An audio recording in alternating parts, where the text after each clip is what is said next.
affiliate?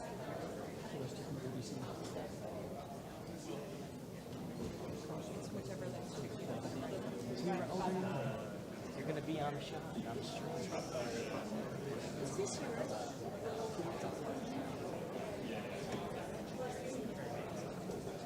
I'm with the Fox Village, so I interviewed Conan Hunter, the local Fox.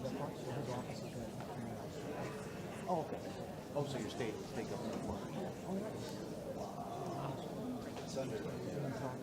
Oh, yeah. Oh, is it?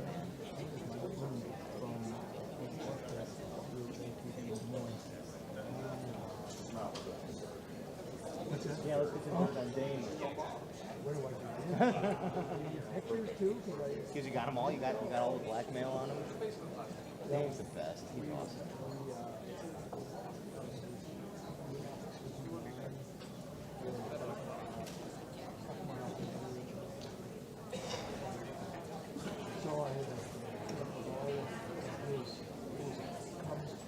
Oh yeah, still is.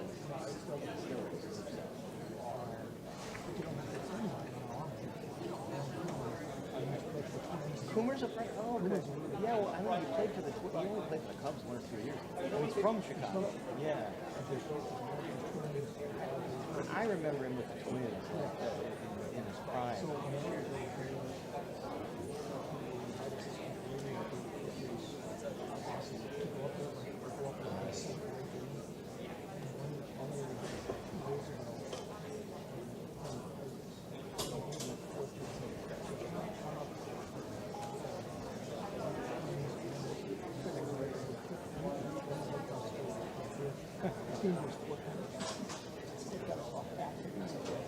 Nice.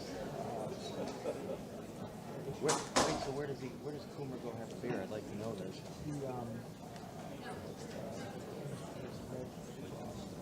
Sluggers, Cubby Bears, Murphy's. Oh, of course, Murphy's. Yeah. You know, it's funny. I've been covering the Bears stadium. Charade. Kevin Warren. Right, and he really, he kind of landed in that.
Yeah, don't we have a key? You got keys in the trunk, right?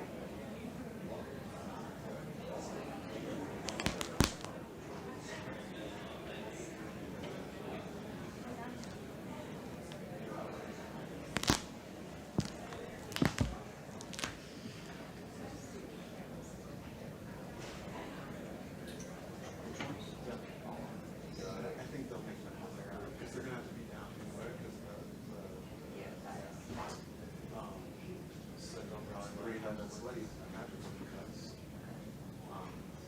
so I'm gonna start here, 'cause that's just too crowded. I'm Yeah, gonna walk you should in try that.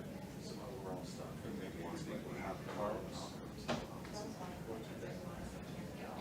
Yeah. Double right.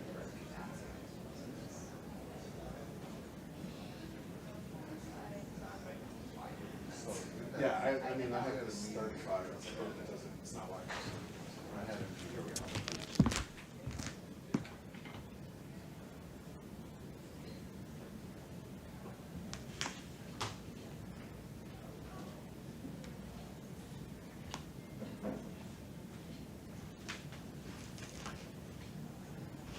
Which I can't.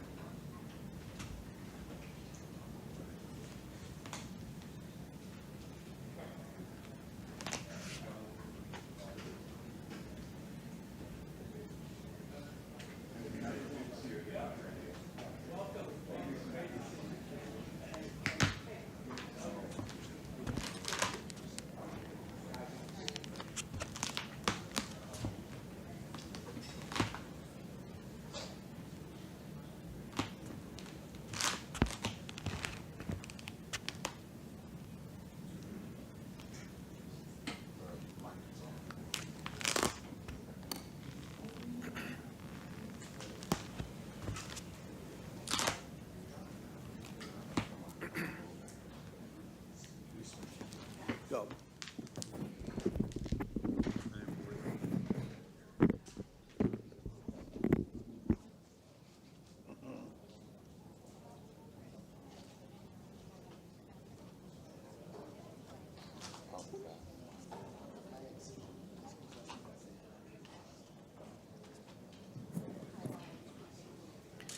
This hearing of the Committee on Oversight and Government Reform will come to order. Want to welcome everyone here today. Without objection, the chair can declare a recess at any time.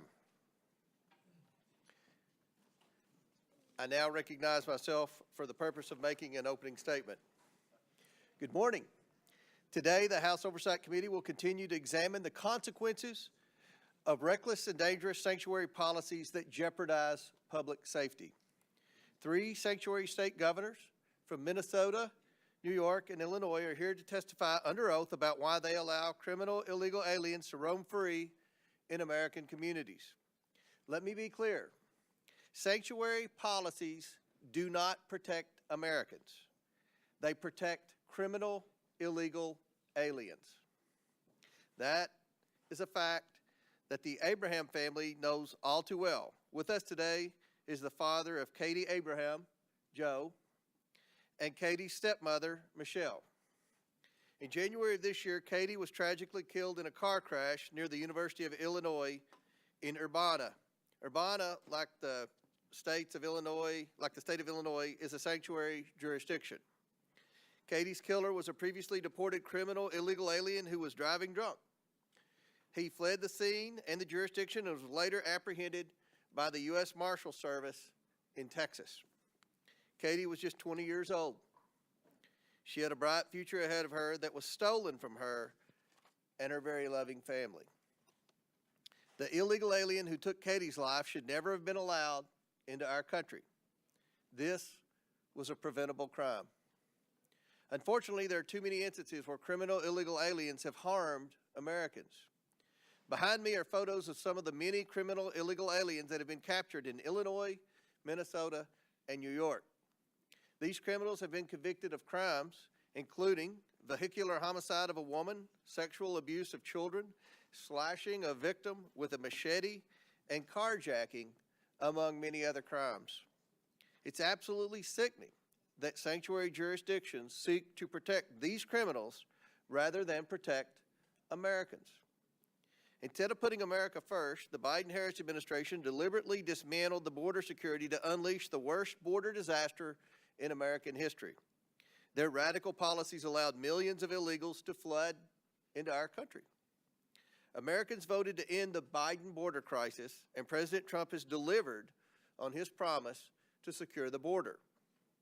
He has taken bold, decisive action to restore our sovereignty and make America safer with each passing day.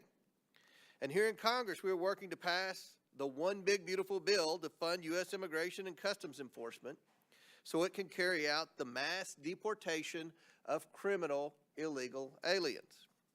Despite President Trump's efforts to secure the border and enforce the law, Democrat-run sanctuary cities and states are siding with illegal aliens.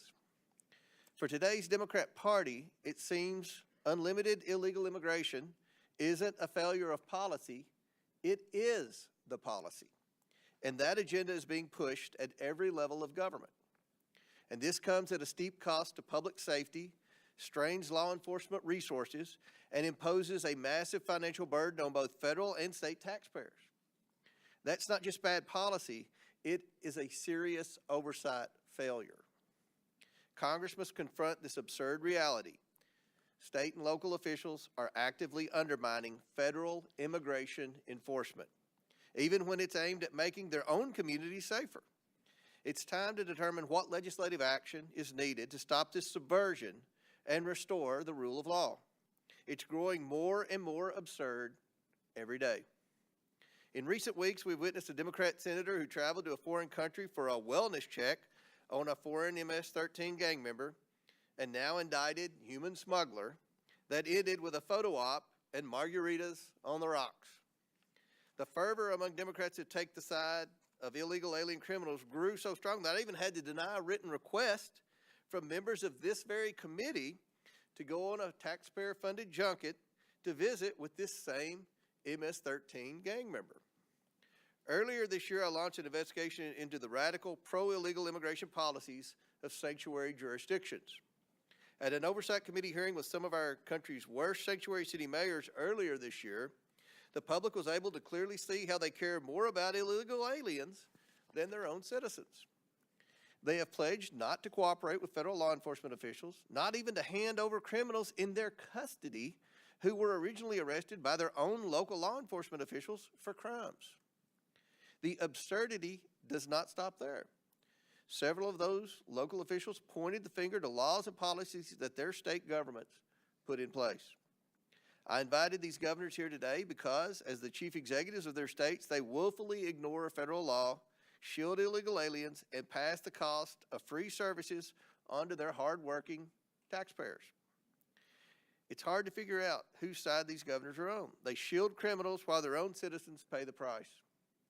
Just a few weeks ago, Minnesota Governor Walz stood at a commencement podium and smeared ICE agents as, quote, Trump modern-day Gestapo, end quote. Comparing brave law enforcement officers who risk their lives to uphold federal law to Nazi thugs is not just wrong, it's vile and disgusting. I can only hope this reckless remark was not meant to incite violence. Assaults on ICE officers are already up 400% compared to this time last year. And we have witnessed repeated attempts at obstruction and assaults against federal law enforcement recently captured on video in California. Governor Hochul's sanctuary policies cost taxpayers billions to house, feed, and provide driver's license for illegal aliens while the cost to rent rises and hospitals are overrun. Her defiance of federal law invites crime to plague communities across the state. Governor Pritzker faces lawsuits for obstructing ICE as he turns cities like Chicago into havens for drugs and crime. He's yet another governor providing free care to illegal aliens that many of his own citizens lack. These governors handcuff law enforcement from doing their jobs, harbor predators, and call it compassion. It's not compassion, and it's costing lives, hurting Americans, and draining taxpayer money.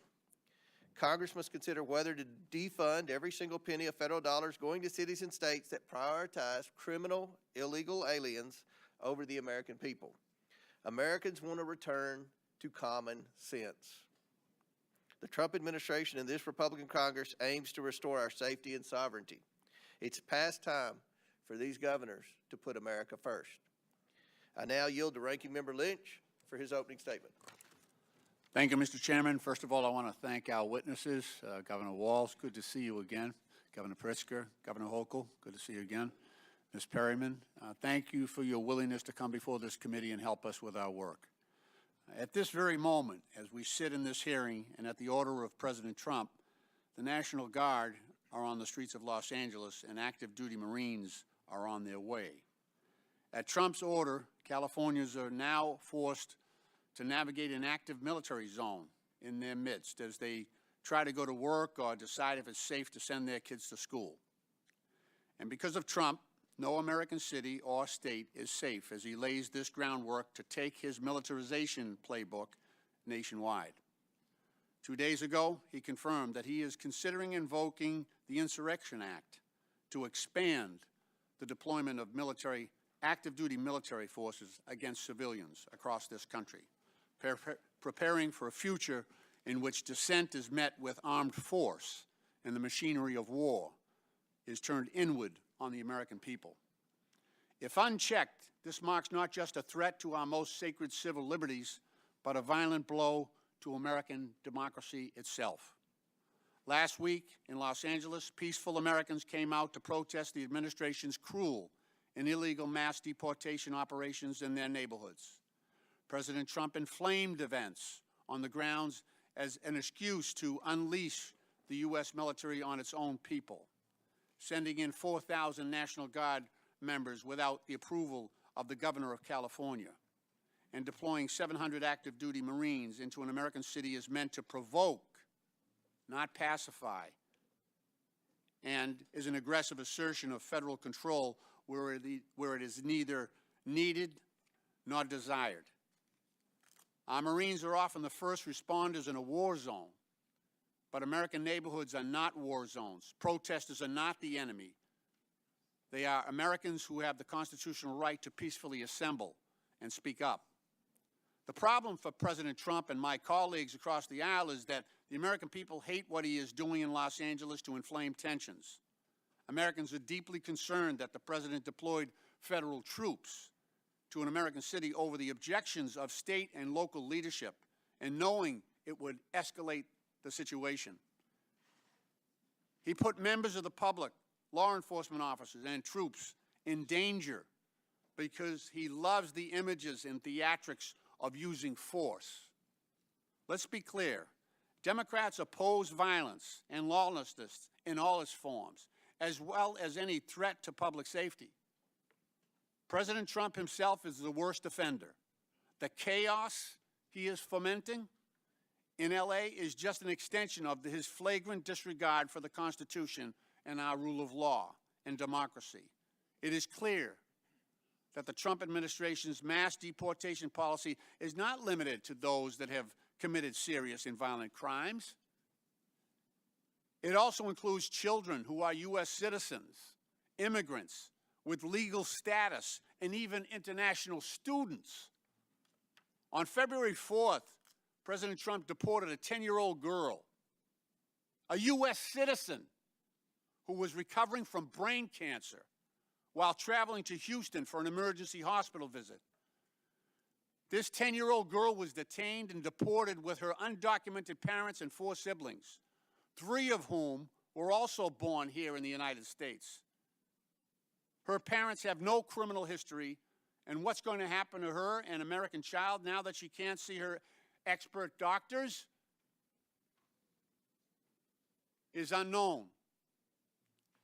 Trump deported another U.S. citizen, a 2-year-old toddler from Fort Lauderdale on February 21st, deported to Brazil. But because she is not a citizen or resident of Brazil, she had to enter the country as a tourist, which leaves her unable to access key programs like pediatric care and daycare or school. Are our cities safer now that this 10-year-old girl and the 2-year-old toddler are gone? U.S. citizens, both of them? In Austin, Texas, a husband and wife were recently detained after a routine traffic stop. The husband was quickly deported, while the wife was released to pick up her 3 children from school, only to be deported with them several days later. 2 of those kids are U.S. citizens.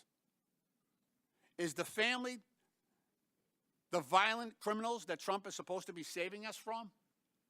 The Trump administration has tried to sweep aside the fact that this pattern of mass deportation operation is letting dangerous criminals roam free while it picks off peaceful, contributing members of our communities.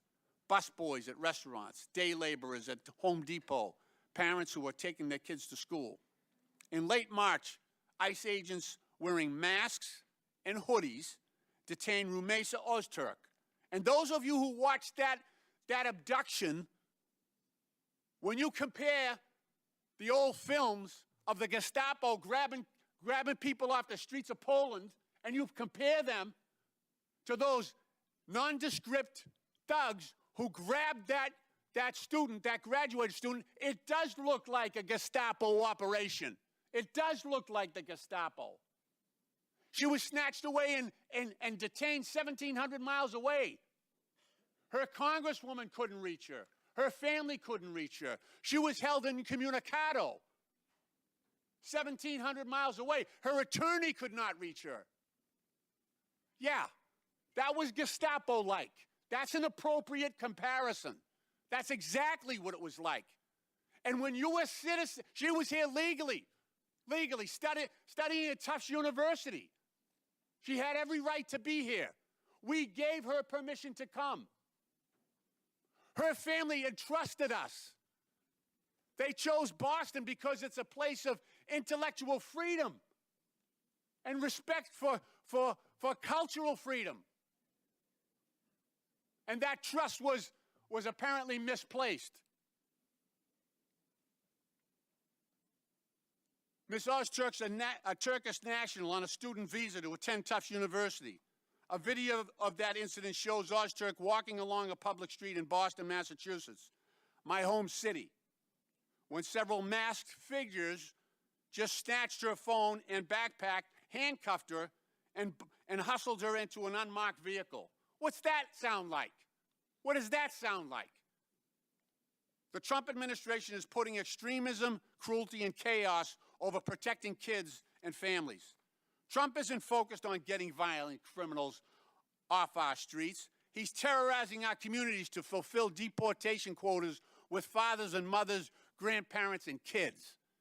And he's trying to strong-arm our city and state leaders to divert their limited resources away from serious public safety threats to instead focus on peaceful, law-abiding families, just as he has diverted federal resources away from combating drug trafficking, violent crime, and terrorism to fuel his lawless mass deportation campaign. Trump isn't trying to protect us. He's trying to divide us. It's us and them. He's trying to divide us. And some people are helping him. He's pitting neighbor against neighbor. But it's not immigrant kids who are about to kick millions of Americans off their health care. It's not them.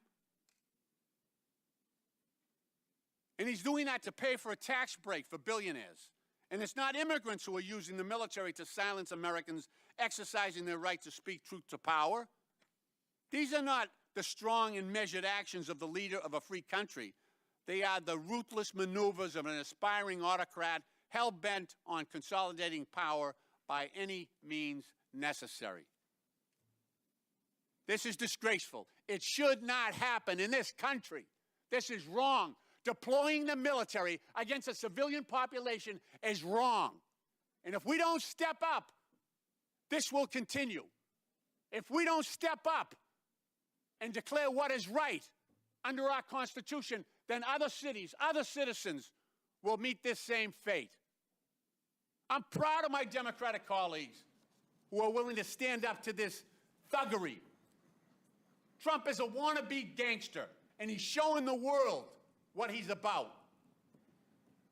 And I'm proud. You know, my dad served in Second World War. He fought the Nazis in Northern Africa. He fought the Nazis on the Italian peninsula.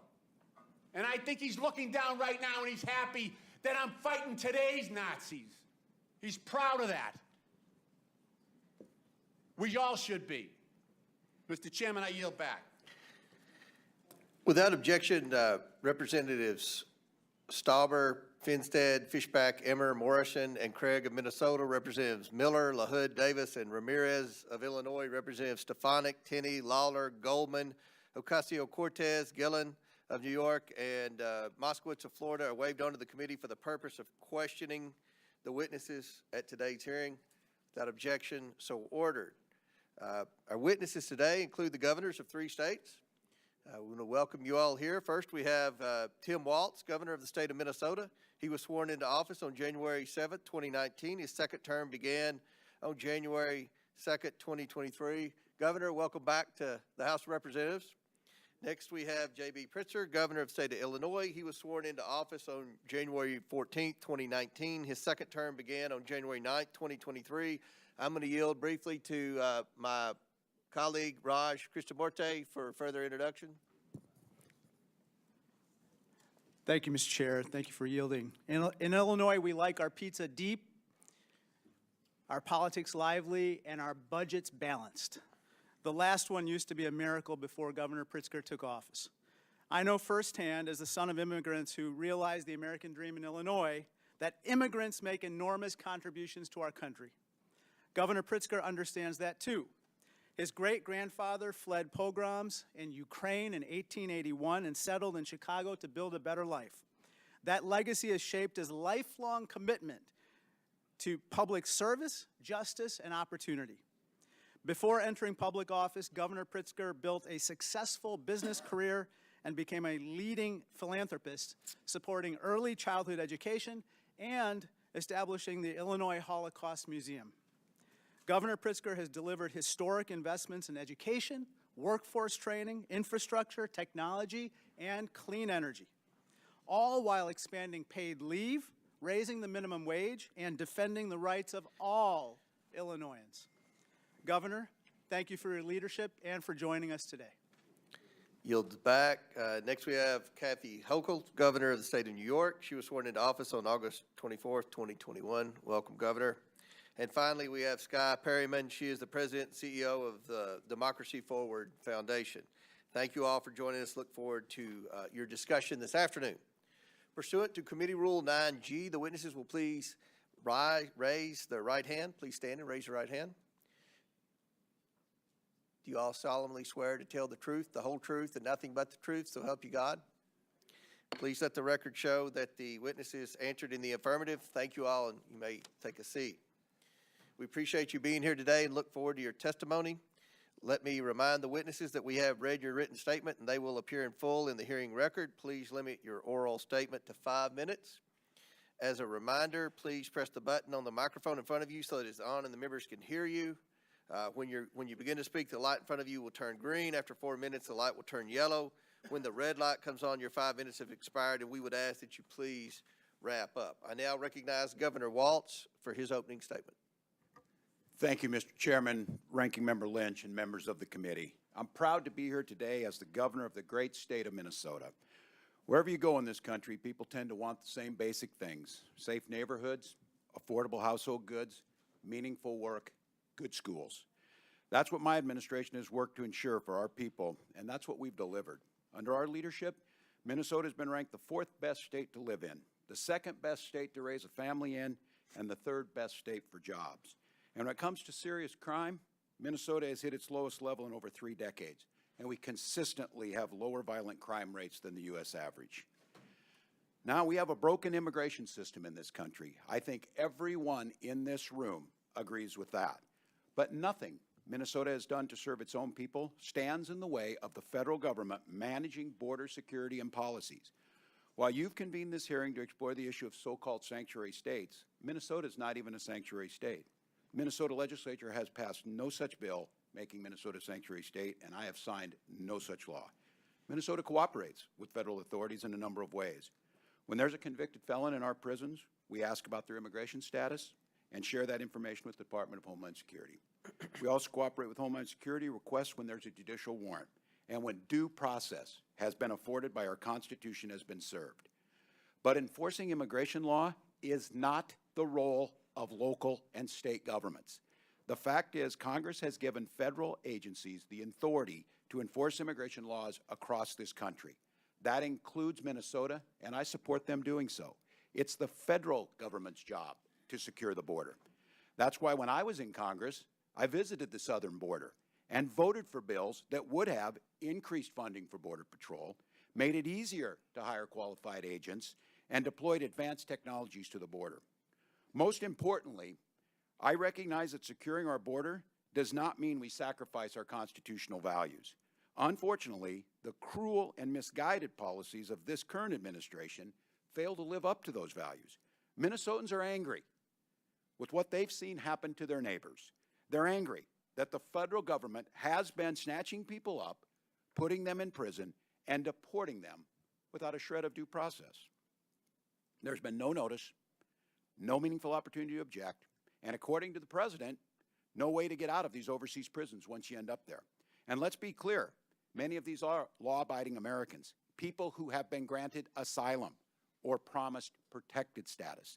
In many cases, it seems these people were reported not based on a criminal behavior, but how they looked or what they've said and being in the wrong place at the wrong time.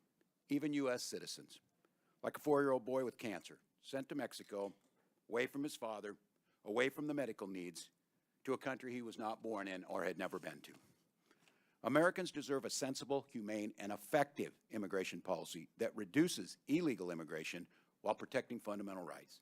Meanwhile, the administration continues to make life worse for hardworking Americans in a lot of other ways, trying to slash Medicaid, Social Security, Medicare, making basic household goods more expensive, and telling people they just need to do more with less. The American people deserve better. You all have the power to legislate, to investigate this administration's abuse and overreach, and protect the American people. And I have to say, I'm disappointed. At a crucial inflection point in our nation's history, Congress is choosing to spend its time trying to cast blames on states like Minnesota that have no hand in creating this crisis. While we may disagree on the best way to maintain border security and public safety, I know we should all be able to agree on a few principles: that everyone in America deserves due process, and that we live in a free country where people should not be locked up for exercising their basic constitutional rights. I hope you'll join me in enforcing accountability to those fundamental ideas, and I look forward to your questions. I yield back, Mr. Chairman. I now recognize Governor Pritzker for his opening statement. Mr. Chairman, Ranking Member, members of the committee, good morning, and thank you for inviting me. As governor of the great state of Illinois, I have seen firsthand how states have had to shoulder the consequences of a broken immigration system. I'm proud of how we have responded by promoting public safety, treating people with dignity, supporting our economy, and respecting the rule of law. Safe and compassionate immigration policies, I believe, are vital. In fact, my own family owes everything to this country accepting a young refugee named Nicholas Pritzker to its shores over a century ago. My great-grandfather fled the massacre of Jews in Ukraine and arrived in the United States when he was just 10, without a penny to his name. A social service agency provided him a place to live, a public school taught him English, a public university allowed him to pursue a higher education. My father and grandfather both were naval officers and raised their families with a powerful sense of duty to community and patriotism to our country that still lives deep in my generation. Both were successful entrepreneurs. My family story is not unique. Today, Illinois is home to 1.9 million immigrants. Just like my great-grandfather, they are hardworking, raising families, and paying taxes. Our state and our country have been strengthened by people from across the globe seeking freedom, opportunity, and refuge here. Recently, children, pregnant women, and others fled poverty, violence, and persecution, seeking asylum at our border. Some border state politicians chose to treat them as political pawns, busing them to states like mine and dropping them off in the dead of night in the freezing cold. Illinois chose a different path. Faced with a humanitarian crisis, our state made sure children and families did not go hungry or freeze to death. By doing so, we helped to maintain safety and order in Chicago. As governor, one of my responsibilities is to keep the public safe. That is why I expanded our state police, banned assault weapons and ghost guns to take guns out of the hands of criminals, and invested more than ever before in violence prevention. As a result, violent crime is down in Illinois, and Chicago ended 2024 with its lowest homicide rate in 5 years. As I have consistently said, violent criminals have no place on our streets, and if they are undocumented, I want them out of Illinois and out of our country. And as we are reminded in Los Angeles this week, we can all agree that violence of any kind, whomever it is directed at, is unacceptable. People must be held accountable to the law. Illinois follows the law, but let me be clear, we expect the federal government to follow the law too. We will not participate in abuses of power. We will not violate court orders. We will not ignore the Constitution. We will not defy the Supreme Court. We will not take away people's rights to peacefully protest. We also respect, and expect this administration to respect, the traditions and legal precedent that dictate how and when our National Guard and military are deployed. As governor, I've had to make the difficult decision to call the Illinois National Guard into service. I have always done it in partnership with my local governments and law enforcement, and with deep and abiding respect for the sacrifice I was asking of our volunteer armed forces. It's wrong to deploy the National Guard and active duty Marines into an American city over the objection of local law enforcement, just to inflame a situation and create a crisis. Just as it's wrong to tear children away from their homes and their mothers and fathers who have spent decades living and working in our communities, raising their families. Besides being a father and husband, the greatest honor of my life has been serving as governor. I believe with my whole heart that Illinois is the best place in the country to live, work, and to raise a family. Illinoisans take seriously their responsibility in upholding the most fundamental values of our nation. Values like kindness, empathy, hard work, and fair play. Our people embody the most American ideal of all, that where your life began matters far less than the dreams you can realize here for yourself and your family. Thank you very much, Mr. Chairman. Chair now recognizes Governor Hochul for her opening statement. Chairman Comer, Ranking Member Lynch, and members of this committee, as we speak, an American city has been militarized over the objections of their governor. At the outset, I just want to say that this is a flagrant abuse of power and nothing short of an assault on our American values. My views on immigration are simple and direct. Our nation needs secure borders. Our nation needs comprehensive immigration reform from this body. And our state laws dictate that we cooperate with ICE in criminal cases. And our values dictate that we treat all law-abiding people with dignity and respect.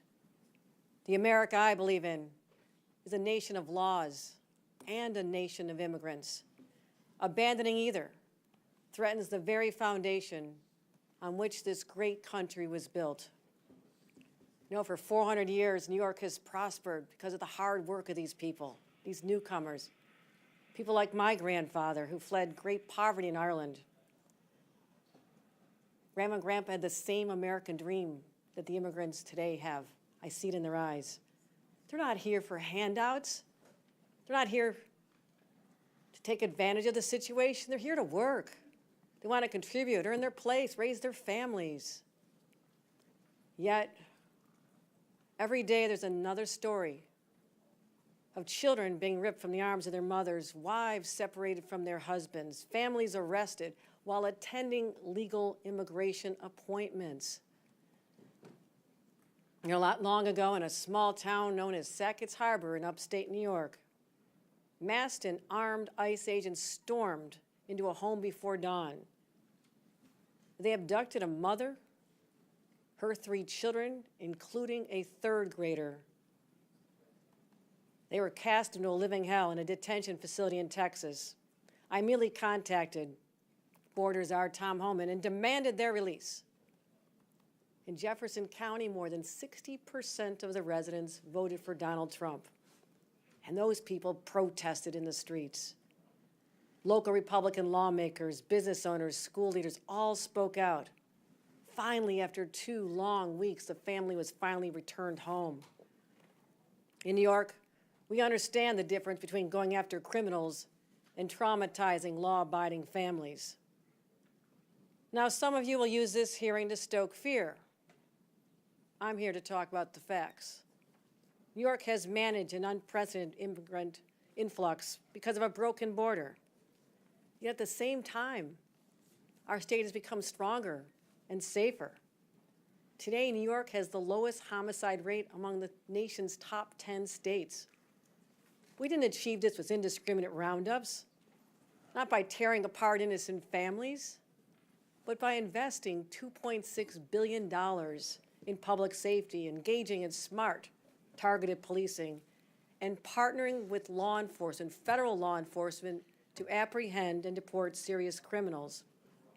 And since I've become governor, we've cooperated in handing over 1,300 convicted criminals to ICE.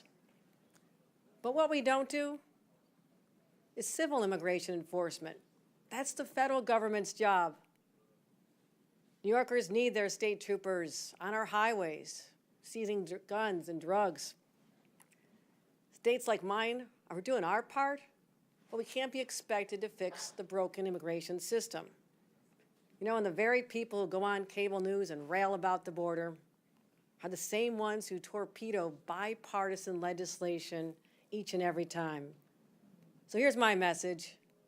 If you truly care about public safety, if you truly care about the economy, if you truly care about human dignity, then sit down, negotiate, have real reform, secure the border, revive legal pathways, and let people work.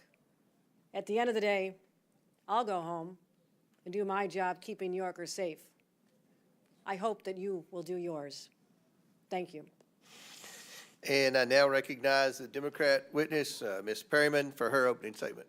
Thank you, Mr. Chairman and Acting Ranking Member, for having me here today. And at the outset, let me offer my sincerest condolences to all of you for the passing and your loss of your colleague, Representative Jerry Conley.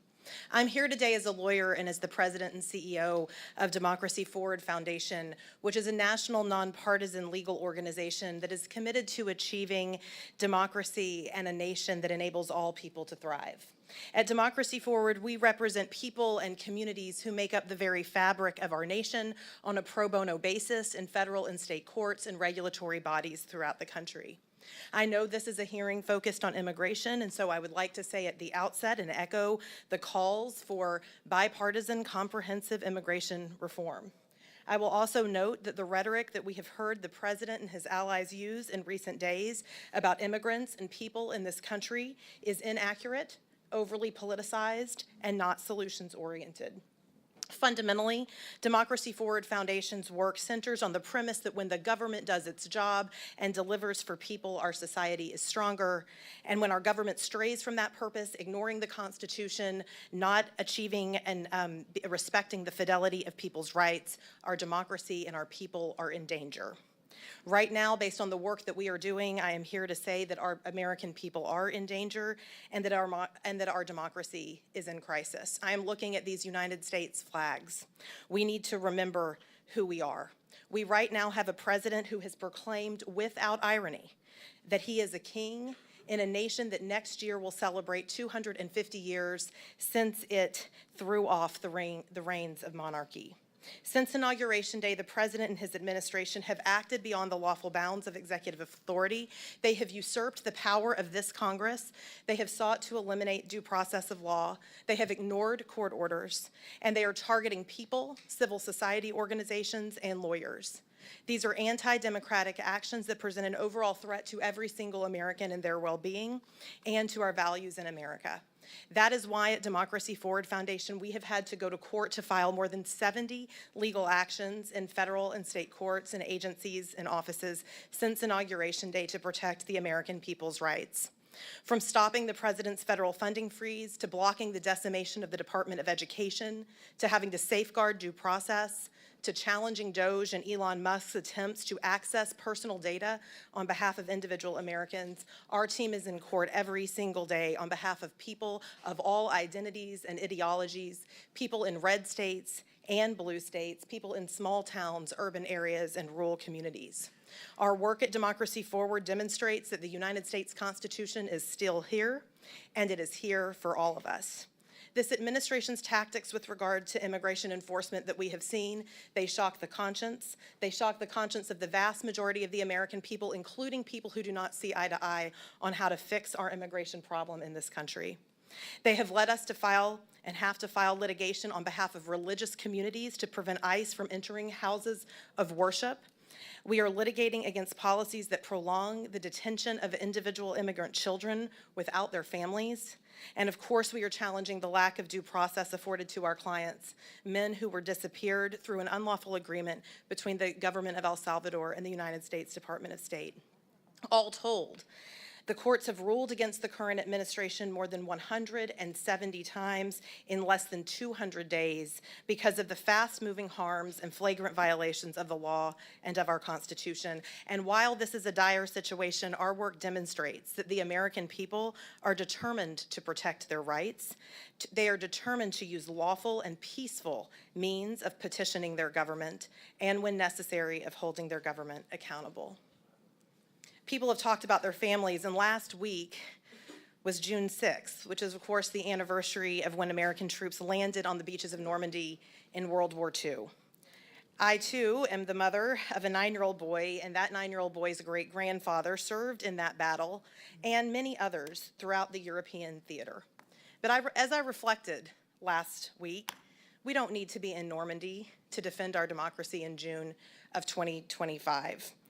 We need to be here, in these halls, doing the work in courts across the country and in our communities. And we do need to remember the essential and historical commitment that our nation made at the end of that war to advance democracy and to ensure that we never turn our backs on people who are fleeing persecution. I so appreciate you inviting me here today to participate in this hearing, and it is with a sincere hope that we can come together that I offer my testimony and comments.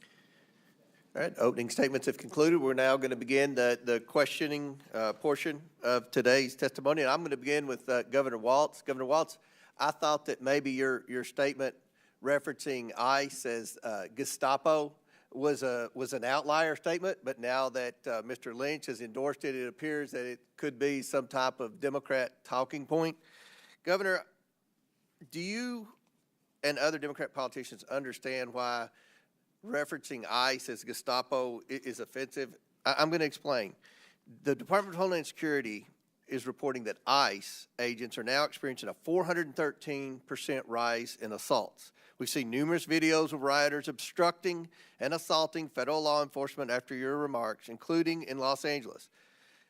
So, Governor, do you think that comments like that and rhetoric like that put ICE officers and other law enforcement in greater danger?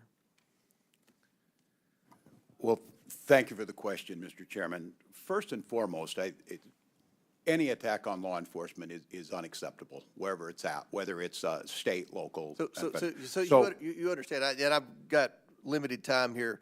I want to highlight for the governors that real-world impact of the policies that you all continue to defend, even in your opening statements, have on American families. Earlier this year in Governor Pritzker's Illinois, a previously deported illegal alien who had re-entered the country was allegedly drunk driving near the University of Illinois when he struck a car sitting at a red light and then fled the scene. The crash killed 2 young women, including Katie Abraham, whose father and stepmother are here today. And this is her poster. Katie had her whole life ahead of her, cut off in an instant. Governor Pritzker, this illegal alien should never have been here. He didn't just flee the scene. He fled the state and was apprehended by federal marshals in Texas using a false name. He now faces criminal charges for reckless homicide, leaving the scene of an accident resulting in death, and driving under the influence resulting in death. And he faces a federal indictment for having a fraudulent permanent resident card, a fraudulent Social Security card, and a fraudulent use of passport. Governor Pritzker, do you agree that this illegal alien who killed Katie should never have been in the United States in the first place? Thank you, Mr. Chairman. First, let me express my condolences to the family, and those are terrible circumstances. Let me also say that anyone who commits a crime in the state of Illinois. I understand, Governor. Should that criminal have been here in the first place? Did he have a right to be in this country illegally?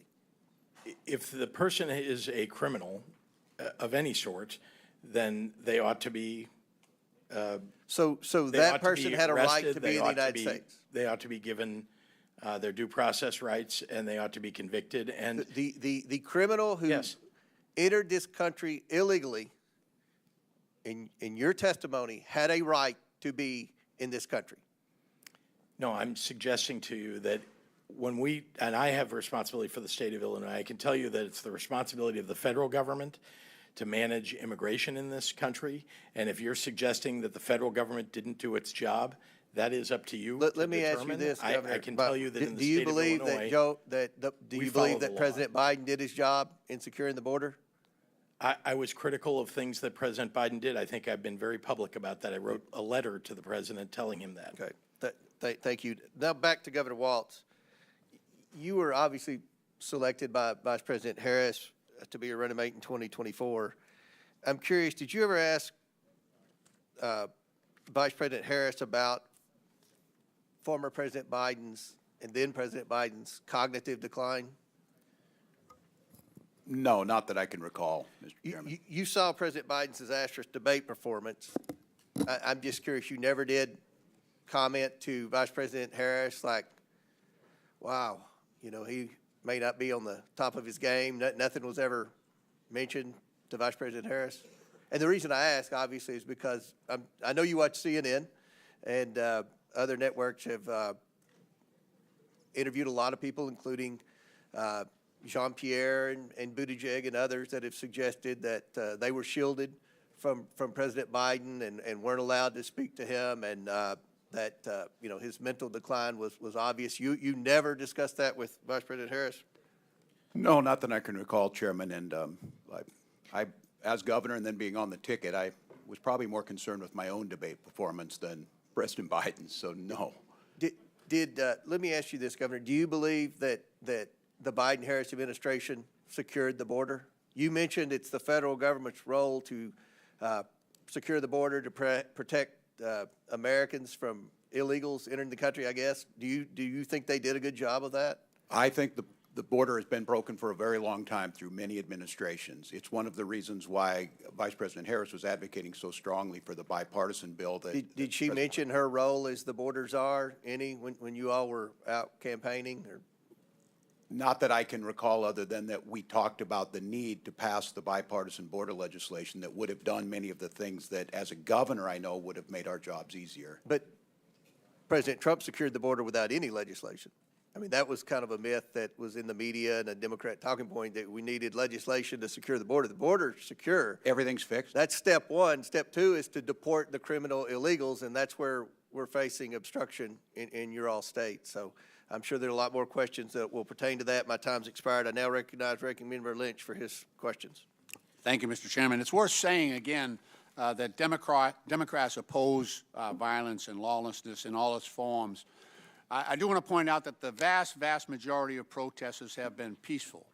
But the most egregious and sweeping displays of the use of force and lawlessness we see in the United States today, and the gravest threat to the rights and freedoms of those that we hold dear, are the acts of the Trump administration itself. President Trump and his administration have crossed the line over and over again, from January 6th, when this building was attacked at his direction, to invoking the Alien Enemies Act, to dismantling USAID, to ignoring court orders, to the attacks and threats against law firms that were protecting democracy.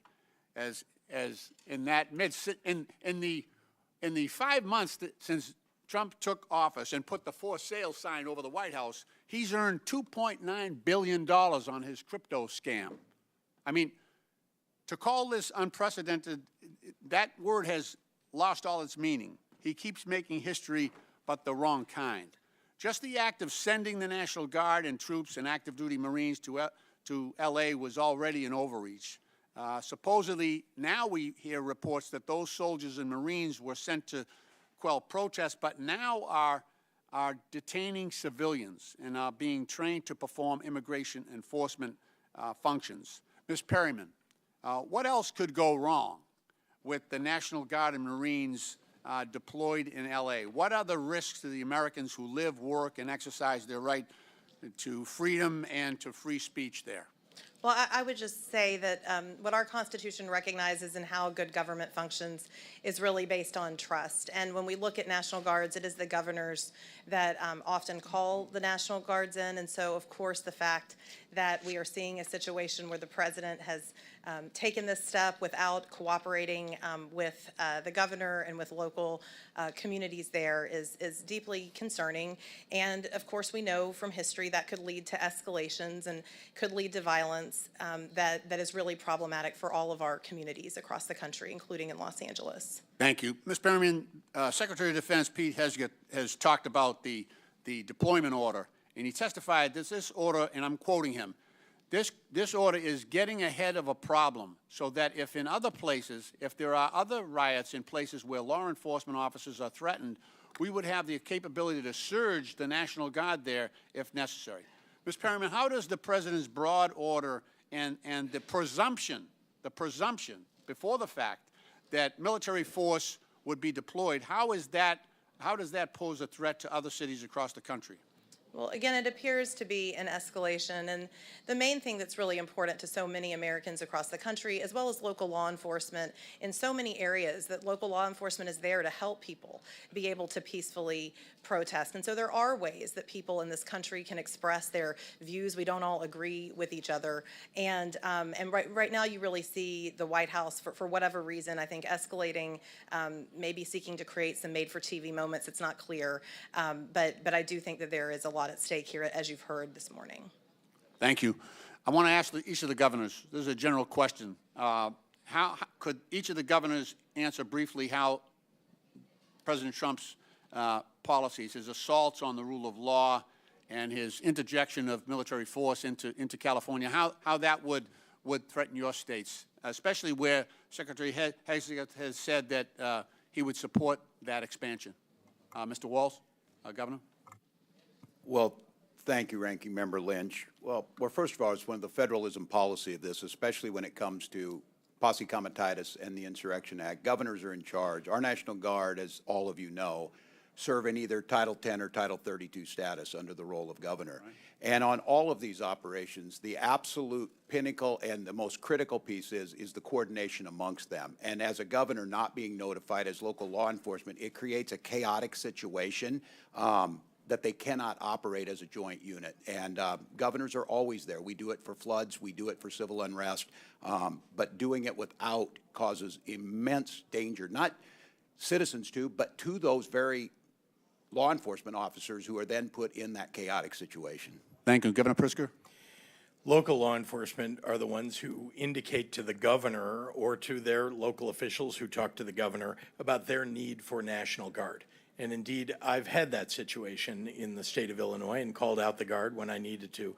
I'm careful about when I do it, but again, when local law enforcement indicate that they want that backup or they need that support, we do it.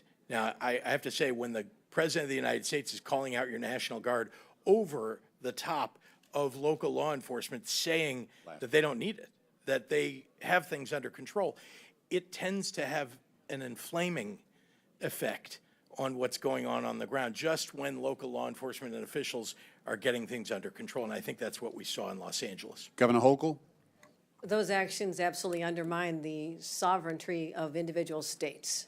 States' governors are the commanders-in-chief of the National Guard. They know what to do. As you've heard from my colleagues, we have deployed them in a number of occasions. But undermining confidence in local law enforcement, you're basically saying that there's not a belief that the highly trained individuals of our municipal police departments, like Los Angeles and the city of New York, for example, can't handle their jobs. I have more confidence in our law enforcement than perhaps the president does, and we ought to step back and say, you. this is an overreach of epic proportions.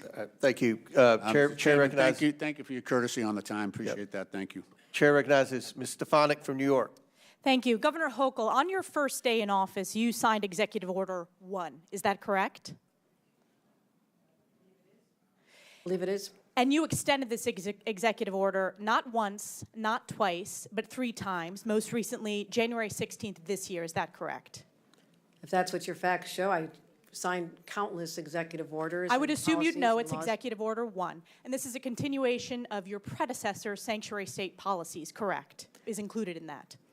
I want to be sure we are defining sanctuary state properly. I'll define it for you. It is the policy of the state that state officers or employees shall not disclose information to federal immigration authorities for the purpose of federal civil immigration enforcement. It goes on to say, law enforcement officers may not use resources, equipment, or personnel for the purpose of detecting and apprehending any individual suspected or wanted for violating a civil immigration office. Law enforcement officers have no authority in the state of New York to take any policy action solely because the person is an undocumented alien. That's a quote in your executive orders that you extended. Now, do you know who Sakir Akan is? I want to get back to the first part No, of I'm your asking a question. Do you know who Well, Sakir Akan is? I want to make sure you understand that this simply says that we will cooperate with ICE. No, in it does all- not say that. I read what it We will says, and let me talk to you about the results. Do you know who Sakir Akan is? You should, as the governor of New York State. Do you know?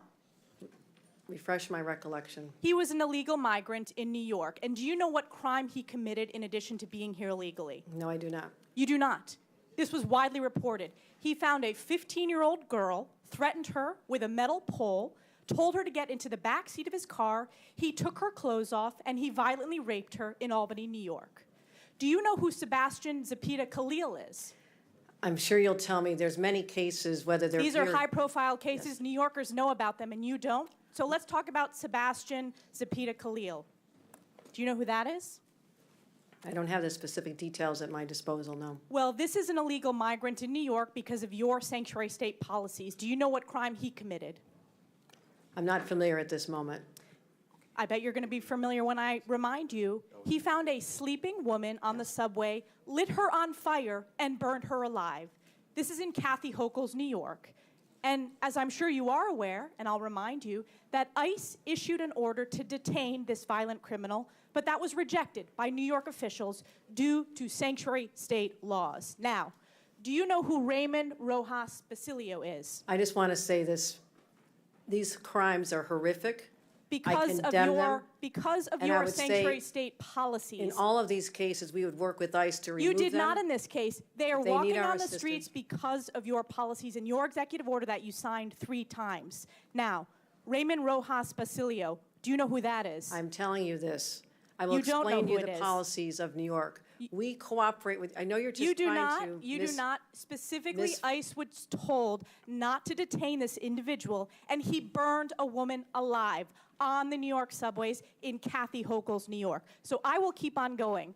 What about Raymond Rojas Basilio? Do you know who that is? I'm going to tell you our overall policy, which will address all this. I'll tell We you do who not- that is. He is an illegal who molested an 11-year-old in our state because, again, of your sanctuary state policies. This illegal was shielded from federal immigration enforcement and able to commit this heinous crime. And what about Wilson Castillo Diaz? Do you know who that I am is? telling you this.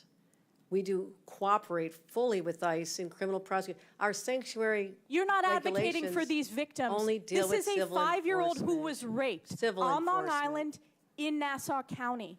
You are not advocating on behalf of these victims. You are shielding illegals. Even in your opening statement, That is you not true. prioritize putting illegals first. That is not Rapes true. of young girls, beatings of NYPD cops by illegals who are here under Kathy Hochul's failed policies, burning New Yorkers alive.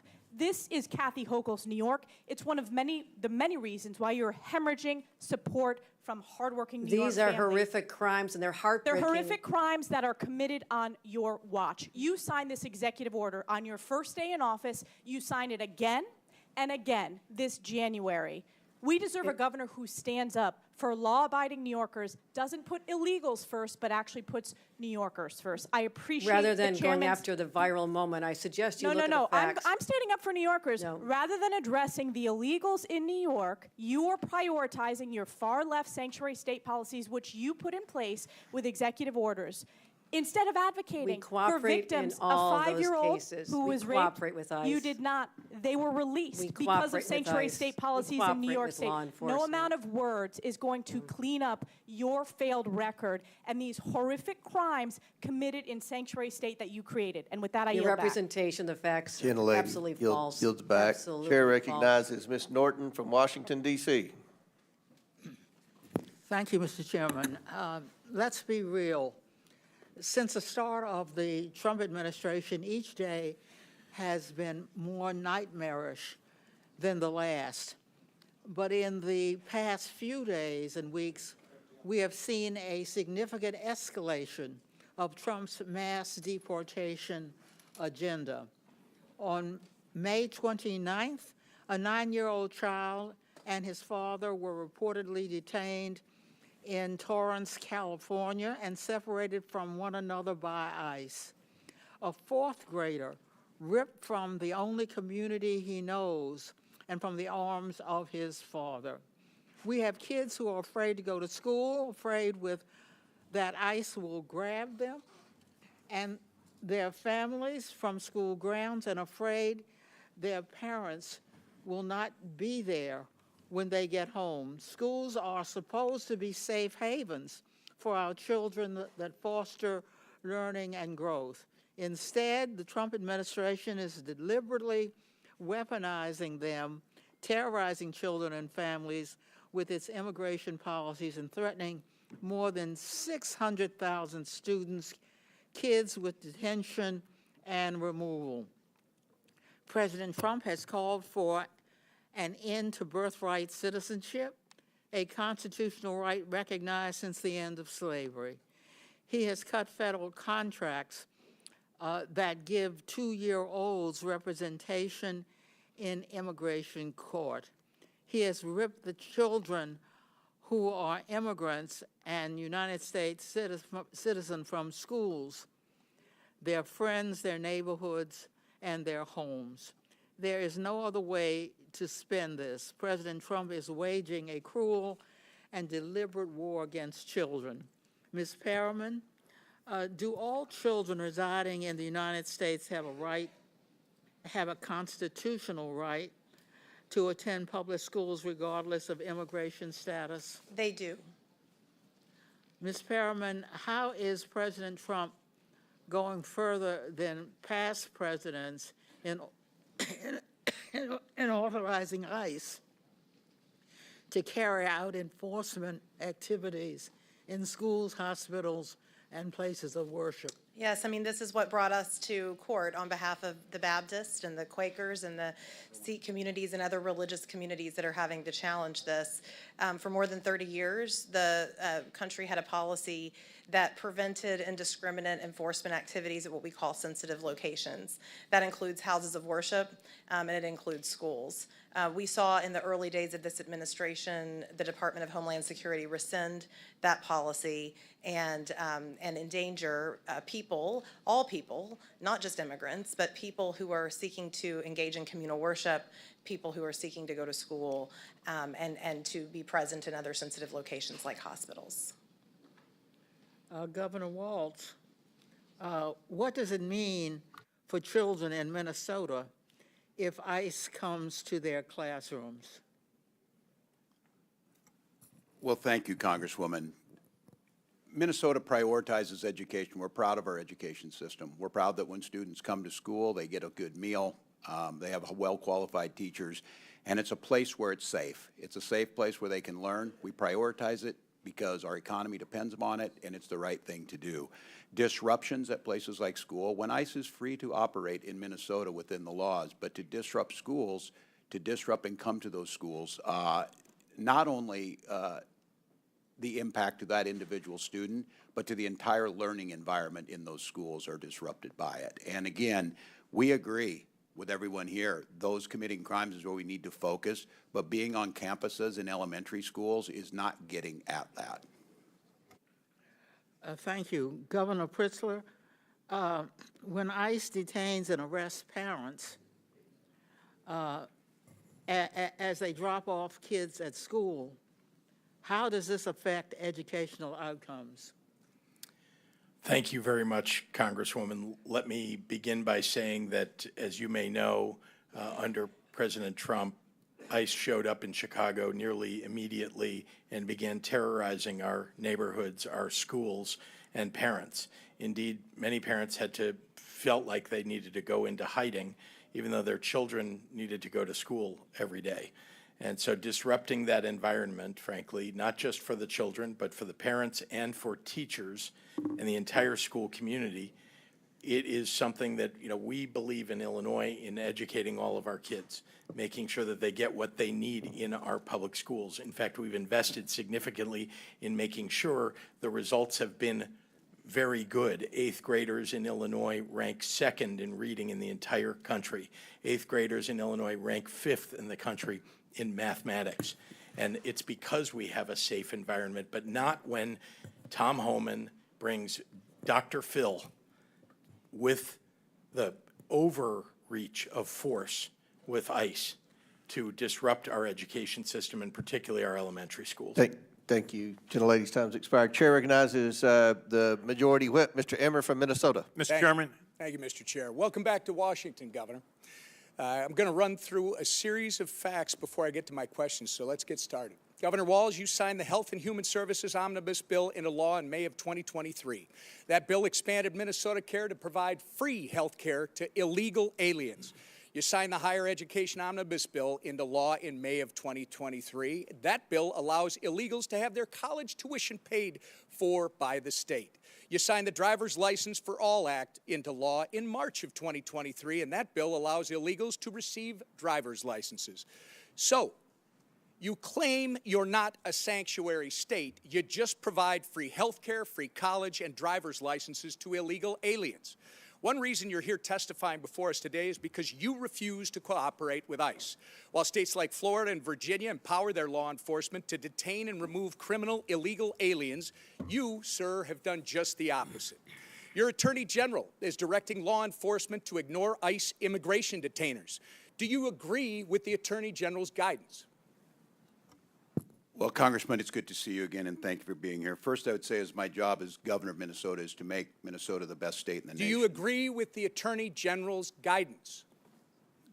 Congressman, what I would say on this is that Minnesota follows all law. I would say it's a very easy question. And again, if you claim you're not a sanctuary state, you just claim that you support policies. You're not a sanctuary state, but you support policies that prevent ICE from doing their job. Congressman, isn't that right? That is incorrect, Congressman. We follow the same laws when you were in the Minnesota House. The law has not changed, If you'll allow me, I've got limited time. Well, that's what you tweeted, by the way, sir. And on May 23rd, 2018, you tweeted, quote, "I support policies that keep law enforcement from enforcing federal laws," close quote. On May 17th, just this spring, at the University of Minnesota Law School's commencement ceremony, you said, quote, "Donald Trump's modern-day Gestapo is scooping folks up off the streets." When you said the words modern-day Gestapo, you were referring to ICE agents. Gestapo, by the way, sir, was the official secret police of Hitler's Nazi Germany. So you're calling ICE agents modern-day Nazis. Given the attacks on ICE agents that took place in Los Angeles over the weekend, don't you regard your dangerous inflammatory rhetoric as a problem?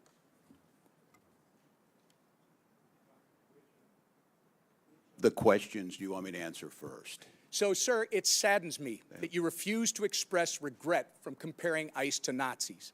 ICE agents are brave Americans who get up every morning, leave their families, and put their lives in harm's way to protect our country, sir. You, at the very least, owe an apology to these dedicated public servants. I will say, sir, inflammatory rhetoric such as yours and the other governors on this panel is responsible for putting a target on the back of every ICE agent who is risking their life to protect our communities. Minnesota is all too familiar, by the way, with the chaos that ensues when you refuse to work with law enforcement to enforce the law. In May 2020, looting, acts of violence, and arson occurred on your watch in Minneapolis after you refused to bring in the National Guard. Governor, your agenda is clear. Free health care, free college and driver's licenses for illegals while handcuffing law enforcement when they're trying to protect our citizens and their communities. If you think that's not a sanctuary state, you shouldn't be governor. By turning Minnesota into a magnet for illegals, you have opened up our communities to dangerous criminals, including known terrorists, gang members, murderers, and child predators. You have sent a resounding message that if you're a hardworking, law-abiding citizen of Minnesota, your safety and well-being are not the priorities of Tim Walz and his administration. But if you're coming to our state illegally, you're not only welcome with open arms, you're entitled to free stuff on the taxpayer's dime. This is absolutely disgraceful. Governor Walz, your sanctuary state agenda has been defined by your utter failure. You have failed to enforce the rule of law. You have failed to uphold our national sovereignty. And most importantly, you have failed the people of Minnesota. The time for radical sanctuary state policy, sir, is over. The voters made that clear last November when they elected President Trump and Vice President J.D. Vance. You remember him, don't you? Governor, the time for real leaders and real leadership is now. And with that, sir, actually, Mr. Chairman, I ask unanimous consent to introduce into the record the governor's tweet that I referenced from May 23rd, 2018, which makes it clear his hatred for federal law enforcement. Thank you. Without objection, so ordered. Mr. Chairman? Thank you. Yes. Mr. Chair Chairman. recognizes Mr. Mfume. Mr. Chairman, thank you very much. I have a unanimous consent request, and I'd like to present both of those to you at the same time. Proceed. Okay. I ask unanimous consent that we enter into the record an article from The Hill of the 8th day of June. Latinos for Trump co-founder blast inhumane immigration arrest. Without objection, so ordered. Thank you, sir. And the second one is from the Independent of May the 28th. Trump ordered a critically ill 4-year-old Mexican girl to leave the country. Experts say she could die in days. I ask unanimous consent. Without objection, so ordered. Thank you, sir. Chair recognizes Mr. Kristamorte from Illinois. Thank you, Mr. Chair. Governor Pritzker, when it comes to immigration, you've been clear that Illinois follows the law. I'd like to go into this issue just a little further. First, there's been a lot of misinformation about the Illinois Trust Act. As you know, this is the 2017 law signed by then Republican Governor Bruce Rauner, which requires state agencies to cooperate with ICE when it presents a criminal arrest warrant for an individual, correct? Congressman, yes, that's correct. And just to be clear, the Illinois State Police, the Department of Corrections, and other Illinois agencies must cooperate with ICE when they present a criminal arrest warrant, correct? And do every single time. This is Illinois law. Yes, Donald Trump may not like state law, as we are seeing in California, but what Donald Trump likes is irrelevant. The law is the law. The Wall Street Journal reports that ICE's recent raids in California, including at a Home Depot in the LA area, were organized because the administration was falling way short of its cruel goal of deporting thousands of people per day. Politico said this is, quote, the standoff that Trump wanted. There's another reason why Trump has provoked the current situation in California.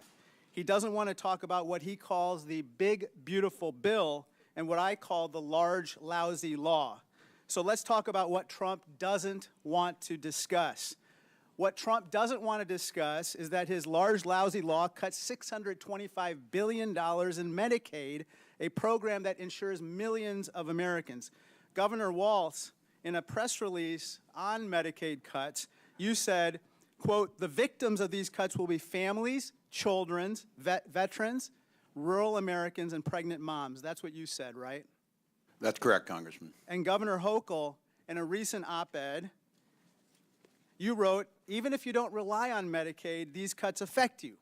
Because when millions lose coverage, hospitals and other vital health care institutions lose funding. And that strains the entire system. That's what you wrote, right? That is correct, sir. Governor Pritzker, cuts in the large, lousy law are going to leave upwards of 700,000 Illinoisans without health insurance. Isn't that correct? Yes, people will die. Trump's large, lousy law adds trillions to the national debt as well, which could force $500 billion in automatic cuts to Medicare, in addition to the cuts in Medicaid that we just referred to. And of course, Medicare is a program that every senior relies on. Let me turn to my final topic. Governor Pritzker, President Trump has called Illinois, quote, a poorly run state. But the truth, of course, is the opposite. Governor, Illinois has had 7 consecutive balanced budgets, right? That's correct, Congressman. And our credit rating has been raised 9 times in the last 6 years, correct? After 21 downgrades under Republican and others. And it now stands at an A rating, right? It does. In contrast, under President Trump, every credit agency has downgraded America's credit rating below the top level, the first time in history that's happened. Isn't that right? That's correct. Trump and others claim the federal government props up Illinois. But in reality, we're one of 13 states in the country that actually give more tax revenue to Washington, D.C. than we receive in return. Now, let me turn to some of the reasons why Illinois is a donor state and not a taker state. Illinois has a $1.1 trillion economy. We produce the most soybeans in America, and we're the #2 producer of corn, right? That is correct. We're the #2 manufacturing state in the country. We are. And we're the #2 destination for corporate expansions and relocations, right? And Chicago is #1. Thanks to you, we have the world's first quantum and microelectronics park, correct? That's right. And we're ranked top in the Midwest for workforce development, correct? Yes, we are. And startups. That's right. Illinois is the heart and soul of America, Governor. It's where the cell phone was invented, was home to the first McDonald's, and was the home of amazing leaders, Lincoln, Reagan, Obama, Grant, even Superman, and yes, the Pope. And here's a picture of the Pope wearing a Chicago White Sox cap.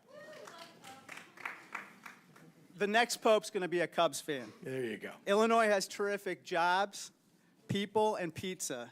Some may even say that God is on our side, Governor. I'm proud to be from Peoria. I'll always stand up for Illinois, loud and proud. I yield back. Chair now recognizes Mr. Jordan from Ohio. Thank you, Mr. Chairman. Governor Hochul, 3rd paragraph, 2nd sentence in your written testimony, you said New York State cooperates with U.S. Immigration Customs Enforcement in criminal cases. Governor, who's Jesus Romero Hernandez? Thank you. I want to reaffirm that we do cooperate in cases where... That wasn't the question. I just read your statement. I can read your statement. Who is Jesus Romero Hernandez? I don't have the details on every I'll single tell you. person in a state of 20 million people. I understand, but this guy's a citizen of Mexico, deported 7 times, came to your state, assaulted one of your residents with a machete, choked a police officer, then when he was in custody, assaulted a corrections officer. ICE finds out this guy is in your state's custody, and they send you a detainer. You're familiar with a detainer, right? Yes, I am. Notice of action, immigration detainer to Tompkins County Jail from Syracuse Immigrations and Customs Enforcement. Section 1, they check a couple boxes. The first one they check is a final order of removal against the alien has taken place. That means a court has said this guy needs to go. This machete-wielding, cop-choking, corrections officer assaulting guy needs to go. Then they also check another box and they say biometric confirmation of who this individual is, this alien's identity. So they got the right guy, and a court has said he needs to go. Any idea what Tompkins County Jail decided to do with that detainer order? I will tell you this, the state of... It's a specific question. No, I'm what telling you- did Tompkins County do? The descriptions you have put forth are absolutely chilling and disturbing and course they are. reprehensible to all of us. Which My job is to which protect is the why I'm people of asking New the York. question. What And did this- Tompkins County do? What I have I responsibility will for tell you, are since you're not going to state answer, courts, we state cannot police. and will not hold Mr. Hernandez. Yeah. We can't keep the machete guy who had choked a police officer and assaulted a corrections officer. We can't keep him. In fact, we have the back and forth from Tompkins County and ICE On January 28th of this year, 8:56 p.m., Tompkins County tells ICE, we're not going to hold this guy. 7 minutes later, ICE responds back, we will be there to take custody this evening. 24 minutes later, Thompson County reiterates, we're not going to have him. We're not going to turn him over. 10:45. ICE arrives at the jail. 1 hour and 18 minutes later, and guess what? Mr. Hernandez is not there. They couldn't wait 1 hour and 18 minutes for a guy who assaulted one of your residents with a machete, choked a police officer, and then when in custody, assaulted corrections officers. That is sanctuary policy in a nutshell, and that is what your state supports, and so do these other governors. That is what is so wrong, why the American people hate this concept. You're conflating what the state of New York does is I control state police and prisons. We have turned over 1,300 people. So you disagree with it? We turn over 1,300 Did the sheriff make the wrong people. call? Those are local policies that we would not have done in the state of New York. State of New York, that is a So you're local saying the sheriff's decision. wrong? I would say this, if it happened in a state prison, we have already turned over 1,300 people. And in Sheriff in fact, Tompkins County, I a want to say Democrat or this. Republican, Governor? There Hochul? have You any been idea? times, excuse The me. sheriff in Thompson County, a Democrat or Republican? Excuse me, there have No, been excuse me, times. I when- ask the questions, you give the Well, I'm answers. Is he a asking Democrat or for a Republican? Do second. you know? I'm asking for this moment to explain that I'm sometimes waiting I'm for asking, ICE is he a to come Democrat pick or up Republican, people. and do you agree I with the believe actions he's a he took? Democrat. Do you agree with the actions he took? How about that question? They are in conflict with what the state of New York would do. Well, maybe they're scared. By the way, he is a Democrat sheriff. Maybe the county guys are a little scared because you said this. I'm quoting from, it looks like the New York Times. We all know you can trust them. This is last month, May 25th. You said we have some counties that are renegade counties and work with ICE. Maybe they're nervous of being called a renegade county by their governor. So the Democrat sheriff says, we're not going to keep the machete-wielding, cop-choking, corrections officer assaulting guy. We're not going to keep him here for you to get here. We can't even wait an hour and 18 minutes. Oh, you know what else was interesting in this case? You know what else was interesting? There was actually an arrest warrant from United States District Court, Northern District of New York, signed by Judge Wiley Danks, magistrate from Syracuse. There was an arrest warrant, and they still couldn't keep him. The state of New York cooperates. We cooperate in removal of individuals who've served time. We responded to detention. You're confusing, and maybe there's a lesson in civics will here you that's say necessary. on the record, right here, I got 12 seconds. Will you say on the record, was Tompkins County wrong in the actions they took on January 25th, 2025, when they wouldn't hold the guy for 1 hour and 18 minutes? Was Those are Tompkins not the County policies that we would have in the state No, of no, New York. Those but- are not the policies we would have in a. Were they wrong? Should Because they I've already have turned said that guy over to ICE? It's a I've- simple question, Governor. that was a horrible situation. The person should not have been out there, and It's a horrible situation, but it's a yes or no question. it is a response that this is a locality. Do you agree or In the disagree? state of New York, Agree or the person disagree? should have been Yes held. or no? The person should have been held, and in the state of New York, we would have turned him over. That is in conflict with what we would do as a state appreciate with the chair's respect to indulgence. prison. I yield back. And I want to know why ICE won't come and pick up the individuals who have served time in our state. I have cases where they have not even shown Governor, up. a court order and a detainer for a guy who did the things Mr. Hernandez did, and Tompkins County can't hold him an hour and 18 minutes, and you won't say that's wrong? I have said we cooperate when there's a criminal case where someone has committed a This is crime. We sanctuary turn them policy. over. This is sanctuary policy in a nutshell. You won't even You're condemn something that anyone mischaracterizing. with common sense knows is ridiculous. You're mischaracterizing I'm the not laws of the scared. state I of had the New York. facts here. That's Oh, can all I right. do one other thing, Mr. Chairman? Now he's been rearrested, and guess what? This guy who's now been rearrested, there is imminent danger that this inmate will do injury give to him a himself and minute. to others and presents a threat to safety, security, and good order of the facility, so he's not permitted to leave his cell. So this guy is not even allowed out of his cell, but they let him out on the street a few months ago. That's how ridiculous this is. When he does leave his cell, it'll be go back to his Gentlemen, country under our time's orders expired. for torture. Chair recognizes Mr. Mfume, and I'll give you an extra minute. Oh, there you go. Thank you. Mr. Chairman, I've got two unanimous consent requests that I hope would not count against my time. Okay, we won't. Okay. Clock stop. I ask unanimous consent to submit for the record an article from Forbes magazine entitled "Trump Team Focuses Deportations on Immigration Numbers, Not on Criminals," Without objection, so ordered. and an article from the Rolling Stone from the 6th of last month entitled Trump has now deported multiple U.S. citizen children with cancer. Without objection to order. That's a good diversity of sources, the It is. Rolling Forbes Stone and Rolling Forbes, Stone. yes. I like that. All right, proceed. Thank you very much, Mr. Chair. A couple of things on the record and then some observations. I don't know that I necessarily have any questions, but I do have some observations and a statement. I think before we let this get out of control, everybody on this side of the aisle is against violence of all forms. Everybody on this side of the aisle finds that to be unacceptable. We believe that convicted criminals who are incidentally illegally here and have been convicted should have no safe harbor. And we believe that victims of criminals should have our collective prayers and empathy. So this is not about Democrats not having a balance or about Democrats supporting something that is not right. The other thing that I want to say is that I find something eerily chilling about what's going on here. And what's chilling about it is that if I take myself out of 2025 and roll myself back in time, some of the hatred that I see displayed under the guise of good government just scares the hell out of me. We're not that far away from situations that existed where things like this affected other groups. And I'm not talking about anybody that's a convicted illegal criminal. I'm talking about innocent Americans who live in our neighborhoods, who do the work that we won't do, who abide by the laws, who play by the rules, who love their new country and who cherish their faith. Because if we just roll this clock on the wall back 75 years, we'd be looking at a time in Nazi Germany where people ran around with signs like this new ICE sign that says, report all foreign invaders to ICE, with Uncle Sam there holding up the sign. This could have been a Gestapo member 75 years ago, report all Jews. 100 years before that, it could be a plantation owner that said, report all Negroes and all coloreds and all those who are from Africa because they are disrupting our country. So let's not get it twisted here. We in this country are not pure and pristine.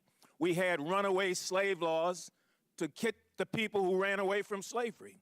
We had 50 years of black codes where you got fines and you got rewards and you got all sorts of things if you did or did not do something to report black people.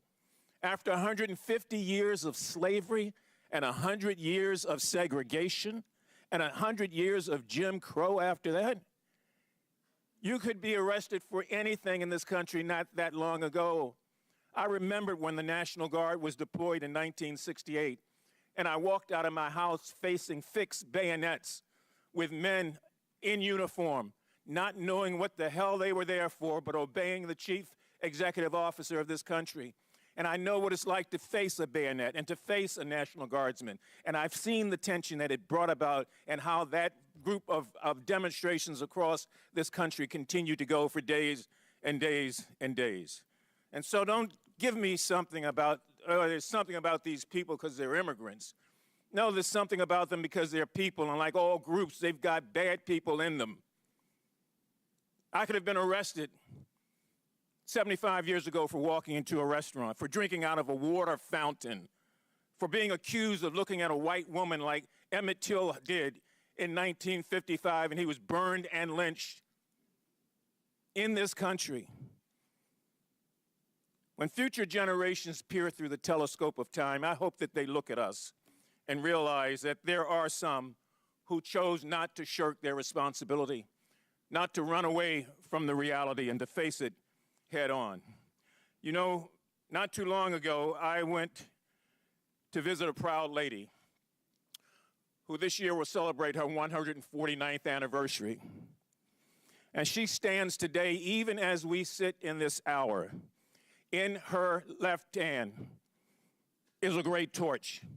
And in her right hand, guess what? She clings the Declaration of Independence close to her breast. And on her head is a crown of spikes. And on her feet, broken shackles, symbolizing freedom from tyranny, the tyranny that so many immigrants faced before coming to this country. And as that plane flew over, I could still hear her cry out through silent, concrete lips, saying, "Send me, you're tired, you're poor, your huddled masses who yearn to breathe free. The wretched refuse of your teeming shore, she says, send those, the homeless, tempest-tossed to me.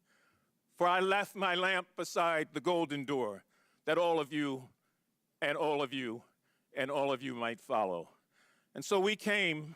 Some took the circuitous route, some came for a thrill, and some of us came against our will. But we came and became what we are today as a nation, and we must never lose sight of the things that make us great or the things that take away from our greatness. Mr. Chairman, I yield back. Thank you. Chair now recognizes Mr. Gill from Texas. Thank you, Mr. Chairman. Governor Pritzker, do you know how much illegal immigration costs your state each year? No, sir, I do not. Costs over $780 per family per year. That's a lot of money, isn't it? Yes, it is. And may I ask, what do you mean by the cost? That is a lot of money for the cost of your illegal state. immigration. Let me ask you, do you know who Franklin Jose Pena Ramos is? Are you talking about the federal government's I'm cost to asking the you state if of you know who Illinois as a Franklin result of the Jose failed Pena Ramos is. immigration policy? It's a yes or no question. I'll take that as a no. Do you know who Jose Martinez Rangel is? No, sir, I do not. You don't. You should. Those are two men who came into this country illegally, raped and murdered 12-year-old Jocelyn Nungary in my home state of Texas. Do you think that elected officials should have welcomed them into our communities? Sir, before they committed a crime, I'm not sure what you're asking. Do you think that they should have been welcomed into our communities? That's a very straightforward question. Someone who commits murder, no. Someone who commits murder should be Why apprehended. did you state during Biden's border crisis that illegal aliens, quote, should have been welcomed and helped by elected officials? When you say illegal I'm aliens, asking these you, are should people these who are people have been given welcomed and asylum. helped into our communities? People who are That's an asylum easy seekers. yes or no question. Well, you're mischaracterizing them. It is your position that they should have been welcomed into our communities. Is that correct? There were That's asylum from seekers your who were own here statement. legally. And There then were they went asylum on and seekers. murdered and raped 12-year-old Jocelyn. Someone who Nungary. commits murder should be held accountable. We do that in the state. And of you think Illinois. they should have been welcomed into our communities before they did? I don't know how you can tell before somebody commits a crime You can that they are secure going the to border commit the and crime. not let illegal aliens come into our communities. Do you support abolishing ICE? Asylum seekers. Do you support abolishing ICE? No, I believe we need an immigration force in the United States. You In don't. fact, You believe a budget is a moral document. Is that correct? I do. You do. You tweeted that. Your administration gave $12,000 to the Organized Communities Against Deportations, which just this past month was marching in the streets of Chicago with signs saying abolish ICE. Do you support this? I do not. Is this a support reflection of abolishing your an moral immigration values? force. Is this a reflection of your moral values? I do not support abolishing an immigration force. That's good to hear. Mr. Governor, do you think that biological men should be able to use women's restrooms? I'm not sure how this has to do with immigration. It's sir. just a yes or no question. Why are you It's very easy to politicizing answer. this? Do you I think thought that we were men here should be using doing women's fact restrooms? finding. I'm sorry? Do you think men should be allowed in women's restrooms? I'm not sure why this has come to this You issue. It has tweeted nothing that to do as with a immigration. protest against President Trump, everyone should use the other gender's bathroom today. Have you ever used the women's restroom? Not that I can recall ever, sir, no. You wanted everybody else to do it, but you didn't? Sir, I'm not sure why we're on a topic that has I'm nothing to asking do you, with you're today's hearing. advocating for men to use women's restrooms, but you didn't do it? I do not advocate that, no. Well, actually, you did. You said everyone should use the other gender's bathroom today. I can tell you that you are Do you regret politicizing saying this in a way that what we ought to be focusing on is Do you the regret failure of the federal encouraging men to government use women's restrooms? and the Congress to deal with immigration reform. Do you regret encouraging men to use women's restrooms? Again, you're taking us on topics that have Did you ever nothing to consider do that with women don't the want you in subject their, that you in their invited us here bathrooms? for. So you're admitting that this is just a political circus. No, Is that what you're I'm doing? asking you This because is you put nothing this to do on with the immigration internet for everybody and to really see. about you grandstanding. I'm asking you, have you ever considered that women don't want you in their bathrooms? That's a private space that they don't want you or any other man in. Congressman, let's talk about You your can't say that failure to normal vote people can for say that Medicaid. they In don't, fact, you want to that take they don't Medicaid think away men should be in and women's SNAP restrooms. and That's a veteran very services. straightforward question. You apparently want people And you're to die encouraging men to in the use United women's States restrooms because you where there want to could be take healthcare underage away. girls. Do you think that's appropriate? Sir, if we're going to Do you think that's politicize this, normal? let's talk about what you're doing to people Do in you this think that country that's normal? by virtue of your vote. All right, let's move on. with Let's President ask, Trump. do you support Hamas's agenda? Sir, I do not. They are a terrorist organization. Your administration gave a grant to the Muslim Civic Coalition, which just 2 weeks after October 7th was marching in the streets of Chicago to, quote, stop the U.S.-backed genocide against Gaza. Is that a reflection of your values? I have spent my life fighting anti-Semitism. No, I'm asking, is this a reflection of your values? I'm not sure why you're attacking Because me your about something in an administration organization. gave money to this organization. I'm explaining to you that what we do in the state of Illinois is stand up for what we believe are You didn't our have to rights give and money to freedoms. the Muslim Civic Coalition People to have march the and right call, to express themselves. to stop the We don't- U.S.-backed genocide against Gaza. That was your choice. I know that was your Republicans want to administration. take away people's right to free speech. We don't in the state of Illinois, and I They've do got not the believe right to that free is speech. proper. They don't have the right to tax dollars, and you gave them to them. You want to take those rights away from people. I understand. Gentlemen, time's expired. Chair recognizes Ms. Brown from Ohio. Thank you, Mr. Chairman. The Trump administration isn't serious about public safety. It's not serious about solving immigration challenges. It's only serious about blatantly violating constitutional rights, stoking fear, and demonizing immigrants for political gain. That's why Trump is weaponizing ICE to recklessly and lawlessly target immigrant communities. And here's the reality. 2 weeks ago, I met with community leaders from across my district. Multiple Hispanic faith leaders told me the same thing. Their congregants, regardless of immigration status, are afraid. Afraid to speak Spanish in public, afraid to attend community events, afraid to go to church. Because ICE under this administration has shown it will harass, detain, and deport even wrongfully. No due process, no oversight, no transparency. And now we're seeing this fear weaponized at scale. Just this week, the president deployed 4,000 National Guard troops to Los Angeles without the consent or consultation of California's governor. So let's be clear. This isn't about border security. This is not about law and order.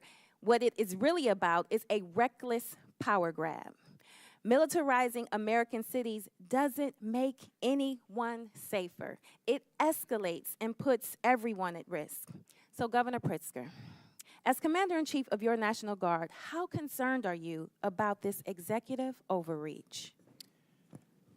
Thank you very much, Congresswoman, and thank you for the remarks that you just made. Our job as governors is to concern ourselves with the public safety of our states. And indeed, one of the very important things that we do is listen to our local law enforcement and listen to the local officials who ask us for help when they need it. We have probably, in my view, forgive me, governors, we have the best state police in the entire country, and we have terrific 13,000-person National Guard. We go to our state police for support, and then, if necessary, we will ask the National Guard to step in. And again, only when local law enforcement and our local officials ask us for that help. When the President of the United States goes in over the top to grab our National Guard for domestic security, when there is not, as he said in a memo falsely, a rebellion, that is taking away the rights and obligations of a governor.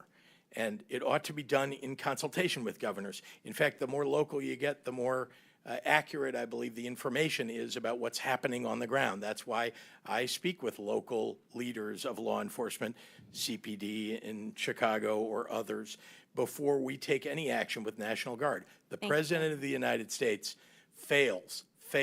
Why? Because he wants mayhem in the streets. Why did he call in Marines? And that's the point. This administration says it's targeting violent criminals, but that's not what's happening. They're going after parents dropping off their kids, workers showing up to their jobs, and asylum seekers navigating the legal system. And let me say this plainly. If you commit a violent crime in this country, you should be prosecuted. If you came here to do harm, this country is not your home.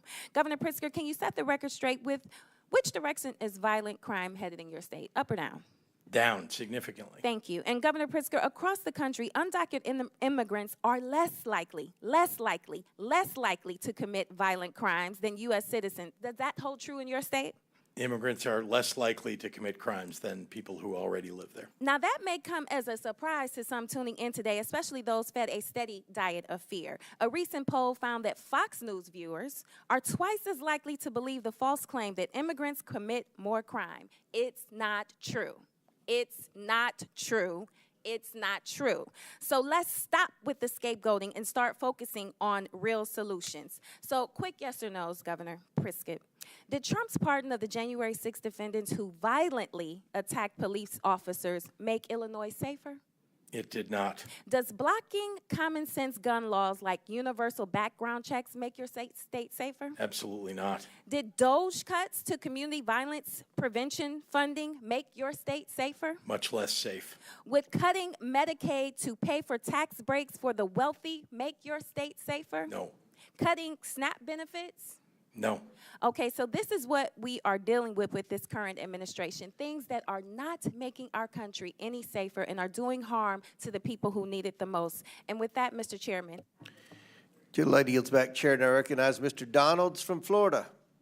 Thank you, Chairman. To piggyback off my colleague, Governor Pritzker, how much does the state of Illinois spend on illegal immigration every year?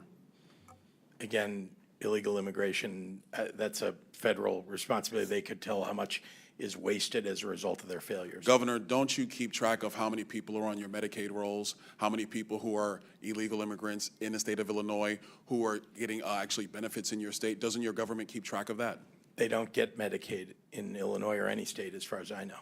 Governor Pritzker, you do not keep track of any public service dollars in the state of Illinois that goes to illegal immigrants or goes to people in your state who are not legal residents of the United States and of the state of Illinois. You don't keep track of that. We absolutely keep track of our budget, and we're very closely, and in fact, it's been balanced for 7 years in a row, unlike the Republican before me, yeah. You know, it's interesting. I noticed that in the state of Illinois, you guys don't really keep track of your money, because I asked your mayor in Chicago similar question about a month ago, and he didn't have an answer.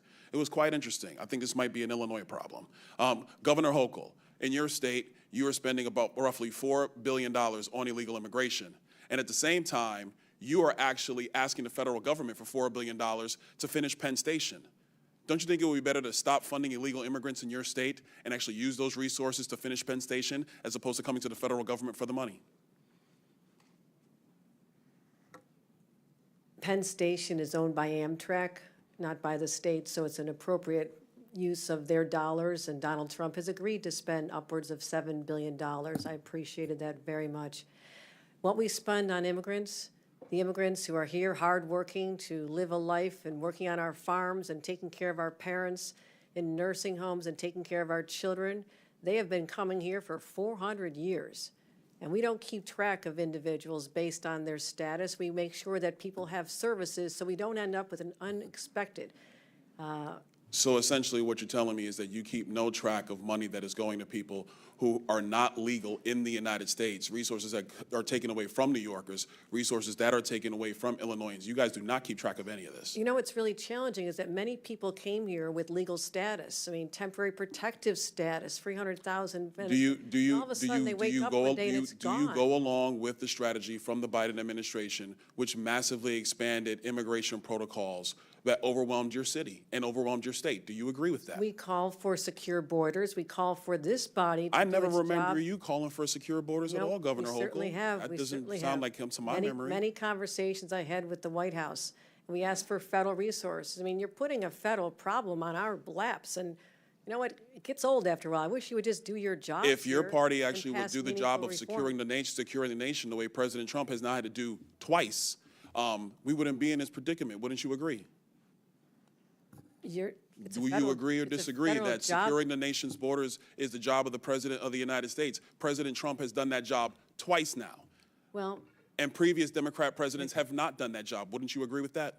this has been a problem that's been in place since I was a young staffer here on Capitol Hill. We worked on immigration, and Ronald Reagan signed amnesty for 3 million people. You know, it's interesting you bring up Reagan's amnesty in '86. You know, part of that deal was to actually build border wall and secure it. But the Democrat Party refuses to build border wall. You oppose it every single time. Is that your position? Do you now support border walls? There has been many times when bipartisan legislation is presented to this body and people just walk away from it. They refuse to do the hard work of governing that governors like us have to do every single day. When I leave here, I'm going to go home and govern a state. I'm not going to tweet about this experience because I have too much work to do taking care of New Yorkers. And You're really not doing a good job, Governor Hochul, because a lot of New Yorkers are actually coming into my state, in Florida, many of them. They come all the time because they actually want to come to a state that is well-run, that protects citizens, does not allow illegal aliens to victimize citizens like they are victimized in the state of New York, like they are victimized in the state of Illinois, like they are victimized in the state of Minnesota. They choose states like Florida and Texas to find safer places to live and raise their families. Hold on, Governor Hochul. We've had enough time. Crime rates are much Governor lower Walz, than you've been yours. sitting over Much there pretty lower. quiet. I got a question for you. I love to talk. Thank you, Congressman. Fair enough. You said earlier that the ICE agents under the orders of President Trump are a modern-day Gestapo. Do you realize how disgusting a phrase that is, considering the history of Nazi Germany? Would you like to recant that statement? What I said, Congressman, and I have a long history of supporting law enforcement, I said President Trump was using them as his modern-day Gestapo, not identifying who you are, coming up in unmarked vans, taking people away and giving... Is it the responsibility of ICE to actually deport illegal aliens in the United States who are here? Isn't that their responsibility? Yes, it is, Congressman, except that the Constitution is not an inconvenience. It's not an either-or. Nobody You said can an do your inconvenience. job and He have a practice due process. responsibility to deport illegal aliens, and the Through due president is process. going through that process right now. We are And not let's just- be very clear, the previous administration, they abused every process there is under border laws to allow more than 10 million people into the country illegally. And this is a burden on all Americans. And so the president is doing his job. So it is sick to refer to Americans who are ICE agents as Gestapo. Governor, you're wrong. You need to apologize to these agents. They're doing their jobs. They are Americans. They serve this country with honor and decency and respect. Do not diminish their work simply because you tried to make a cheap point that you could tweet. I yield back. Chair now recognizes Ms. Stansberry from New Mexico. Thank you, Mr. Chairman.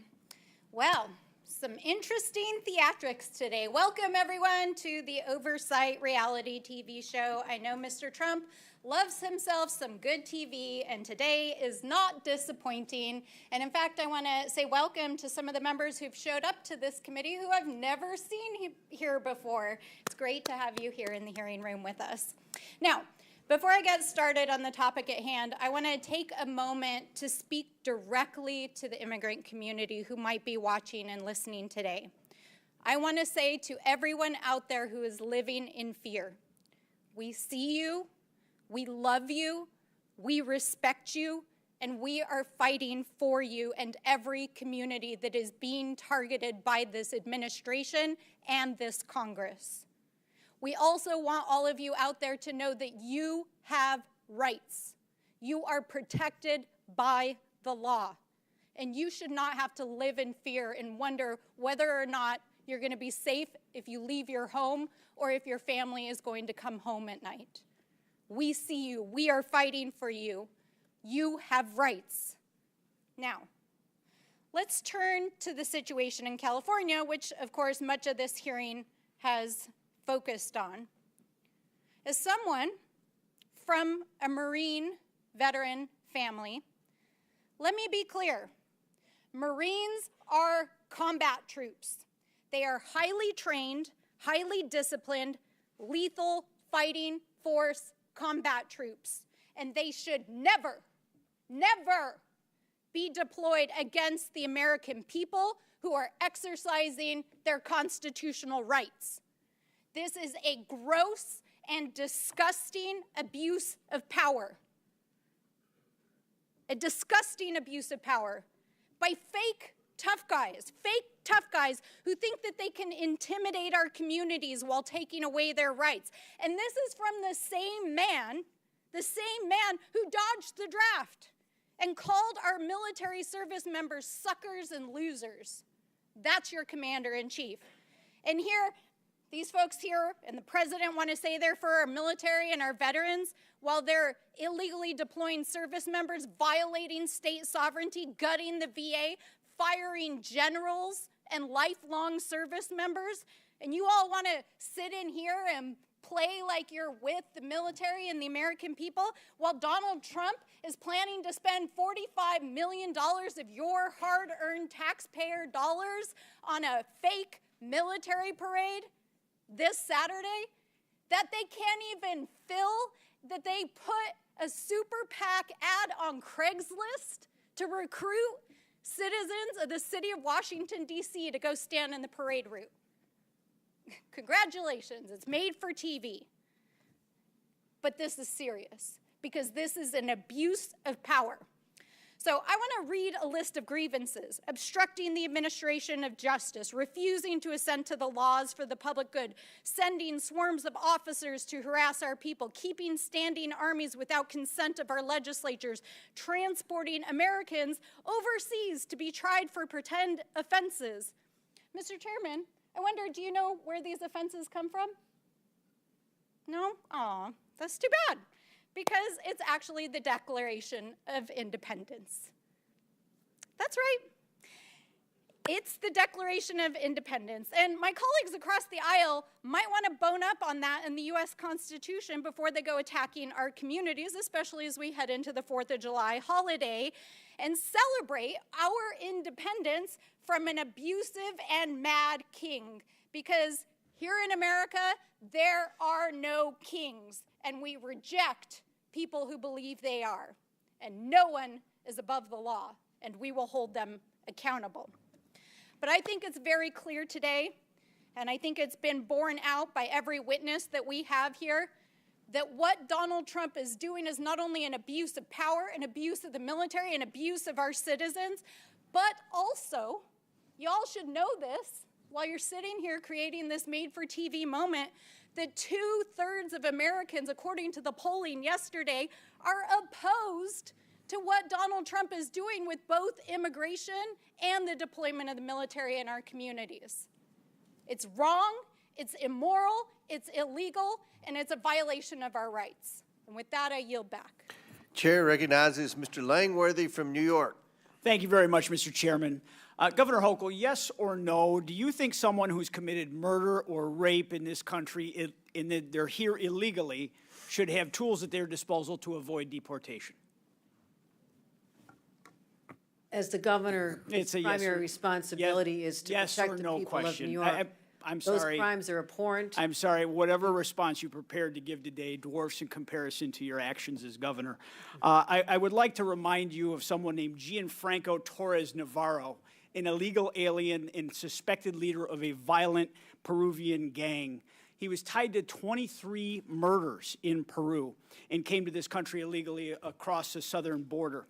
He had his victims' faces tattooed on his body, and he was hiding in plain sight in Endicott, New York, for an extended period of time where ICE could not locate him.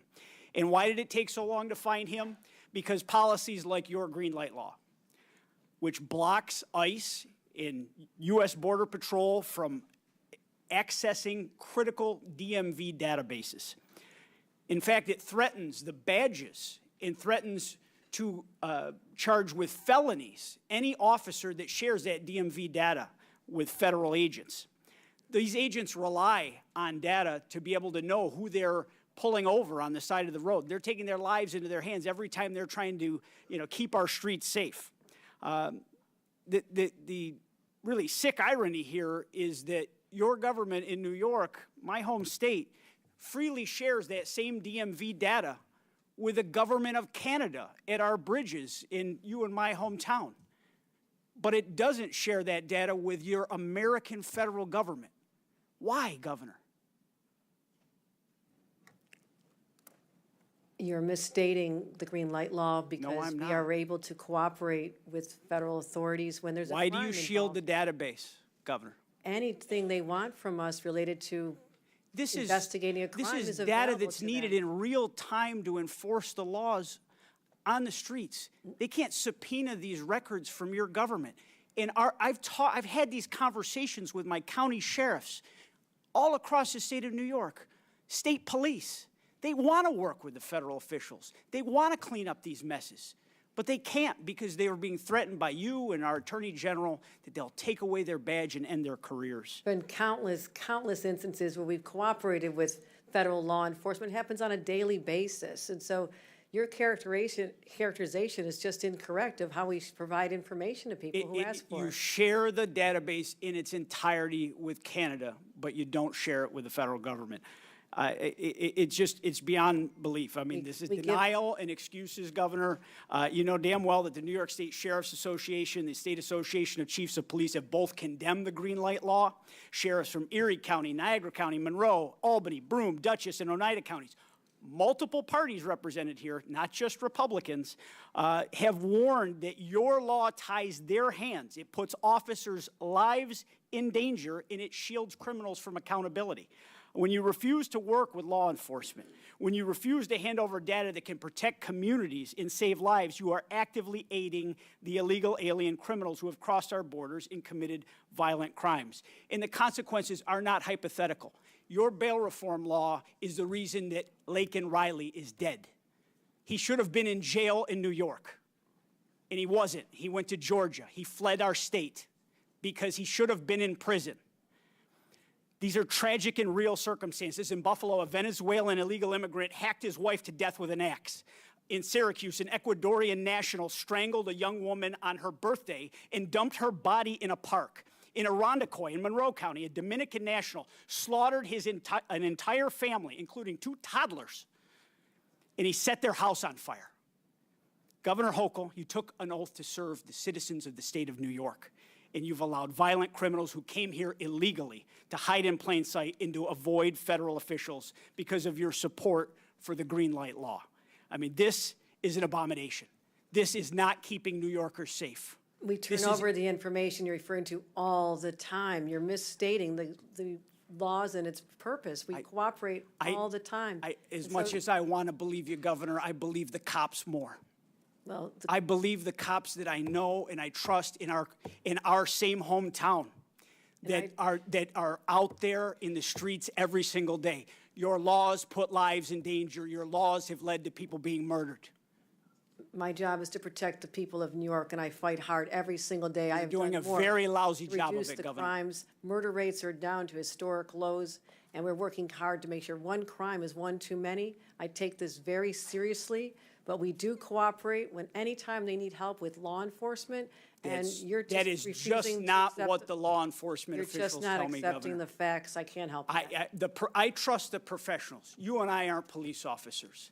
I trust the people out in the field that wear a badge, that are honorable, decent, hardworking people. And that's why they should And be you have a record of disrespect to law enforcement, just like you disrespected every corrections officer in the state of New York. You have a lot of gall to come here and criticize the president for using the National Guard to actually bring law and order to the streets of our country. When you sent those same National Guard officers to become corrections officers after you destroyed the lives of so many of the hardworking corrections officers of the state when you broke their union. You're absolutely right. There is a distinction. I have the authority over the National Guard in the state of New York. The president is usurping the sovereignty of another state, of the 50 states, when he imposes the National Guard against the will of the governor. It's a difference of understanding of basic civics. Thank you, Mr. Chairman. I yield back.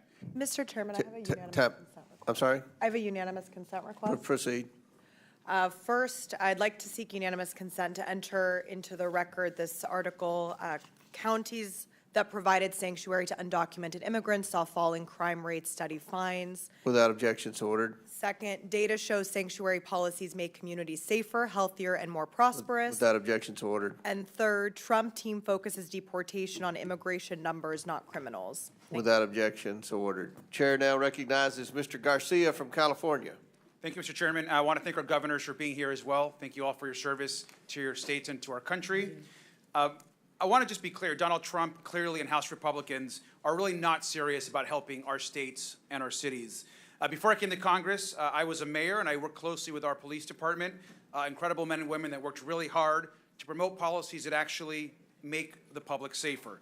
Now, during that time, our city actually reported some of the lowest murder rates in history. And I've been in close touch with our current police department, our local sheriff, and local law enforcement. And I want to be clear. Donald Trump is intentionally provoking chaos, hate, and division. Now, Trump is trying to intimidate, he's using our military to create fear, and there's no legal justification for his actions. I strongly believe he's trying to keep American citizens from peacefully making their voices heard. We just had a demonstration in my hometown of Long Beach, California. Over 500 people showed up. There was no vandalism, there were no arrests, and it was peaceful, and I want to thank them. Trump is trying to make it very clear that this is about intimidation. I believe he's fueling violence on our streets because he thinks it's politically helpful to him. And I actually want to remind our committee that when Donald Trump was president in 2020, that's actually when we saw surges in violent crime across the country. They increased under Donald Trump's watch. We should be focused on actual public safety threats, but we know that Donald Trump is taking federal law enforcement away from actually investigating serious crimes and cartels. And if you ask any police department, police chief across the country in your states, they will tell you they want their police focused on the issues in their neighborhoods, in the state, traffic violations, speeding, domestic violence. Those are the issues that people want to see addressed. Law enforcement should be focused on those issues, and I know the governors agree. Back in my home district in Downey, California, we've had agents just yesterday grab people in front of churches, their houses of worship. Agents refused to identify themselves and show warrants. An elderly man was dropping off his granddaughter at their local church and was detained in front of the property and the family. That is outrageous and should be disturbing to every single American. And we know this does actually nothing to protect the public. But this, of course, is Donald Trump's playbook. He doesn't care about the safety of the American people. He fuels hate and fear. It's no coincidence that Donald Trump is fueling chaos. At the same time, he's advancing legislation which the American people know is completely toxic and harmful to this country.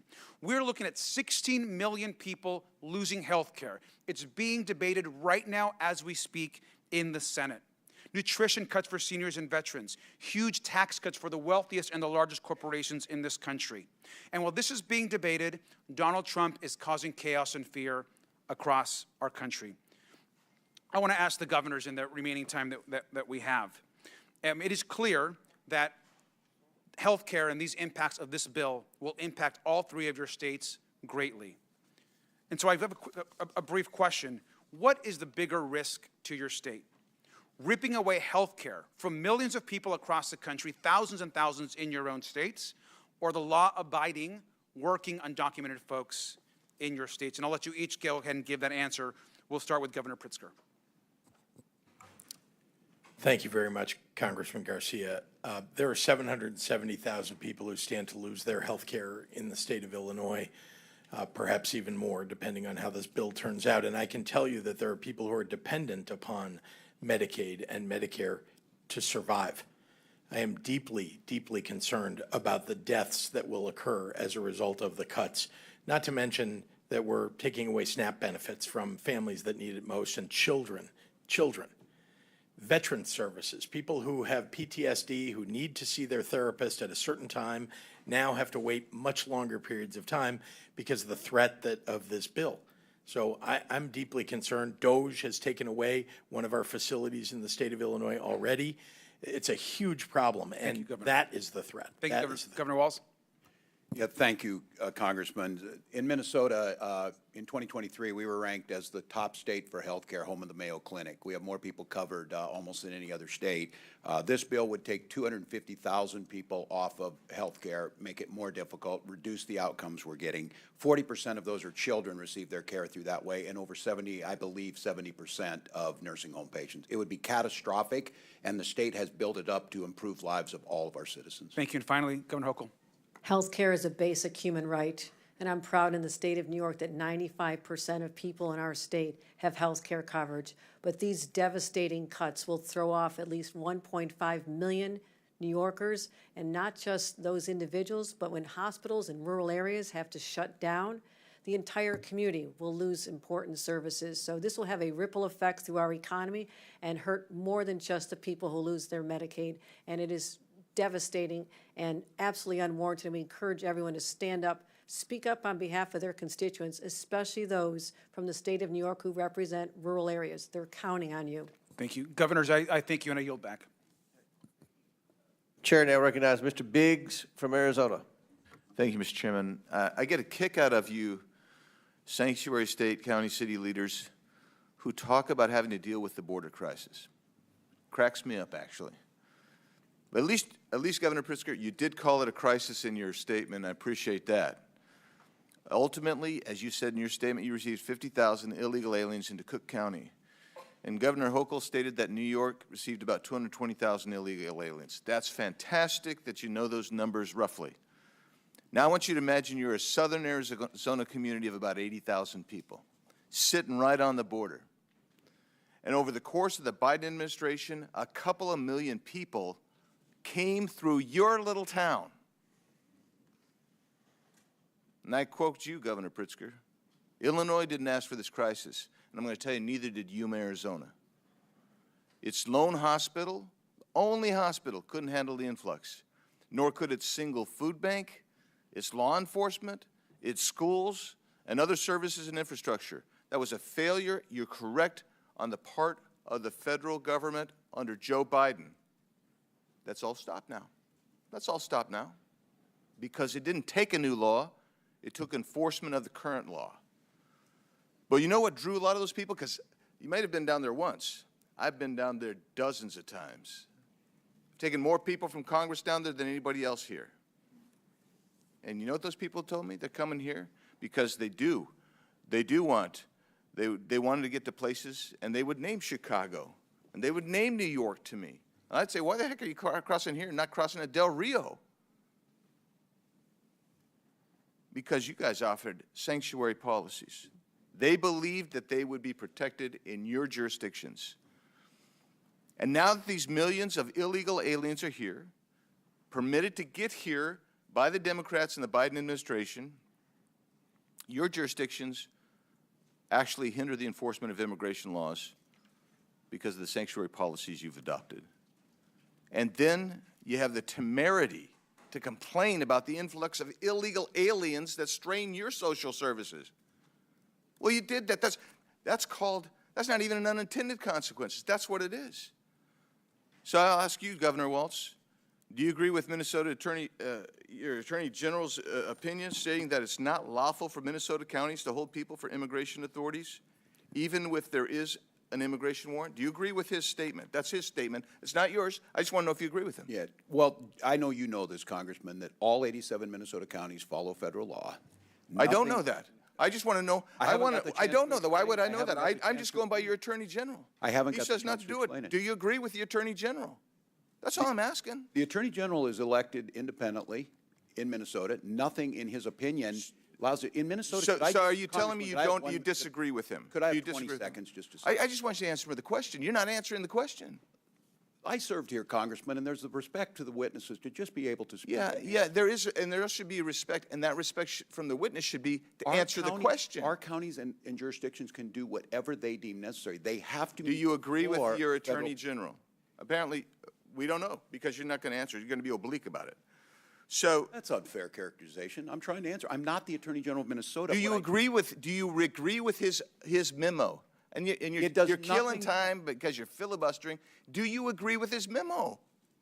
That's all I'm asking. Nothing. And you don't want to even answer it. You just say, oh, you know, maybe yes, maybe no. I don't know. Let's go to you, Governor Pritzker.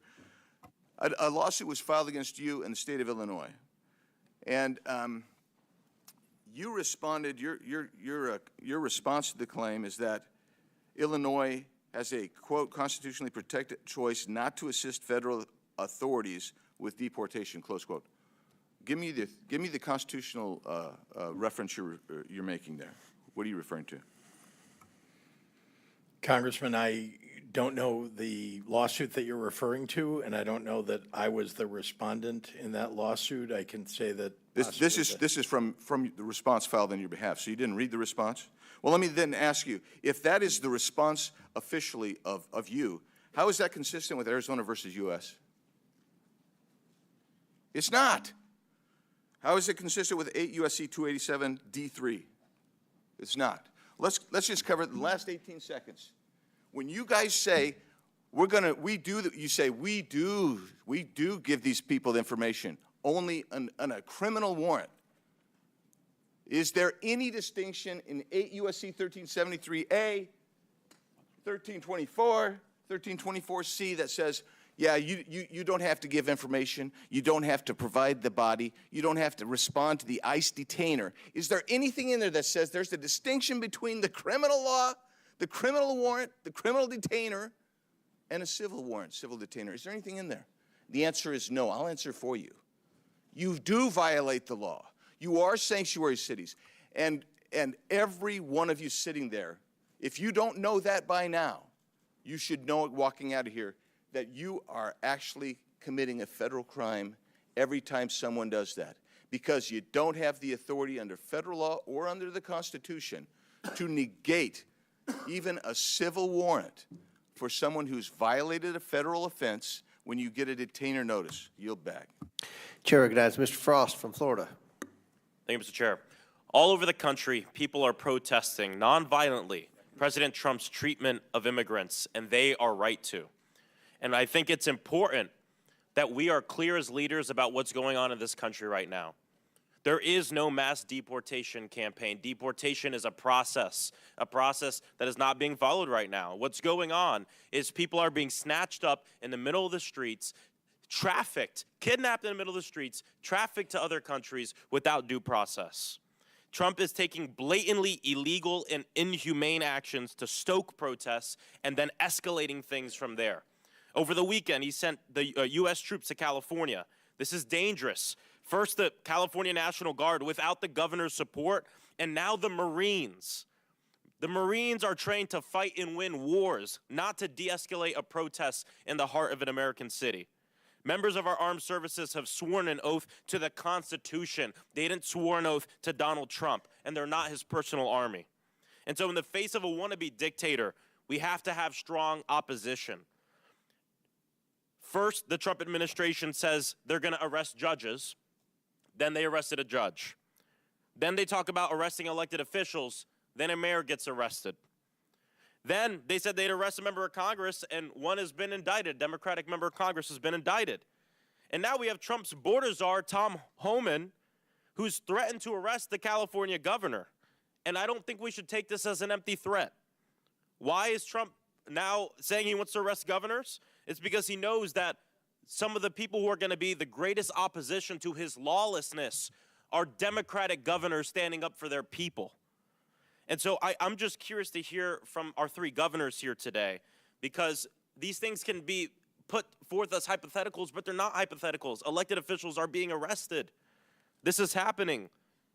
The DOJ is being weaponized against us. So if federal agents were to come to your door, to the governor's mansion, approach your security staff to arrest you. You have Tom Homan on the news saying, I want to arrest Governor Hochul, Governor Pritzker, Governor Walz. What do you do? What do you say? I'm just curious. Governor Hochul, if you can start. If Tom Homan comes to Albany to arrest me, I'll say, go for it. You can't intimidate a governor. What is this country coming to?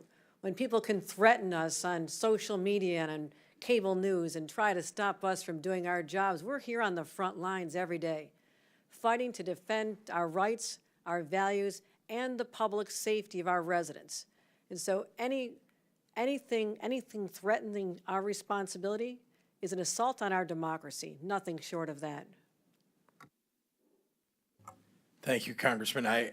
Let me begin by saying I have the highest duty to protect the people of my state. And indeed, if Tom Homan were to come to try to arrest us, I can say, first of all, that he can try. I can also tell you that I will stand in the way of Tom Homan going after people who don't deserve to be frightened in their communities, who don't deserve to be threatened, terrorized.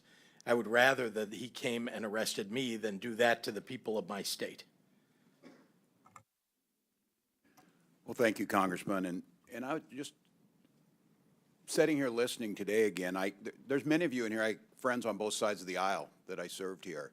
The job of governor is very different than the job you're doing, but we need you. We need to work together. No one here wants to hear these horrific stories, but we have a job to do on limited resources. And equating that not doing ICE's job means we're not cooperating. We're patrolling our highways. I'm proud that Minnesota's a state third lowest in traffic deaths. if we start doing all the things that ICE, and nothing we do precludes them from doing their job. And so threatening and political, and I did not realize, I guess, I watch, I didn't realize how much animosity there's here. We have a responsibility, the American public, to work together. And I think threatening arrest on elected officials, Congressman, it doesn't help any of us. And Governor Pritzker's right. Our citizens are scared and angry, and it's not necessary. We can fix this with a bipartisan border bill. Help us out. Thank you, Governor. I want to end by saying former Governor and now Secretary of Homeland Security Kristi Noem just last year said that federalizing the National Guard would be a direct attack on states' rights. And now she's cheering it on. President Trump has consolidated power so much in his own party, there's little to no, pretty much zero, opposition left to his lawlessness. We hear it in this room right now. And the last thing I want to say, too, is what's going on right now is not just a distraction from the fact that they want to pass a massive tax break for the richest Americans and take away services and things from working families, but it's to enable it. These aren't two different stories, because the only way you rip away health care from 15 million Americans in this country and not feel like you have to fear for your job or that you're going to be protested every day is by scaring the people and suppressing their First Amendment right. What's going on in Los Angeles and what Donald Trump wants to do around the nation is directly connected to the fact that he's going to take away health care from all of these people, 15 million Americans, to benefit people like him and his donors. And it's shameful. These aren't two different things. It's the same thing. I yield back. Chair recognizes Mr. Higgins from Louisiana. Thank you, Mr. Chairman. Governors, I guess thank you for being here today. This was staged to be it was bound to be, political conflict here. But I'd like to get pretty real with each of you. I know Governor Walz pretty good. He and I came to be, believe it or not, America, Governor Walz and I came to be quite friendly. I consider him a friend for many years. And it was fascinating that we disagreed on almost everything politically. I doubt there was a vote we had in common, but I'm pretty sure I could call Governor Walz and get a straight answer, even now, at least in private. But in a setting like this, it's difficult to get a straight answer because you're being viewed so closely. All of us are. So I'm going to try and be real with you. And Governor Pritzker, I don't know you. Governor Hochul, I don't know you. I can tell you that that you strike me as extremely political, and rather arrogant, quite smug, good lady. And this is a serious topic, man. We have hundreds of thousands of Americans dead from fentanyl that came across our border. Our nation suffered generational trauma for 4 years from open border policies. And we listened in ad nauseum, speech after speech after speech about how Mayorkas, who struck me as equally smug in many horrific meetings, said we need more money, we need more laws. We never needed more money. We never needed more laws. We needed an executive branch that had the will to enforce the law and thus end the trauma that the American people were continually suffering at our southern border. Now, the impact of that policy remains, and sanctuary cities are a large part of this thing. Now, I don't know the life of you three, your background. I don't know if you've held the hand of a mother or father, had to deliver to them the news that their child had been killed by a violent criminal. Prayed with that person, but I have. And the victims of crime commonly have a simple refrain: why? Why? Why did this happen to my family? And I'm going to ask you, Governor Pritzker, and you, Governor Hochul, what do you say to those people when, Have you ever had the courage to speak with one in person, in private, without cameras? And when they ask you why was this horrible person invited to Illinois or New York? Why do your sanctuary policies encourage, why did this guy that killed my daughter, why was he in my state? Why? Representative. Don't tell me it's limited resources. Representative. Don't tell me it's limited resources. I'll let you know when it's time for you to answer the question, madam. Okay. Don't tell me it's limited resources, because we're talking about the resource of righteousness and goodness. And God controls the bank of righteousness and goodness. And there's no limit to that withdrawal. Governor Pritzker, what do you tell a family when they ask you why? Why was this murderer in my state that came here across the border illegally and was encouraged to come to my state by your policies? Go. You said invited or encouraged. 50,000 people invited were, and encouraged by 50,000 sanctuary people were policy. shipped to my state by a Don't border beat state around the governor. bush. Own it, man. I'm not beating Own around. it. I'm telling you, 50,000 people were shipped to my state by a Would you ship Republican them back? border state governor. 50,000 is a smidgen. We have 15 million cross the border. I understand. I'm glad they bust some to your state. I have 'cause you and needed I to have taste been it. clear Your sanctuary about policies favoring border Governor Hochul, security. There was a I'll give bill you the last last year couple of on that seconds very here. subject, sir. On the Governor question of Hochul. what And I'd you say to opposed that it. family, I would say my heart is breaking for you. I'm a mother. When you describe the pain of a family like that, I've been there. I have held victims' families in my That's a arms. good start. And I'll tell you Mr. this, Chairman, you appear my to be a time has religious expired. person, I yield. but we are called. Gentleman's time's expired. Chair recognizes Ms. Lee from Pennsylvania. Mr. Chairman. I recognize the ranking member for unanimous consent. Okay, a couple of things. One, I want to raise a point of order. It is against the rules to attack or to breach the decorum with respect to our witnesses. You can't. Well, the ranking member You has a look different like this, definition or you of look attack like than I that. do. You That's look for like sure. this. You cannot criticize the countenance of a witness when they come before the committee. You can raise issues, no question, but you cannot personally attack a witness. That is not within the rules. That is not in accordance with decorum here. And I would raise that same concern if Did the ranking if one of member our not call members us is attacking Nazis? it. All right. Secondly, Proceed with unanimous consent. Secondly, unanimous consent. I have asking unanimous consent to submit a document entitled "Trump Wants to Cut Funding to Sanctuary Cities and Towns, but They Don't Actually Violate the Federal Law." Without objection to order, Chair now recognizes Ms. Lee from Pennsylvania.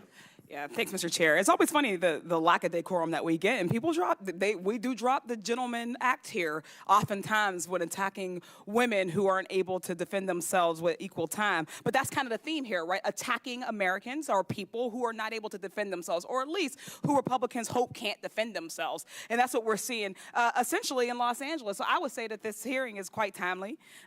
What's happening with ICE and the military in Los Angeles is terrifying, and it's directly caused by Trump's policies and his cruelty. It was Trump's overzealous ICE agents who started this specific incident.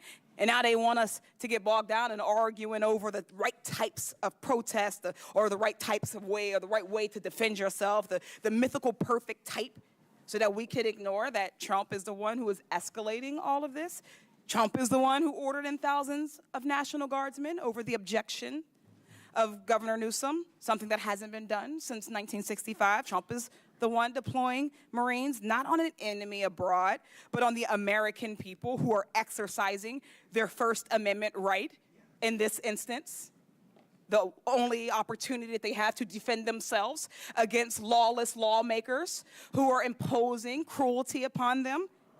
For a party of so-called law and order folks, they sure are stampeding over people's constitutional rights and intentionally inciting more chaos, more fear, more anxiety, and increasing the likelihood that people will get hurt.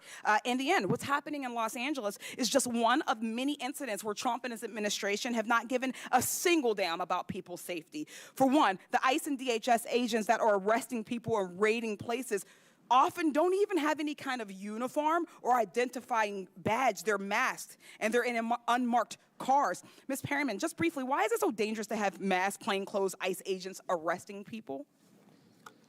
So I'll just thank you, Congresswoman, for your question.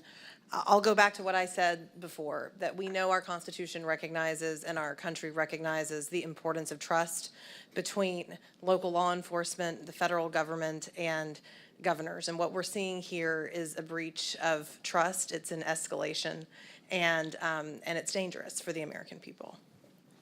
Trump said he was only going to go after undocumented criminals, but that's clearly not the case. Whether through incompetence or straight up racial profiling, ICE and DHS agents are wrongfully arresting U.S. citizens. We've talked about it today, and catching these mistakes often happens too late, after an American citizen has already been illegally thrown into another country, and Trump's administration is doing nothing to get them back.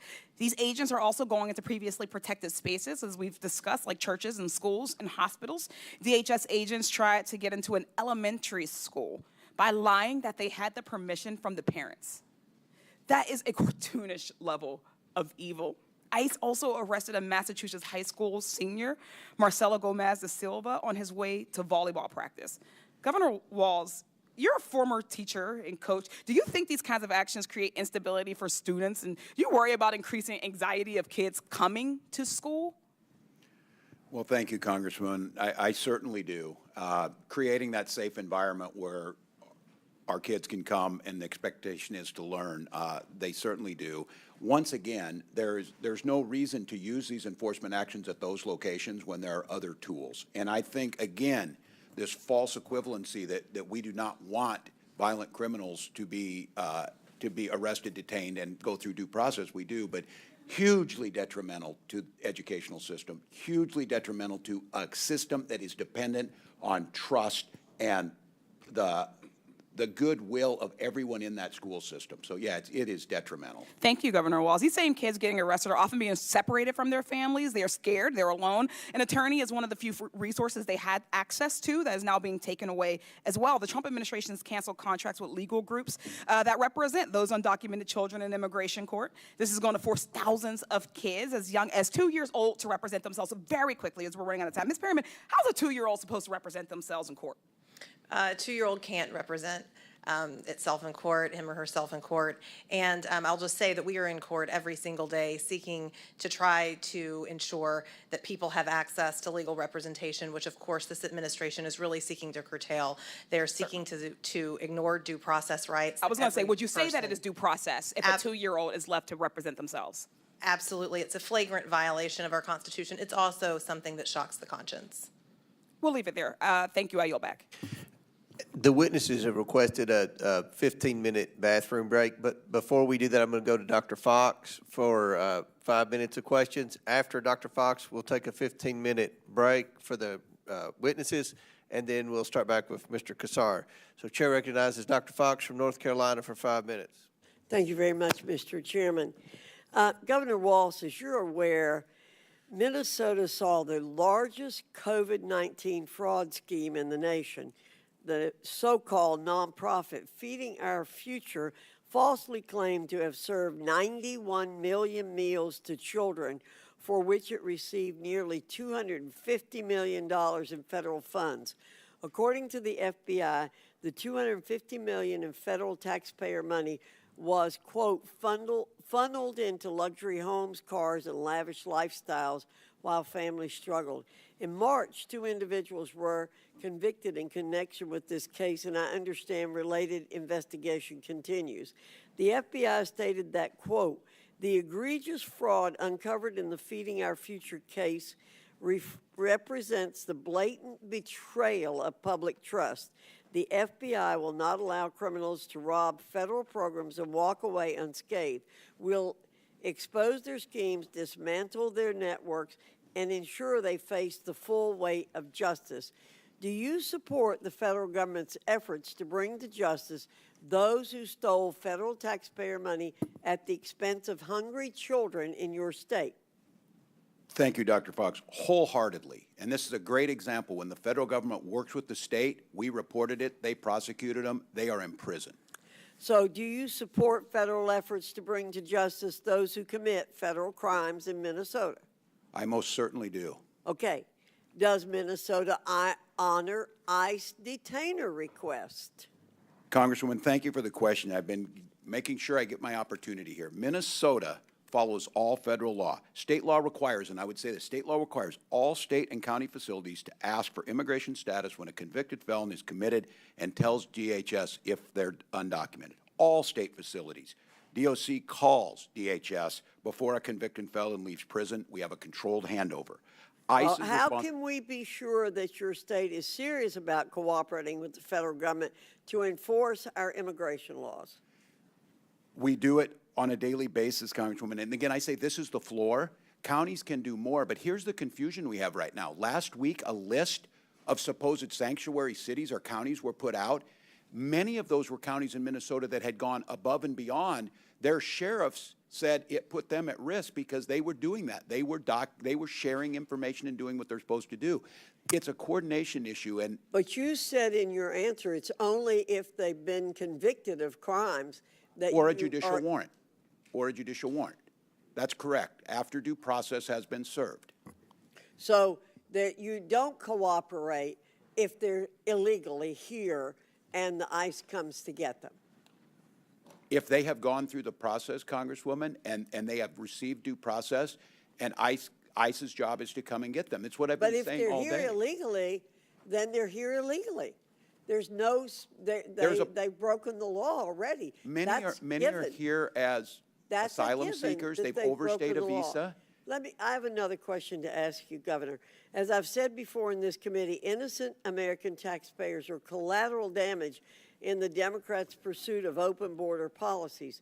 Americans pay with their wallets, their safety, and all too often their lives. This is unacceptable. I'm sure you're aware, Governor, that your state has spent hundreds of millions of state taxpayer dollars to address the surge of illegal aliens in Minnesota.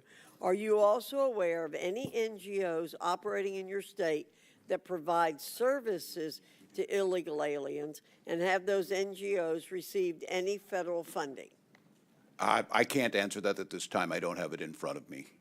Well, we have to end the shameful practice of NGOs working against immigration law enforcement efforts. That's why I introduced H.R. 245, the Grant Integrity and Border Security Act, to stop NGOs who work against U.S. laws from receiving a single cent of taxpayer funds.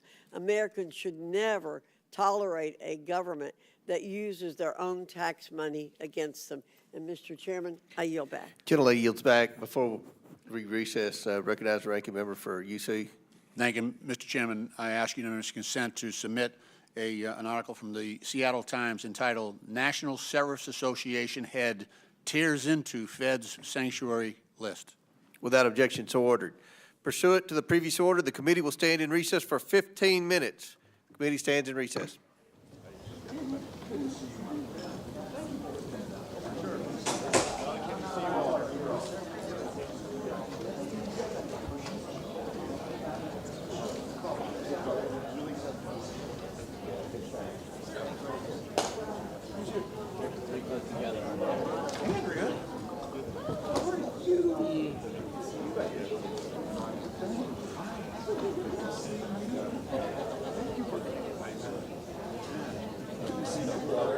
Miss you, man. Tom, good to see you. 5 miles on the mall today. Oh, really? I passed one of these members. You got up before it was warm.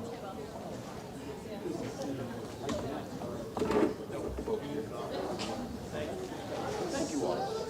Use that from my back.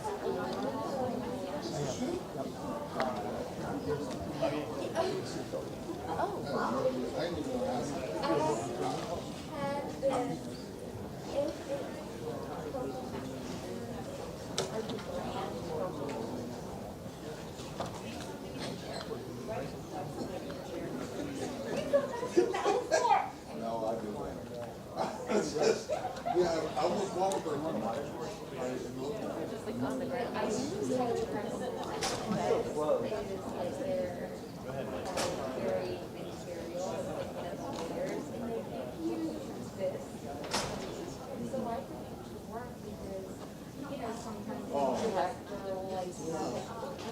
So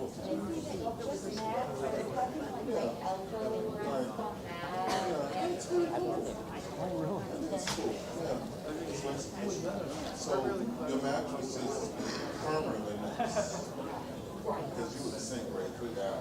Yeah. But it's just, yeah, it's sort of like. And they also got.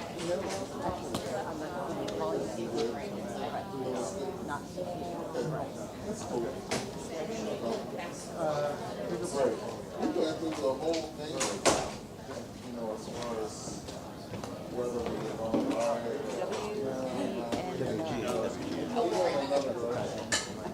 But yeah, I thought great. I had 4 plates. you're awesome. You're very good. Thank you so much for being there. Appreciate it. I know, as usual. Always. Always. Mo was on his way over here, but he's something reversed. So we're fine. I saw, and. So it's, you know, And so did he actually come here? I stopped him. I mean, because, are you okay? I mean, Fine. I was actually going to take another break. We don't need anything to go, but I mean, you guys sent him to the other side, so. Well, because they didn't have anybody to give them breaks. No. I mean, I think Brandon was gonna go to Dirksen, but it's whatever. Okay. Of course. I was like, Of course. fine. Oh, I know. And that's why I like the monitor. It makes it, doing like this all day. I like the monitor. Yeah. And, I mean, once you get it set, then you can, once I set it with this. Make sure the iris is good, even though you got it on here too. But I always set it there, and then I watch it there and make sure.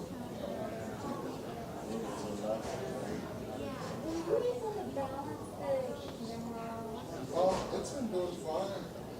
I think I haven't noticed it being an issue. I felt like when I had it on, like when we swapped off, I felt like it was, Oh yeah, if I do down here, yeah, it's gonna drift. And if I do up here, it sets. So it's like, where do you leave it, you know? yeah. So, I mean, I'm up on the top dice more than I'm down on the lower. So I leave it set for the top.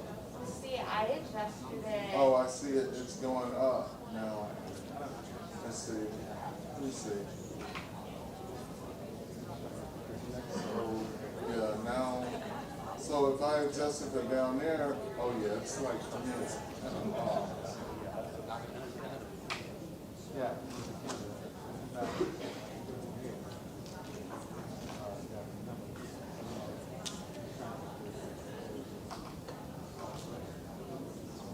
So if I go there now, the dais is sitting fine.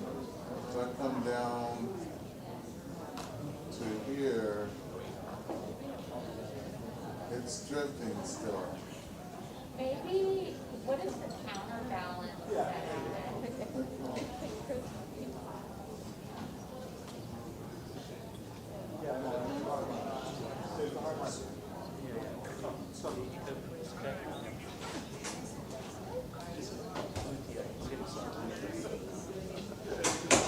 Okay, so if I put it here, it sits. And then if I put it here, it sits. Oh, So it's like, there's the chairman basically, be right there.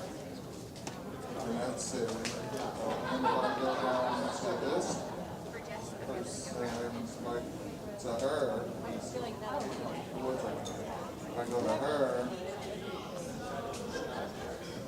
it's not focused, but if I was to go to her, it's sitting. Okay. So it's sitting on both, you know?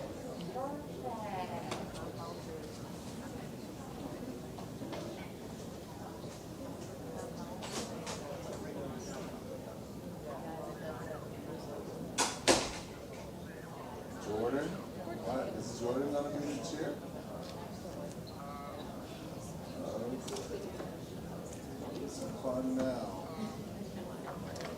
Fireworks premiere.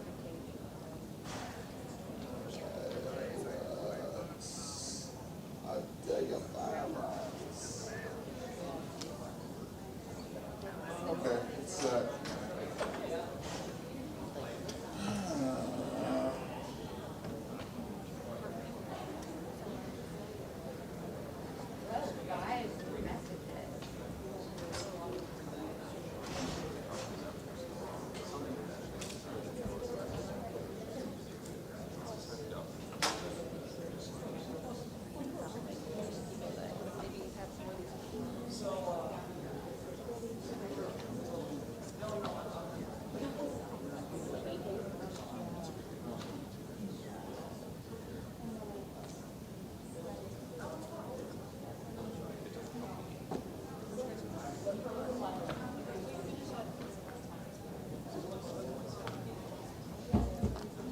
I went over to the cafeteria, got some soup. Oh, good. It's okay. I like your bean soup, but they didn't have it. What soup did you have? I don't know, it was a mixture of a bunch of stuff. There was some tomato pieces, some bell pepper. There was a lot of stuff in there. I don't know what it was called. No, it's their chili. I don't even remember seeing much chili, but it was considered. She said, "Oh, you have the chili." I said, "I do." No, what chili? You got the mystery tea. It was a mystery something. I guess it was chili without beans. I'm used to seeing beans in the chili. So, Isn't there a certain style, like chili with beans? chili without beans, like Something. Chili with beans is considered Wendy's. Wendy's style? I don't know what kind. I wouldn't have thought it was chili if they wouldn't have told me. But I just felt like something like. At first, I walked into Capital Market to get breakfast, and there was a bit of a line, and I was like, I've got to go to Dirk's Connecticut. Oh, thank you. And so I just got breakfast. Okay. And you know where the cafeteria is now? When you come out the door and you go across all the police officers sit there. You ever notice that? On which building? I think it's the Capitol Market. The one, right, go down a level and it's around the corner, right as soon as you get to Capitol. I think that's a house side. It's around the house side. The one that's supposed to, when you come out, right down the hall from where we do our passes. Yeah, the Capital Market. Right, so right across, as soon as you come out, there's another door right on the other side of the hall. The police officers are always sitting on the Yeah, like the dining area. They took it from them, and now it's all scan your own stuff. They got all kinds of chips, sandwiches, and drinks, and everything in there now. Well, Because Capital Market still has a person.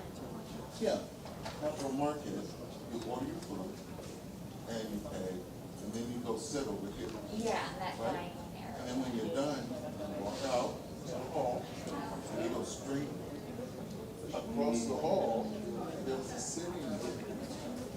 Oh, Police with officers. Milburn City. Yes.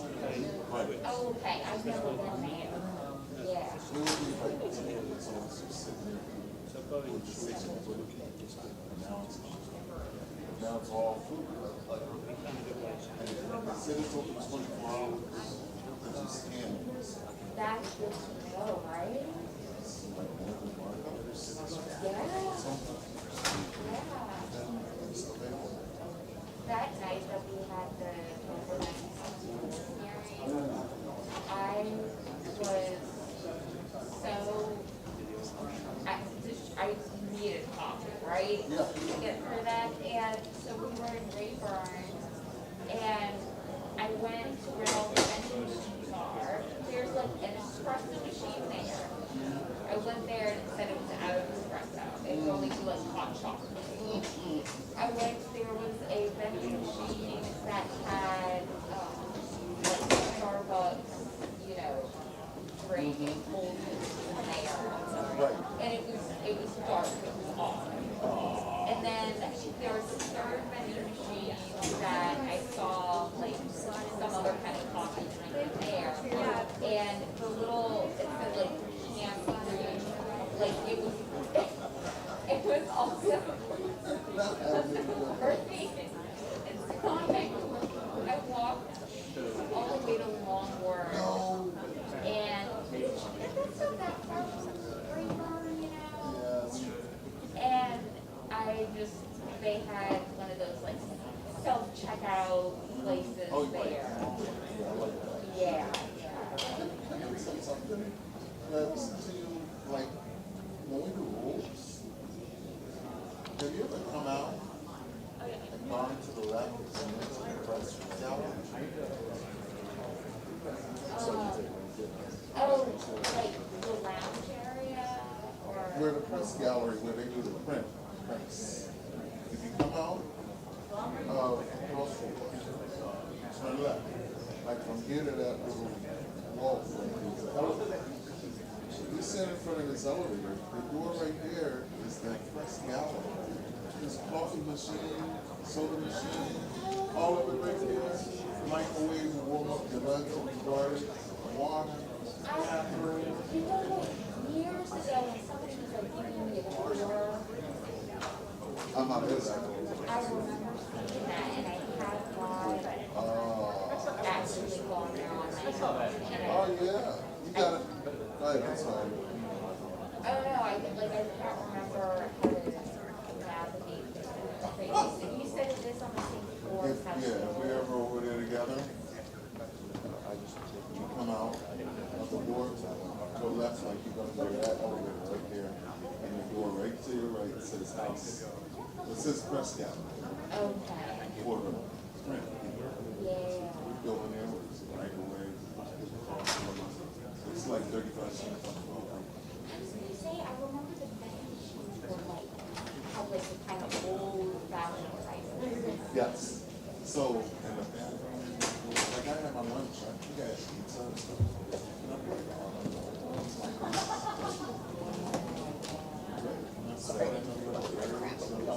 because it's usually in the evening, man.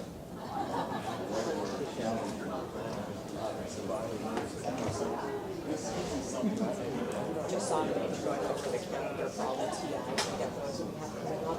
Thank goodness there's no one of them, and I was like, we don't really know. He's just like, the answer right now is yes. And I was like, tell me. He's like, we're working on getting it to know. But I was like, oh my God, there's so many of them. Going in. Door outward. Poor Mitch. That's a lot of fun. All the prep for those. Yeah. Like all the work after too, like pulling out what you need and like that's a lot. Okay, Do you need anything? Like Yeah. I'm at that part of my job where I just kind of hang out and wait for something to break. Yeah, so. no worries. We're good. Thank you. Right? Donna, Johnny, and Drew. And Johnny, is that the day Johnny called out? no, Okay. he was, so I like even see if anybody is covering me for free. Okay. I will lead through and we won't see, yeah, our floater went missing. Our what? Floater. Yeah, like Okay. Katie, Johnny, and Our best plans. on his grave, and they said that it was like, I guess a yellow thing, was like the floater like stays around in case anyone or something. It's really, is that true? So yellow? Yeah. No. It's gonna be hard to find me here. Because we're orange.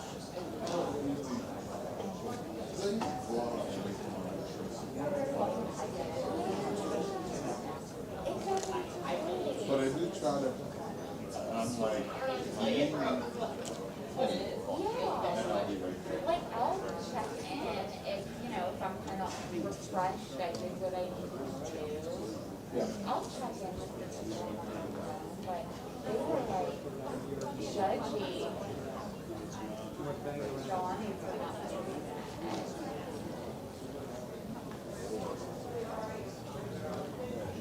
You gotta realize, has got to because once it's this once they're on you, like out of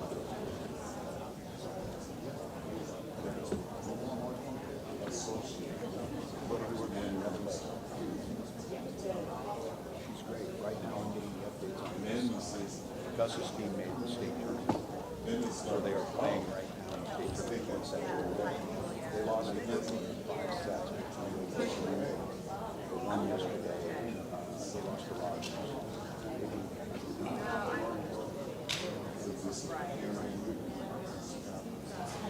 Now they're playing. So this is the first year of the Minnesota boys season. How we'll get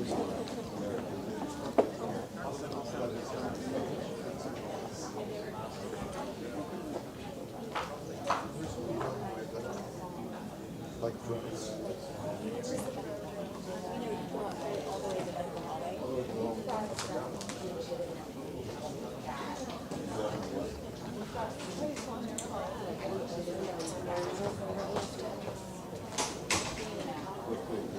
It's on silent. And worse. It'll show up somewhere. It's still around here somewhere because my watch is still connected today.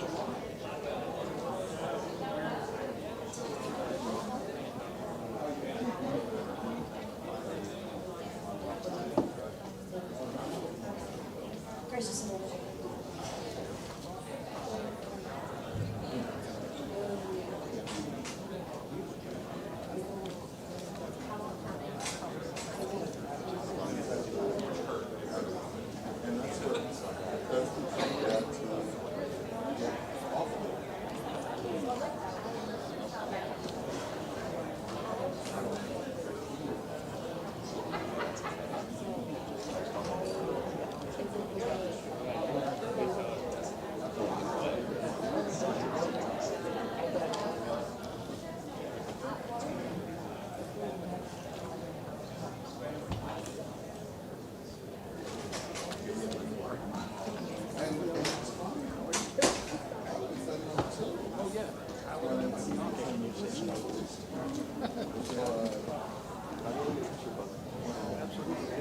Where you from?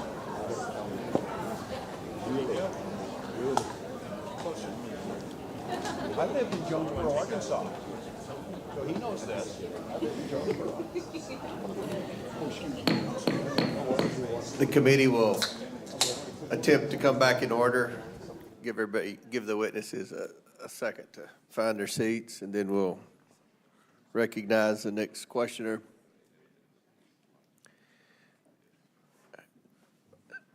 Thank you all. Chair now recognizes Mr. Kassar from Texas for 5 minutes. Good afternoon, governors. Republicans have dragged you in today for questioning because they say your immigration policies are dangerous for American citizens. So I want to ask each of you some questions about recent events affecting U.S. citizens. Governor Pritzker, was it your administration or was it the Trump administration that arrested a 10-year-old U.S. citizen recovering from brain cancer and sent her to Mexico? It was the Trump administration, sir. Correct. That was the Trump administration. Governor Walz, was it your administration or was it the Trump administration that jailed an American for days, alleging he was in the country illegally, despite him being a U.S. citizen? I believe that was the Trump administration. That's correct. That was the Trump administration. Governor Hochul, was it your administration or was it the Trump administration that arrested a totally innocent U.S. citizen, pregnant woman who wound up in the hospital after her detention? Those horrific situations are all the results of the Trump administration's over-enforcement of our laws. That was just this week, and that's correct. That's That right. was the Trump administration. Let me be clear. Democratic governors who are trying to protect the rights of all of us are not the real danger that we face. Donald Trump's reckless immigration policies are what is putting us at risk, U.S. citizens included. Trump and his puppets here in Congress put out a constant stream of lies about immigration. So let me summarize what is really going on here. Trump has ordered law enforcement agencies to focus not on violent criminals, but on indiscriminately rounding up as many people as possible. Trump is targeting people going to work at Home Depot and 7-Eleven, ignoring gangs. Trump is targeting people trying to follow the rules and go to a court hearing, ignoring those who commit real violence. And then there's the kids. Imagine just for a moment that they're your kids. Law enforcement raids at our schools. Kids with their hands zip-tied behind their backs. Multiple U.S. citizen children with cancer deported to foreign countries, separated from their treatment, their care, and their doctors. This is not just about immigrant families. Donald Trump is undermining the rights that protect all of us, no matter who we are and where we come from. People are being arrested without ever having been accused of a crime, held for days without contact with their families or their lawyers, people being deported in violation of judicial orders.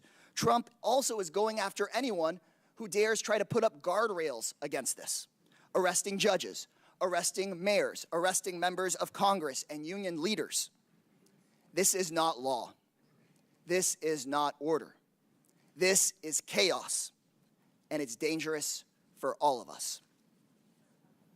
Around the country right now, people are peacefully protesting to show the world the awful things the Trump administration is doing, tearing families and communities apart, ignoring the rule of law, making us all less safe. And please know, if you're one of those peaceful demonstrators, I hear you. I see you. I have your back. So many of you are suffering because someone you love is terrified or has been unjustly taken away from you by this administration. But Donald Trump does not want people to hear your message. That's why he's taken National Guard troops and the Marines away from their jobs and has sent them to Los Angeles, breaking all the rules about how protests like this are handled. Trump and Governor Abbott have even sent troops to my district in downtown San Antonio, a place that has been perfectly orderly and peaceful. Because, as always, we know Donald Trump is trying to stoke up chaos and division, and he doesn't care who gets hurt in the process. He wants to start a fire, pour gasoline on it, and blame somebody else for the flames. So if you're watching at home and you see images of disorder or chaos in the coming days, remember this: it's Donald Trump's fire. It's him who lit the fire, and he does not care if the rest of us get burned. I yield back. Gentleman yields back. Chair now recognizes Mr. Fallon from Texas. Thank you, Mr. Chairman. Governor Walz, would you say that one of the most important things any governor, or quite frankly any elected official, can do is to keep their citizens and constituents safe? I would, Congressman. Great, I would agree. And I ask this because when I was reading your bio that you provided, nowhere did you mention the safety and security of Minnesotans or fighting crime or supporting law enforcement or, for that matter, the rule of law. So I want to take you back to 2020.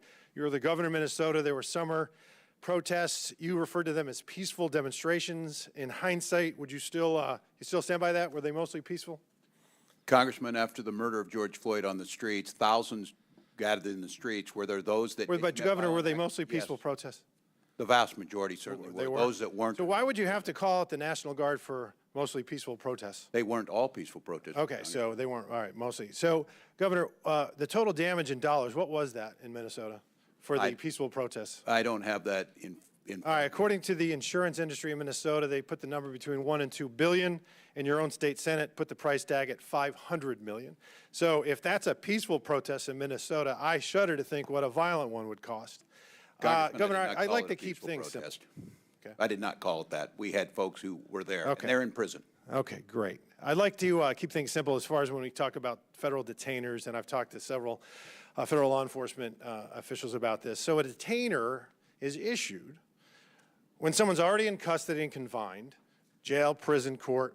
It's not somebody just plucked off the street randomly, and there's really three conditions, and it's and/or probable cause that a foreign national is subject to removal from this country, final deportation order has been issued, or it's a foreign national that's been convicted of a crime and is about to be released.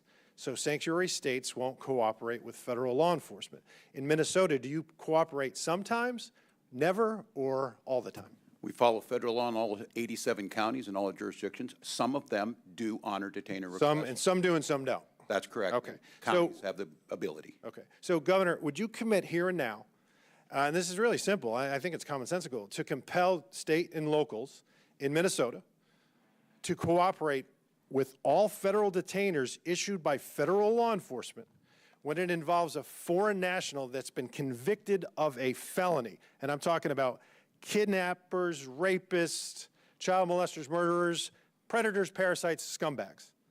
In all those of a instances, felony being held by my state corrections, every time we call. every single time you're going to do that. Every time we in call Minnesota. them and have them come pick it up. What I would ask you to commit to is, are you going to fund ICE's, what they don't pay us, on detainers? Well, listen, on detainers and in ICE, I don't call them the Gestapo.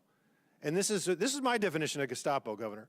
Real Nazis from 1933 to 1945 that facilitated and participated in the murder of millions. I don't call federal law enforcement officers Gestapo. You were recently quoted. Where's the apology? Donald Trump. Oh, no, Donald Trump didn't. Listen, Donald Trump's not here. Yeah. You are, Governor. Yeah. You're a big boy. Put your big boy I would pants on. ask, don't wear masks, identify who you are, don't pull up and under. Governor, you called them Gestapo. Will you apologize for that? And don't pull people. Will you apologize for that? Congressman, my job, I'm a history. Okay, so you won't. Okay, we're going to move on. No, historical Mr. reference. Chairman, I reclaim my time. If you won't answer the question. I think that's hyperbolic demagoguery. I mean, you said that in a speech, maybe you got a little carried away. I don't know if you apologize for that too, that you were, quote, going to kick Republicans' asses. I mean, I didn't say that. You said it. And that's dangerous rhetoric, especially when you use Gestapo. That's lazy too, and it's terribly inaccurate. The fact of the matter is, again, time and again, you've excused violence and you use dangerous, irresponsible rhetoric. And you can choose between being on the side of law enforcement or the side of vicious criminals, and you've chosen the latter time and again. I don't know why. Maybe it's because you want to impress your limousine liberal friends when you're eating wine and cheese, or you're getting your coffee every morning at the hemp store. I don't know, but I think it's ignorant, and I think it's culpable, and I think it's disgusting. And I can see why the American people on November 5th made it a very bad night for you and a very great night for our future. Mr. Chairman, I yield back. Chair now recognizes, is Ms. Crockett here? Okay, then Chair recognizes Mr. Bell from Missouri. Thank you, Mr. Chair, and our witnesses for being here today. I think that it's important for leaders to be honest and understand the nuance of issues. And as my grandmother used to say, all the easy problems have already been solved. We're left with the tough ones. And so it's important to our constituents that we're explaining the nuance in these issues. And this hearing is yet another attempt at dismantling the system of power and the rule of law in America. The administration's threats to withhold funding and resources from states to coerce them to adhere to federal immigration law is unconstitutional, period. The deployment of federal troops without authorization is unconstitutional, period. Masked, unidentified ICE agents snatching people off the streets is unconstitutional, period. And since my colleague brought this up, Governor Walz, I'm a former prosecutor. Is it good precedence to allow masked men to show up and take people off the streets, not even identifying themselves? No, and it also puts law enforcement at risk. Absolutely, and there's this criminal element who might say, we can kidnap people, we can rob people, come with masks, identify ourselves as ICE, and someone may not know what they can do. Is that correct? Well, if I'm not mistaken, I thought yesterday I saw that very thing happened. Someone identified themselves as ICE and committed a crime. Yes, look, you wear the badge for a reason. You wear the name for a reason, and you make sure that you're coordinated with those other law enforcement agencies that are there. It's a dangerous situation for everyone. Absolutely, and so, governors, quickly, as it relates to criminal trends in your state, are illegal immigrants more or less likely to commit serious violent crimes? It's clear that immigrants commit crime at a lower rate than the rest of our population. Studies suggest that illegal immigrants were about half as likely as U.S. citizens to commit an offense serious enough to result in incarceration. And it seems to me that we're redirecting critical resources from communities to address immigration when statistically immigrants commit less serious crimes, and this misalignment risks undermining community stability by deprioritizing other high public safety concerns, which you all have to deal with. And so I'd like to ask quickly, too, Ms. Perryman, are you familiar, and I'm not sure if you are because this was out of the State House in Missouri, are you familiar with the Second Amendment Preservation Act? Is that the act, Congressman, where the State House in Missouri sought to pass a law that it would not cooperate with federal law enforcement? Particularly with gun cases, yes, ma'am. And so I'm a little confused, and I'd love for my Republican colleagues to clear this confusion up. On one hand, when it involves immigration, they're saying that that states like yourselves should do the job for them, reallocate resources from places that you're doing tremendous work in to do the federal government's job. But when it comes to gun violence, Missouri passed a law forbidding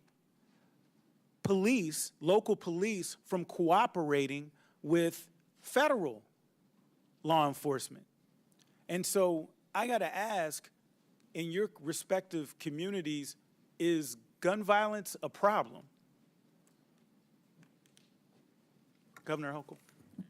Any incidence of violence is a problem for us, but I'm proud that after investing nearly $3 billion in law enforcement since I've been governor, our crime rates are trending downward, particularly violent crimes. And a place like New York City had the lowest crime rate in May in history. And I'm going to reclaim, just because I'm short on time, but Lowest gun murder violence rate. is a concern. Would that be safe to say? Yes. Governors? It is absolutely a concern, yes. And so when local law enforcement and federal law enforcement work together to curb gun violence, which protects all of us and all of our families, I don't hear Republicans complaining about the fact that local law enforcement is literally barred, until the Supreme Court overturned this, barred from working with federal officials. And I think it's just about hypocrisy to suggest in this situation that you should be forced to take the finite resources that you have to do the federal government's job.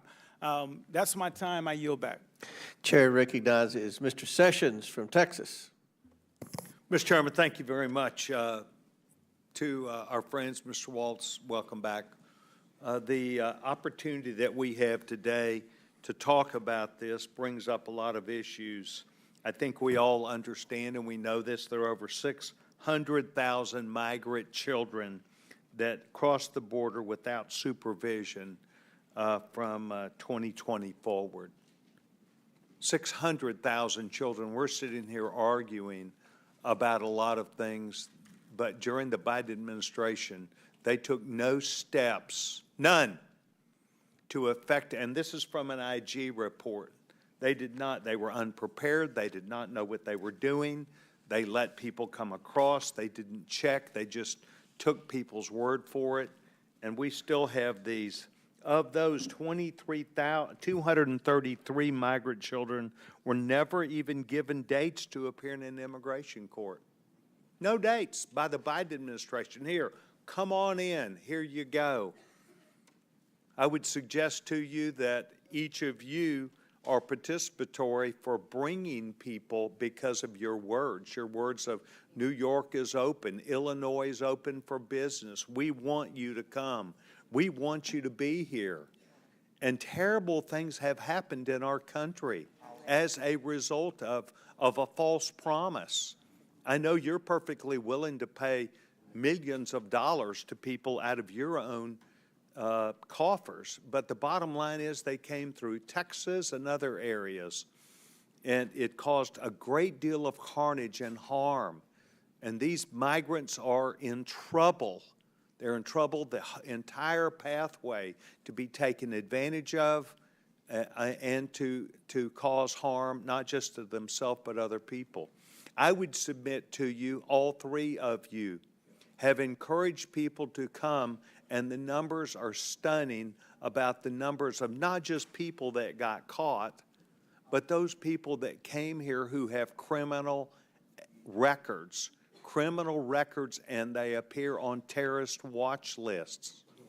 And I would ask each of you, are you aware that when you put your open Come to America sign, come to the state of Minnesota, come to Illinois, come to New York, are you aware that you were doing that where there would not be a background check, where there would be people who would openly hear this who were criminals and terrorists, and they evaded this process and overwhelmed law enforcement? You created a gold rush.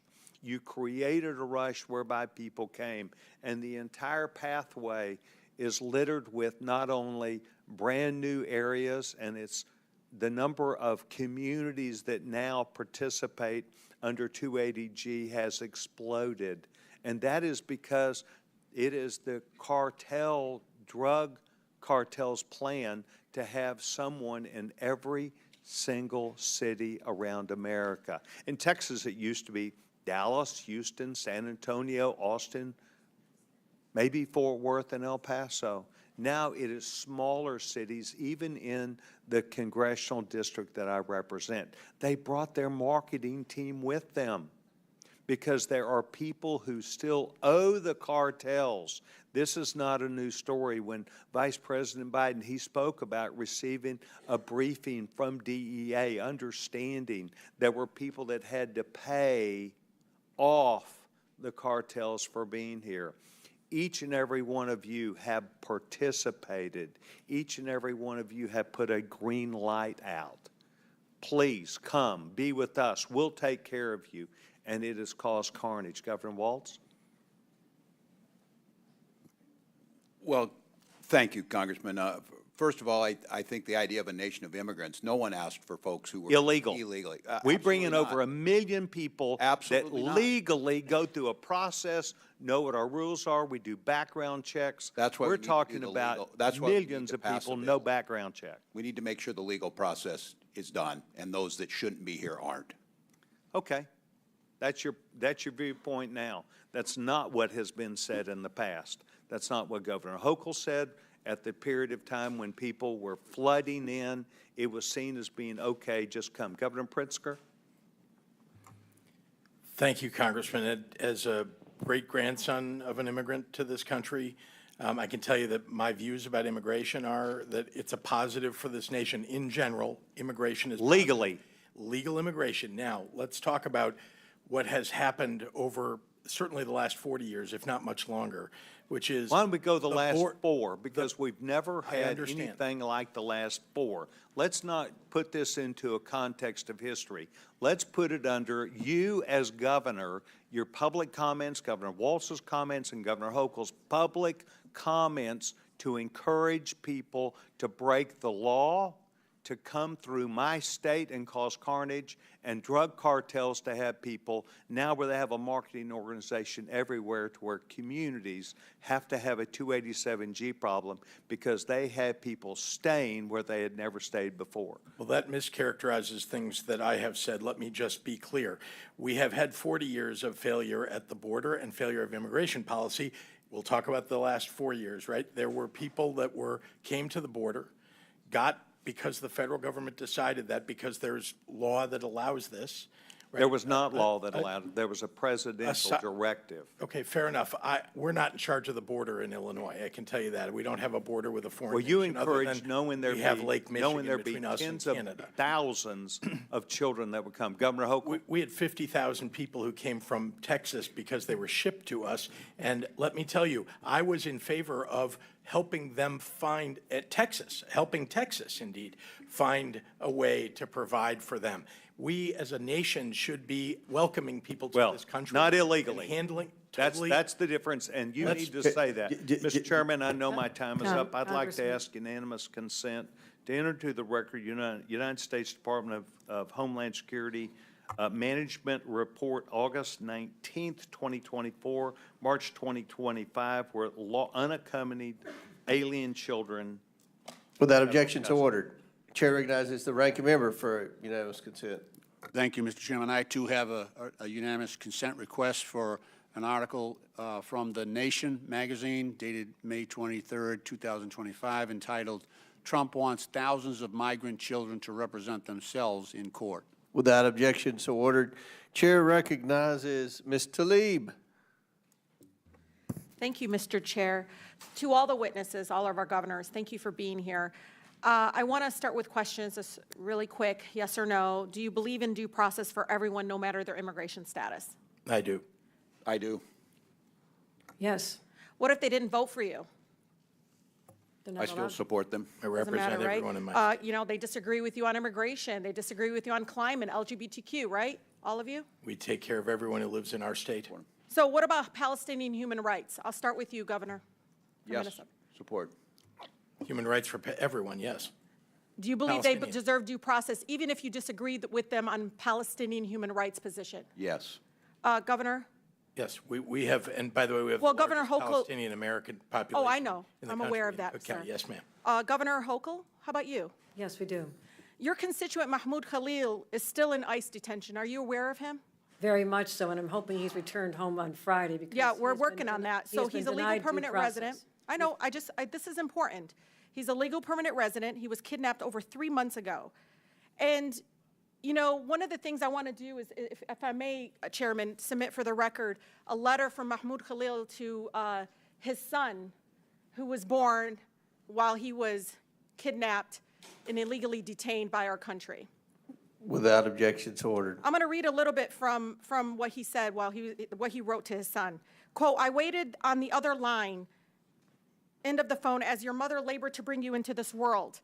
I listened to your pain breaths. Do you understand they had to put the phone next to his wife birthing his child while he was illegally detained? I listened to your pain breaths, her pain breaths, and tried to speak comforting words into her ear over crackling line. During your first moments, I buried my face in my arms and kept my voice low so that the 70 other men sleeping in this concrete room would not see my cloudy eyes or hear my voice catch the cruelty of what is happening in our country. Everyone, to all my colleagues, should understand the human toll of separation of families. Read this letter, take a moment. And maybe Governor Hochul, sometimes I feel like because he's Palestinian, you didn't speak up enough. And I say that as a Palestinian American serving here in Congress. We all need to always support due process for everyone, no matter if you disagree with them politically or not. The judge said they might release him on Friday. You should use this opportunity, Governor Hochul, to redeem yourself and welcome that decision. I urge you to all protect your constituents' constitutional rights, no matter if you disagree with them politically, including the right to boycott. Right, Governor Pritzker? Including the right to protest, boycott, do whatever. That's right. I want to discuss the next item. This is a person that is now, I believe, already on a plane to Colombia. This is Michael Bogoya Durante from Southwest Detroit. He was on his way to a field trip while local police racially profiled him, said, oh, he don't speak English, let me call Border Patrol. He spoke English just fine. That set in motion to separate him from his mother and his community. He was 3.5 credits away from graduating high school. To us, he was our son. Our son. He was not a criminal. He was trying to do the right thing. He had attorneys at a nonprofit legal agency. And you know, governors, I think about him and his trip, and he's there, and he's with all his friends, and he's trying to experience this beautiful thing that we all have experienced. But what makes me angry about the fact that he went on this flight, he's probably in Colombia now, without his family, without his school community, without his classmates, is that many of my colleagues on the other side of the aisle, and maybe some on mine, their donors benefit from a broken and inhumane immigration system. The President of the United States benefited financially and personally by having a broken immigration system that keeps our immigrant neighbors in a broken system that doesn't allow them to come out of the shadows. Why? Because that's cheap labor. Let's be honest. They're arresting dishwashers, people at Home Depot at work, and their donors benefit. You know it. The restaurant industry benefit. They know exactly what they're doing. If they even wanted to fix this immigration system, they'd go to the people that employ them. And we know it.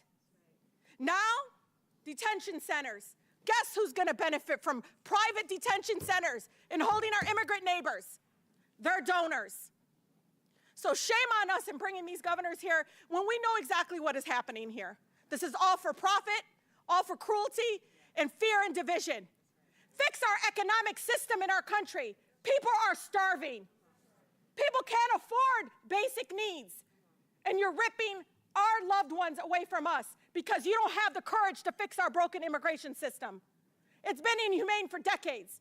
Shame on us, both Democrats and Republicans, for not doing what's right in this chamber and doing what is right for the American people and making sure we're not separating families. With that, Mr. Chair, I yield. Chair recognizes Mr. Palmer from Alabama. Thank you, Mr. Chair. First of all, I want to point out that under Article 6 of the Constitution, the Supremacy Clause, that by declaring your states sanctuary states, you declared your intent to violate federal law. With that, are you aware that illegal aliens with known ties to terrorist organizations are now residing in the United States? That's a yes or no. Quickly, yes or no. Governor Walz. I don't have firsthand knowledge, but I would assume You should yes. have. Governor Pritzker. I know that's been alleged. I don't have firsthand knowledge myself. You should have. Governor Hochul. My Joint Terrorism Task Force surveillance has surveillance. Ma'am, that's a yes We're or aware. no. Either you know or you don't. We are aware. That's amazing, considering that the Customs Border Patrol reported just in fiscal year 23, 736 encounters with illegal aliens with ties to terrorist organizations. And there's it's 2.2 million estimated gotaways. We have no idea how many known terrorists are in our country. Do you support the arrest and deportation of illegal aliens with ties to terrorist organizations? A yes or no? Governor Walz. If due process is given, certainly. Governor Pritzker. Exactly. We need Governor due Hochul. process before we Hochul. arrest people. Yes or no? Anyone involved in a crime, we Ma'am, cooperate. yes or no? We cooperate when any Ma'am, yes crimes or are- no? We cooperate You with any cannot crimes. give a straight answer, and the answer is you're giving safe harbor to people with ties to terrorist organizations. Are you aware of that? Let me tell you. You're shielding members of known terrorist organizations such as MS-13, Trinidad Aragua, Brown Pride Azteca, Barrios Azteca, Serenos, which is otherwise known as SIR-13, and the 18th Street Gang. Those are designated terrorist organizations. Many of these are the people responsible for bringing fentanyl in that's killed, along with other drugs, killed over 100,000 people per year. We're no longer in a war on drugs. We're involved in a war with drugs. These are casualties. Are you aware that the Department of Homeland Security identified over 400 illegal aliens who were smuggled into the United States with the help of an affiliate of ISIS? Are you aware of that, Governor Walz? Congressman, I don't have direct knowledge of that. Well, I'll help you. Mr. Chairman, I'd like to enter to the record article from NBC News. DHS identifies over 400 migrants brought in the United States by an IS-affiliated human smuggling network. Is that a problem? Without objections ordered. Does that raise any concern for you? None of us want terrorists in this country. Then why are you shielding people here from being picked up by our ICE agents, referring to this as a Gestapo organization, you know, I never want to get up on another morning like I did on September 11th, 2001. There are people in this country who are here with the full intent to do us harm. They came across our borders illegally. 358 of them crossed the northern border into New York. Not all of them into New York, but some of them came through New York. There's arms smuggling across the Canadian border into New York. And you're shielding these people. Are you aware that if just 0.5% of the estimated 15 million, 14.7 million to be exact, that came into our country illegally during the Biden administration, if just 0.5% are tied to criminal organizations or terrorist organizations, that constitutes more than the combined active duty forces of the Army and Marines? Does that not strike you as something that should be of great concern to us? Since you raised New York, I'd like to answer. Are you aware? We cooperate fully with all investigations, particularly terrorists. I mean, you cannot say 9/11 and not invoke incredible emotion. How do you know, Governor from us. Hochul, that they're terrorists if you don't allow people to be picked up who came here illegally to at least give an account for their presence? We say how they do you should be vetted know at the if they're border. not part of that 400 that we know came in through an ISIS-affiliated human smuggling operation? You don't know. You're not even looking into that. You're pointing to an abject failure of the federal government to do its job to secure what our I'm borders. pointing out here is that your sanctuary policies now constitute a threat to our national security. We cooperate in all criminal investigations. You are engaged always in have, always will. operations against federal government attempts to enforce federal law that I think now constitutes a threat to our national security, and you're in violation of federal law. That's 100% false. And charges for obstruction should be brought against each one of you for doing this. I'll leave that up to the Department of Justice. Mr. Chairman, I yield back. Chair now recognizes Ms. Crockett from Texas. Mr. Chairman. And Mr. Chair, Point of order. That was intimidation of the witness. Do you have a point of inquiry? Yes, I have a point of inquiry. State your point. Raising the prospect of charges against witnesses is a form of intimidation, is it not? Thank you. Thank you, and I withdraw the question. I appreciate it. Chair recognizes Ms. Crockett. Thank you, Mr. Chair. And thank you so much to our governors. And I want to say I apologize. I apologize for the abuse that you are facing in this committee that is supposed to be about waste, fraud, and abuse. And I also apologize for wasting your time because this is nothing more than political theater.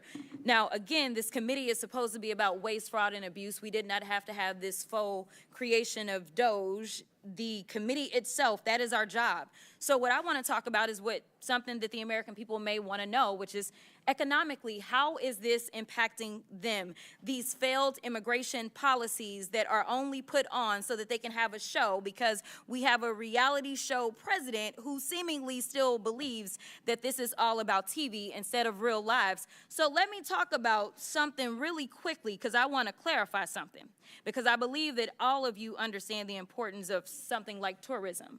Are you aware, any of you, are you aware as to whether or not tourism in the United States is anticipated to decrease to the extent that we are estimated to lose $12.5 billion in international vendor spending in just the year 2025? I can answer as the tourism capital of the country. I assume you could. Tourism's already down. It is down in the North Country where the Canadians refuse to come over because of the hostility toward their country. It's happening in New York City. It's happening at our sporting events here, our theater.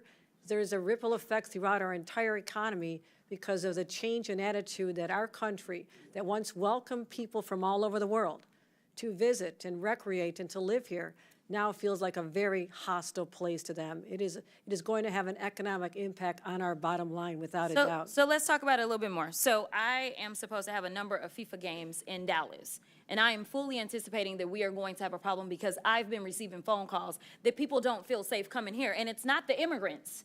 It's this government that is making them feel unsafe. But let me also do this, because they love to cherry pick. They can find, you know, any one person that has been killed, and if they've been killed by an immigrant, then God darn it, every single immigrant is going out and they are killers, and that is the problem. But they don't want to talk about white supremacy. I don't know how many hearings we gonna have about the fact that there's been this one immigrant that killed this one person. And no, I'm not excusing any killings by them or white supremacists, but they haven't had these hearings. We didn't have a hearing on Buffalo and what happened there. We didn't have a hearing on El Paso and what happened there. We didn't have a hearing on Charleston and what happened there. So it's interesting that they pick and choose, because it seems like they love to pal around with the white supremacists, and so they don't want to talk about certain other things. But economically, I want to make sure that we're making this point again, because I know that Governor Pritzker, you were the beneficiary of a lot of things from the state of Texas. And a lot of people believe that Republicans are fiscally responsible, but instead they are actually fiscally irresponsible, because what he spent was a whopping $221 million transporting people from Texas to your state. Something tells me that he could have done something else with that $221 million.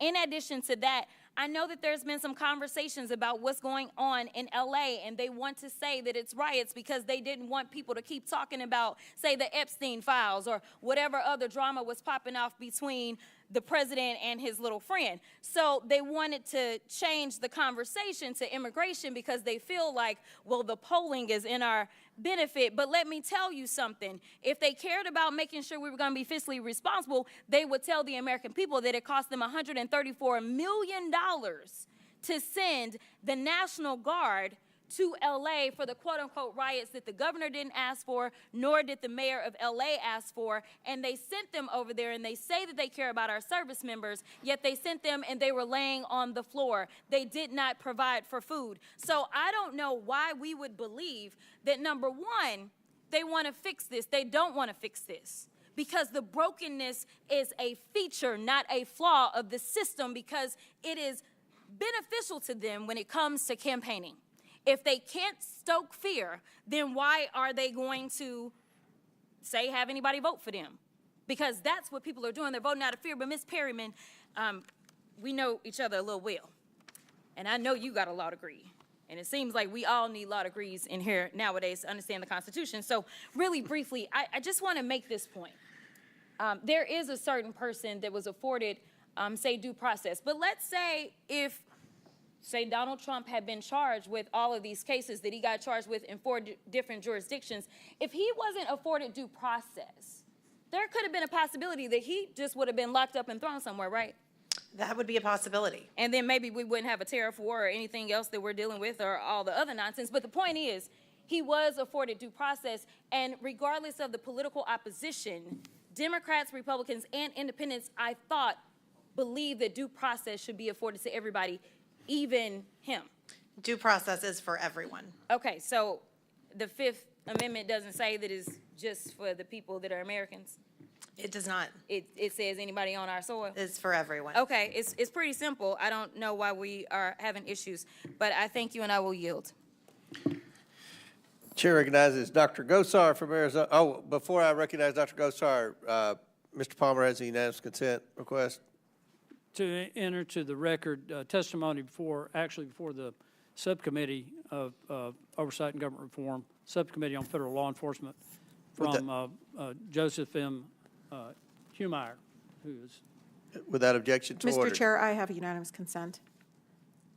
Okay, Ms. Tlaib. Can I please issue into to the record a statement from Senators Chang, Kavanaugh, and Santana and Bayer in response to the ICE detention and deportation of Mikel Bogoya Duranto? Without objection to order. Now, Chair recognizes Dr. Gosar from Arizona. Governors, good afternoon. Would you agree that good process builds good policy, builds good politics? Pretty normal, right? Would you agree, Governor Pritzker? Yes, sir. How about you, Governor? I would agree, Also, Congressman. Governor Hochul? I would agree with that. Good. Now, would you support the disclosure of federal fundings to nonprofits, either directly or indirectly? Governor Pritzker? Federal funding of nonprofits, just generally, there is actually nonprofits do report They're Well, they do kind of, because we don't get that. That's all blocked out, okay? But you can't make good decisions if you don't have that. Would you agree? all of it is available, as I Okay. understand publicly, yes. Now I'm going to quote U.S. Supreme Court Associate Justice Louis Brandeis. He said, "In a government of laws, existence of the government will be imperiled if it fails to observe and uphold the law scrupulously. Our government is potent, the omnipresent teacher. For good or for ill, it teaches the whole people by its example. If the government becomes a lawbreaker, it invites contempt for the law. It invites every man to become a law unto himself. It invites anarchy." So do you agree with, Governor Pritzker, do you agree with Louis Brandeis on this quote? How about you, Dr. Walton? I do. It's what the President Trump has done, though. He is the one who has broken the law, and the United States government. Governor Hochul. We follow all the laws, federal and state. Okay, so why would I ask you about nonprofits financing and this quote from Louis Brandeis? What if I were to present you evidence that U.S. citizens and even foreign citizens on foreign soil were coaching illegal aliens how to bypass U.S. immigration law? Now let me remind you, as soon as an alien crosses the border illegally, they become criminals under the federal law. Governors or sanctuary cities policies blatantly ignore the supremacy clause, as Mr. Palmer expressed, of the U.S. Constitution, and it circumvents federal immigration laws to harbor criminals. As of July 2024, under the Biden-Harris administration, there were over 660,000 illegal aliens with criminal histories in the United States. But I'm talking about everyone, not just criminals. Once you violate the law by entering our country illegally, let me be clear. You're aiding and abetting criminal illegal aliens, which is a felony under Title 8 U.S. Code 1324, punishable up to 20 years in prison or life in prison or even the death penalty. Seems kind of weird, but if this aiding and abetting results in someone's death, which this committee and all Americans know has happened. Wouldn't you want to even err on the aspect of caution? I would. I really would. Now, Governor Hochul, do you like nature, and do you consider yourself a conservationist? I do. I'm one of those. I'm particularly fond of New York State's great state parks, so yes, of course I love nature. Good. So why would you allow illegal aliens to destroy a National Park Service land at Floyd Bennett Field? Yes, I was there. I got to see it all. But, I mean, even putting people in that process. I would hardly call it a park. It was a place that people used to train for military exercises. But you know what? Somebody found it as a park, right? Did they not? They considered it a national park. It's a park. Okay. Technically, it's under the Department of Interior. Okay. Governor Waltz, do you know the estimated size of 2 milligrams? I think generally, yeah. You can barely see it's the tip of a pencil, sharpened pencil at that. And that's a lethal dose of fentanyl, which your running mate, Harris' open border policies welcome to the United States. Similarly, your sanctuary policies are playing games with American lives. Do the millions of lives lost to fentanyl constitute an all-out assault on our broken borders? They do. Yes or no? Do you support tribal communities, Governor Waltz? Do I support tribal communities? Yeah. Under PL 280 or? Oh, do you support? Yeah, I certainly do. No. Okay, I do. Yeah. Okay. What about the transnational criminal cartels trafficking drugs and people across our tribal lands? This is epidemic. Epidemic. So I'm going to finish up by this. Governors, this is my promise to you. I will work tirelessly with President Trump to secure the border, build a wall, stop the flow of fatal fentanyl into our nation, and I will see that you are held accountable for the violations of our crimes against the people of the United States. Our immigration system is not broken. We just needed somebody like Donald Trump to uphold the rules of law. I pray for the safety of our immigration, ICE officers, and all the officers, and I yield back. Gentleman yields back. Ms. Crockett has a unanimous consent request. Yes, Mr. Chair. I'd like to submit a unanimous consent request for, this is from the Alabama Reflector. It says, study says undocumented immigrants paid almost $100 billion in taxes. Without objection, so ordered. And my second one is from Reuters. White supremacists behind over 80% of extremism-related U.S. murders in 2022. Without objection, so ordered. Now I recognize Mr. Lynch. Thank you, Mr. Chairman. I also have a couple of unanimous consent requests. The first is from Law and Crime magazine. Judge rebukes Department of Justice explanation for ignoring the court order. Without objection, so ordered. Subhead is the government again evaded its obligations. The judge upbraids the Trump administration's woefully and insufficient explanation for flouting his court order. The second one is from NBC News. Trump administration's threat to suspend core U.S. legal right sparks outcry and alarm. Without objection, so ordered. Chair now recognizes Ms. Presley from Massachusetts. Thank you to our Democratic governors for being here today. This hearing is an utter and complete waste of your time. It is a waste of taxpayer dollars. Republicans have called you here alleging that you are circumventing federal law. You are not. But you know who is the poster child, who is violating federal law daily? The current occupant of the Oval Office, Donald J. Trump. To make matters worse, these hardworking governors had to leave their states to be here in a moment when their work is incredibly difficult. Because Donald J. Trump and his accomplices and co-conspirators, who, by the way, Donald Trump doesn't give a damn about your constituents, and he doesn't give a damn about you. He doesn't even respect the seat you hold in Congress as a co-equal branch of government. But Donald Trump and his accomplices, many of whom are in this room, are hell-bent. What you want your legacy to be is that you're tearing food away from our babies and medical care from our elders. These Democratic governors have to stand in the gap and figure out how to stretch budgets and modify programs to keep their constituents fed and alive. Constituents like this precious little soul that I wish I didn't have to leave to come be here. Layla, who drew me this rainbow, a 5-year-old who lives with a rare liver disease, had a successful liver transplant at Boston Medical Center. Thank God. She is thriving today. But Layla will need immunosuppressant drugs for the rest of her life that are paid for by Medicaid. And without Medicaid, well, I shudder to think what might happen to Layla. But for sure, a family will at least go bankrupt trying to do everything to keep their baby alive. That's what these governors, that's the situation that they've been put in because you're a big-ass, ugly bill, and if it comes to pass. And they're dealing with the fallout of this White House pulling federal grants recklessly. Grown men throwing temper tantrums. So again, let me be plain.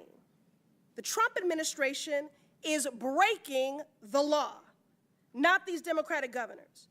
Ms. Perryman, how many legal challenges is the Trump administration currently facing? I believe there's over 300 right now. And Ms. Perryman, can you explain how litigation like this has helped to shield and defend vulnerable communities? Absolutely. Without our courts upholding the rule of law and upholding the rights of people, right now there could be federal funds frozen across the country that would endanger things like Head Start and Meals on Wheels and community safety programs, including community safety programs that help prosecutors and help law enforcement in states and communities across the country.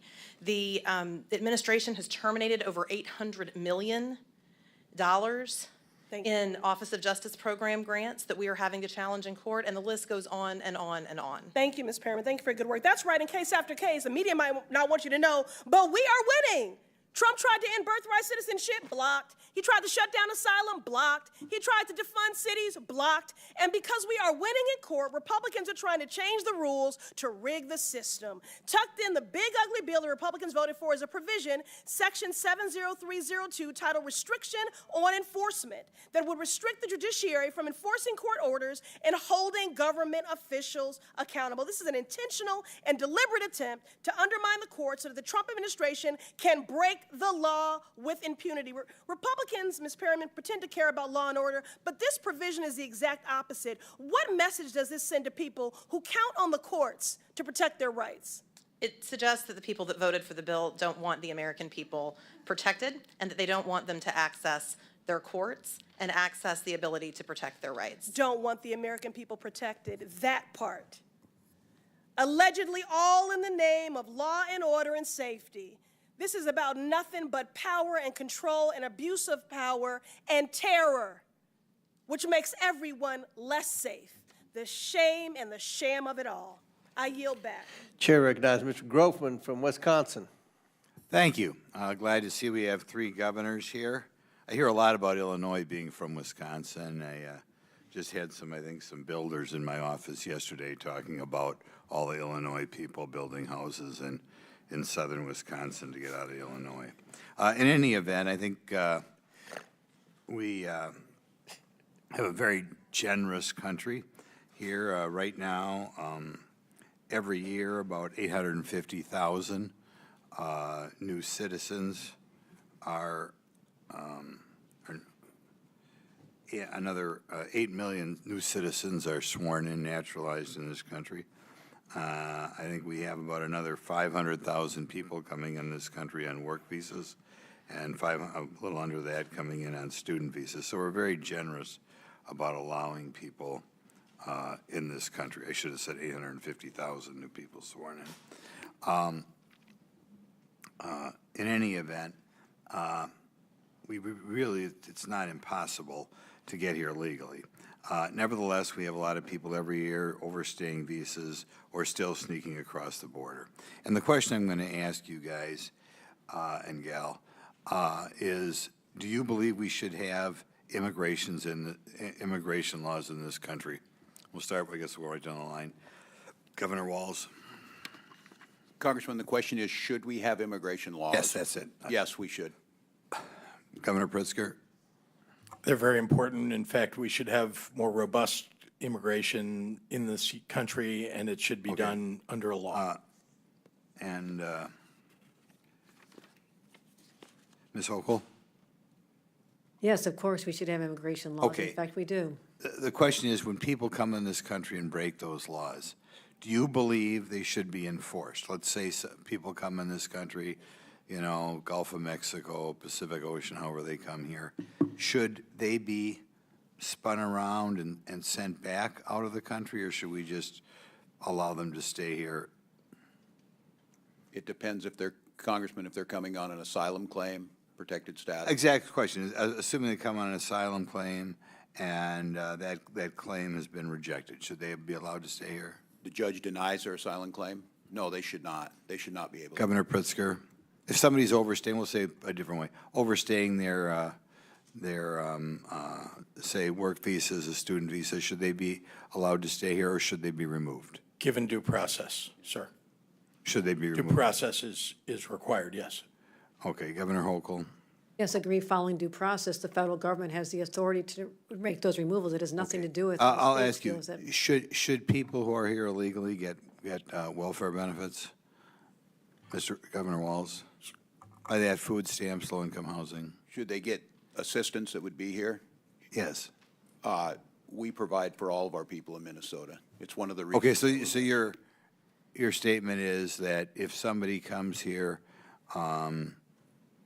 say on an asylum claim, whatever, they should be able to get low-income housing benefits, almost free rent, free food, free health care. That's what you believe? I believe states' rights, and in some states they do. Well, I know that's what you believe we should do. Okay, Mr. Governor Pritzker?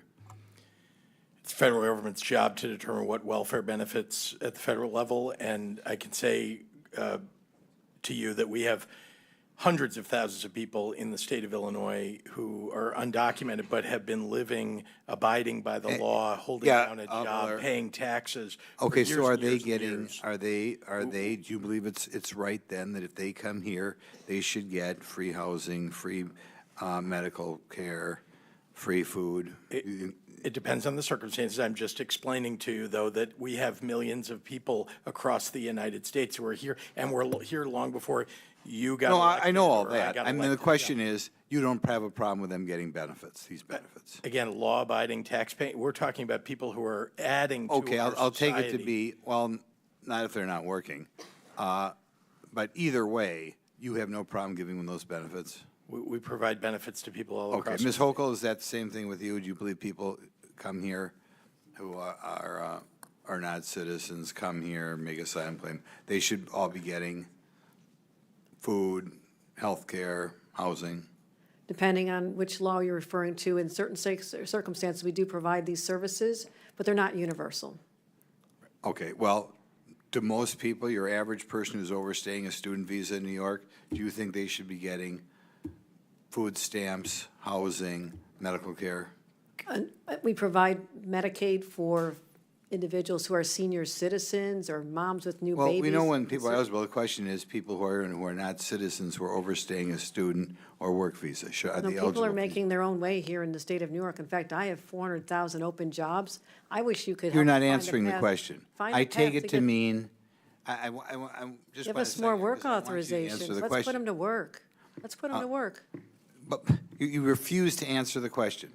If somebody is otherwise eligible for low-income housing or food stamps or medical care in New York, do you believe they should be entitled to those benefits? There's as an not a American? blanket answer to that. It depends on which provision of the social services law. In some cases, it's allowed. In some cases, it's not.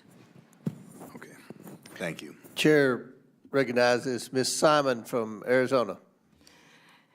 Thank you, Mr. Chair, and I would hope that I am also able to go over my time. I'm sorry, California.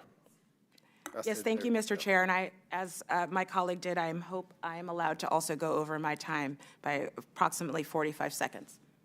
Well, I've been very fair. You've had, Mr. Frost went over a minute and a half. Okay, I'm just asking. Thank you.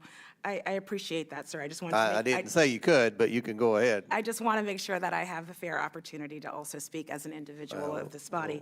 Thank you, Mr. Chair, and thank you, Ranking Member Lynch. I am so honored to be here today and having this really important conversation.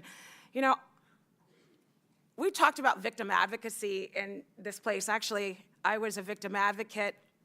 I was a 8133 in San Francisco for many years and had to sit with families who buried their folks, and sitting, literally figuring out how to mend together obituaries. I've worked with young people who have been victims of gun violence and literally have had to scrub blood off the streets. There is nothing that anyone can say to a family, I get it, that is grieving. We have a lot of work to do, not just here in this country, around the world, to deter violence.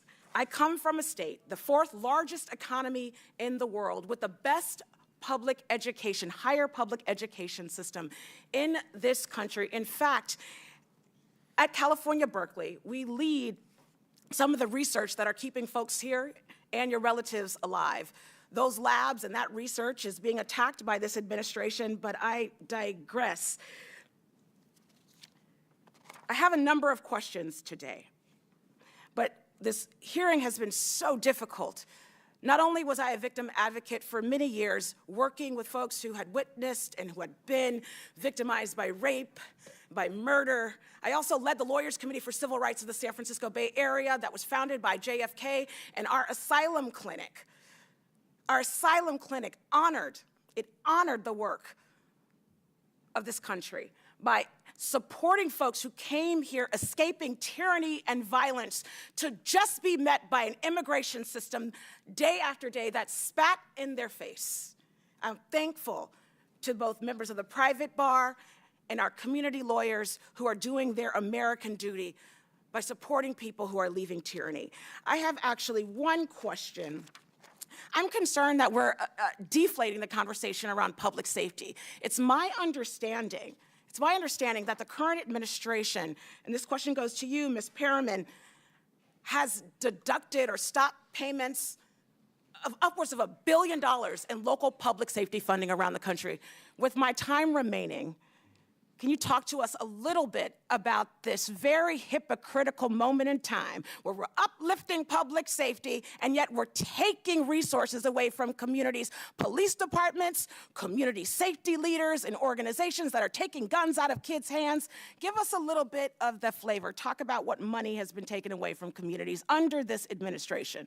Yes, since January, the administration has abruptly terminated a range of funding and grants for community programs across the country, including grants under the Office of Justice Programs, which was obviously a law that President Reagan signed. And there's been over 800 million grants and funding that have been abruptly terminated that we are having to litigate right now. They have also cut off funding for programs that help lawyers and law enforcement become trained in what they're doing in communities across the country to keep people safe. And then I know that one of the colleagues mentioned terrorism, and as part of the administration's broader funding freeze, federal funding freeze that we had to block in the first weeks of this administration and that remains blocked by a federal court, officials from states like Arizona and Oregon swore out declarations in court talking about the risk to counterterrorism funding that they were concerned about with respect to this administration's federal funding freeze. Those are just some examples. Our team is literally in court every single day. Ms. Perry, so would you say, is it of your knowledge that police chiefs, their grants have been frozen? Yes, many people in community safety programs. And so taking away literally upwards of $1 billion in local public safety funding from around the country, including violence prevention and gun safety programs, would you say this administration is making us more safe or less safe? Less safe. Any members, any other governors? Would you have any? I have a few seconds. We have programs that we work with the federal government between cities, law enforcement, and federal government law enforcement that are being torn apart. And, drug task forces, our gang task forces, gun task forces. This is making us less safe. Grants for rape kits and rape investigations, the disembowelment of the Department of Education, including the Office of Civil Rights that investigated rape and sexual assault on college campuses, decimated. I would agree that our administration is making us less safe. Thank you, and I yield back. Thank you, Chairman, for the extra time. Chair recognizes Mr. Perry from Pennsylvania. Thank you, Mr. Chairman. Sad to say I'm disappointed today, but, governors, Ms. Perryman, welcome to the House of Representatives. Great to have you here and hear about your thoughts and views on things. Governor Pritzker, you said, I think numerous times now, that the president broke the law. You're an attorney, right? Northwestern? Is that where you went to law school? Congressman, yes, sir. So just, can you cite which law in this regard he's broken? Well, there have been congressionally approved appropriations that this president has cut off, and we've had to go to court. That's illegal. We've had to go to court to have it reinstated. It's illegal. It is illegal. If you have to go to court, it's illegal, and it's still working its way through the courts, right? Yes, but things have been ruled on already. It's not illegal yet. It's your opinion. But regarding when a judge rules on it, okay, that's the law. Okay. It's the law at that moment until the next judge rules on it. Okay. Right? Because you understand the court system. You're the attorney here. I'm not. But you're not saying he broke the law regarding the riots in Los Angeles right now, or are you saying that? That hasn't been ruled upon yet, so. But are you saying he broke the law in that regard or not? The answer is, I believe that he did, but that is not what I'm referring to. Okay, you're not referring to that. No, I just told you there are appropriations, congressional appropriations. Because the implication, because of what this hearing is about, is that you're saying that he broke the law regarding the mobilization in Los Angeles, and you're not saying that. I want to make that clear. You're not saying that. What he is doing is overstepping his authority, and we are going to court. Okay. So let me ask you a couple questions, because I want to go through a little walk down memory lane here in history for you. In 1794, George Washington mobilized the military. You familiar with the Whiskey Rebellion? Yes, sir. Okay, so was Washington beyond his scope? Did he overstep? What about inciting riots on January 6th at the Capitol, right in this building? Sir. Well, you're asking. I'm asking, you're saying he's breaking the law. Yes. Ms. Hochul, he has broken Governor the law. Hochul, you're also an attorney. How about Abraham Lincoln, 1862? Did he do it? The abuse of power is an overreach into the responsibility How about of Dwight state. Eisenhower? Did he do it when he mobilized? In situations where John you're Kennedy. overruling. John Kennedy. You seriously don't want an Twice. answer from John me. I won't F. even Kennedy. bother. How about Lyndon Johnson, 1965 and 67? and 68.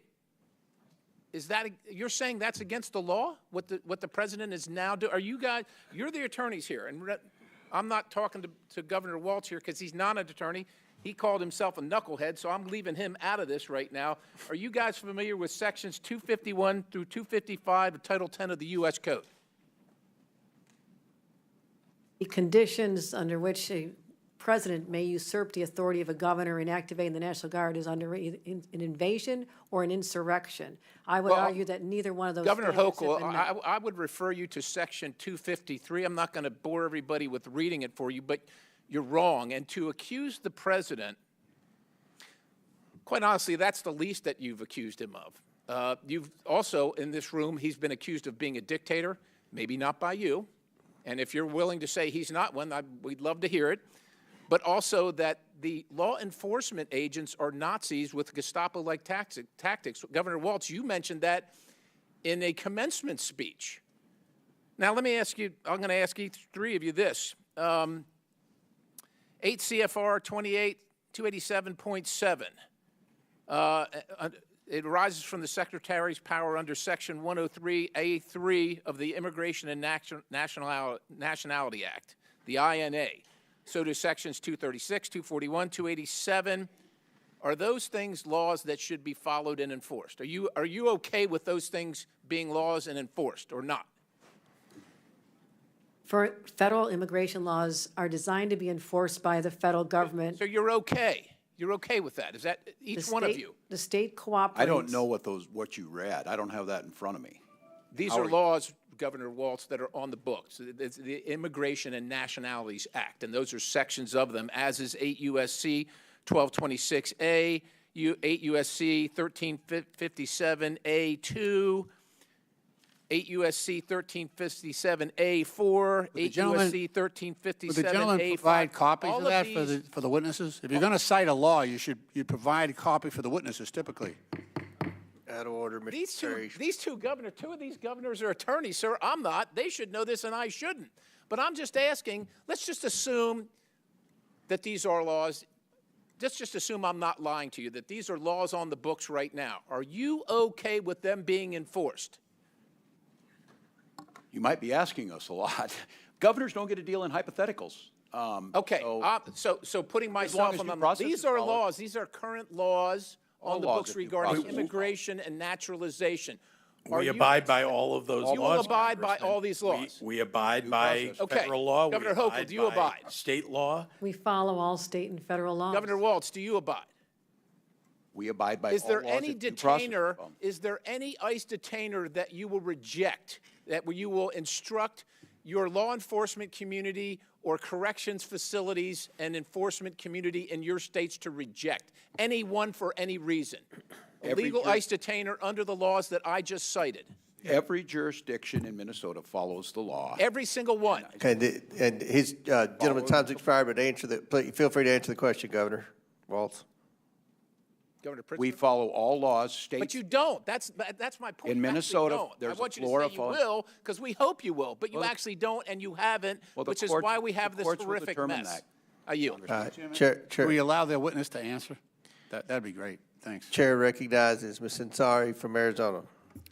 Thank you, Mr. Chairman. Thank you so much, governors, for being here. I am the proud daughter of immigrants who fled an authoritarian regime, and it is especially devastating as a first-generation American to watch Donald Trump's reckless, cruel, and radical policies transform this country into an authoritarian regime.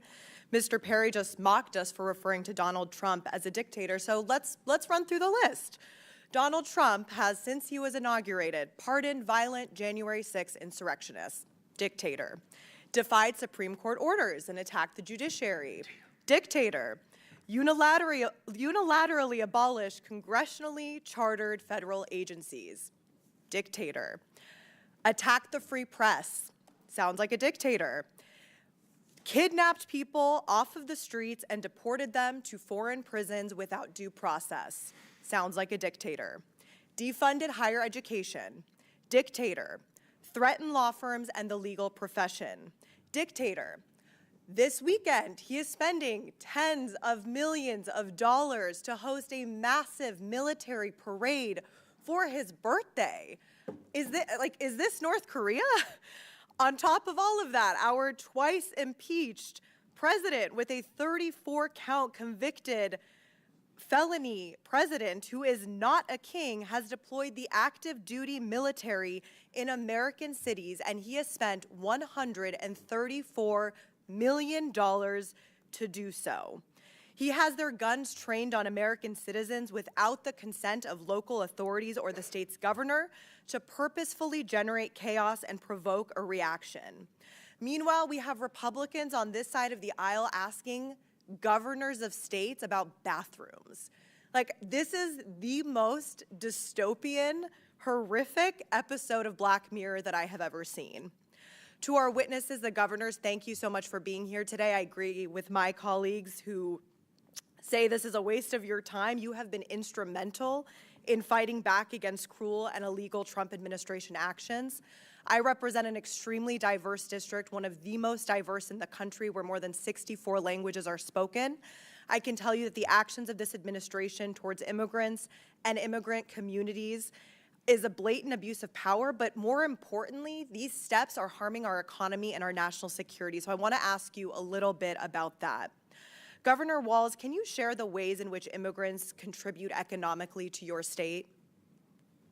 Well, thank you, Congresswoman. Well, there's no aspect in Minnesota life that they're not involved, whether it's economically and the impact that they make, whether it's involved in the arts and the culture that Minnesota is very proud of, whether they're in higher professions, medical students, engineers. And Minnesota is proud to have an immigrant heritage. We sat on the land of the Dakota and the Anishinaabe, and all the rest of us came through via immigration. And so the impact is widespread. It's intertwined. It may have been the Norwegians and the Swedes, then the Hmongs and the Somalis, but it's the same story, coming to America for a chance to start and then contribute to a better state. Thank you so much, Governor Walz. And in fact, according to the American Community Survey, immigrants paid $382 billion in federal taxes and $196.3 billion in state and local taxes in 2022. Undocumented immigrants using individual tax identification numbers paid $59.4 billion in federal and $13.6 billion in state and local taxes in 2022. Governor Pritzker, you recently called immigrants the anchors of their communities. How does Donald Trump's mass deportation project harm the security of your state and instill fear throughout Illinois communities? Thank you very much, Congresswoman. Let me be clear. The Homan raids that occurred in the first week of the Trump administration drove people into hiding. It ruined the entire area of commerce for our Mexican-American community, where people who were documented, people who are citizens actually, had to go into hiding because they know people that are undocumented. They didn't want to get picked up and having to talk about somebody that they know that's undocumented. You could see it was a ghost town. It was a ghost town. We've had people who are working, I'm talking about for decades, who've raised families, who are paying taxes in my state, who have had to flee.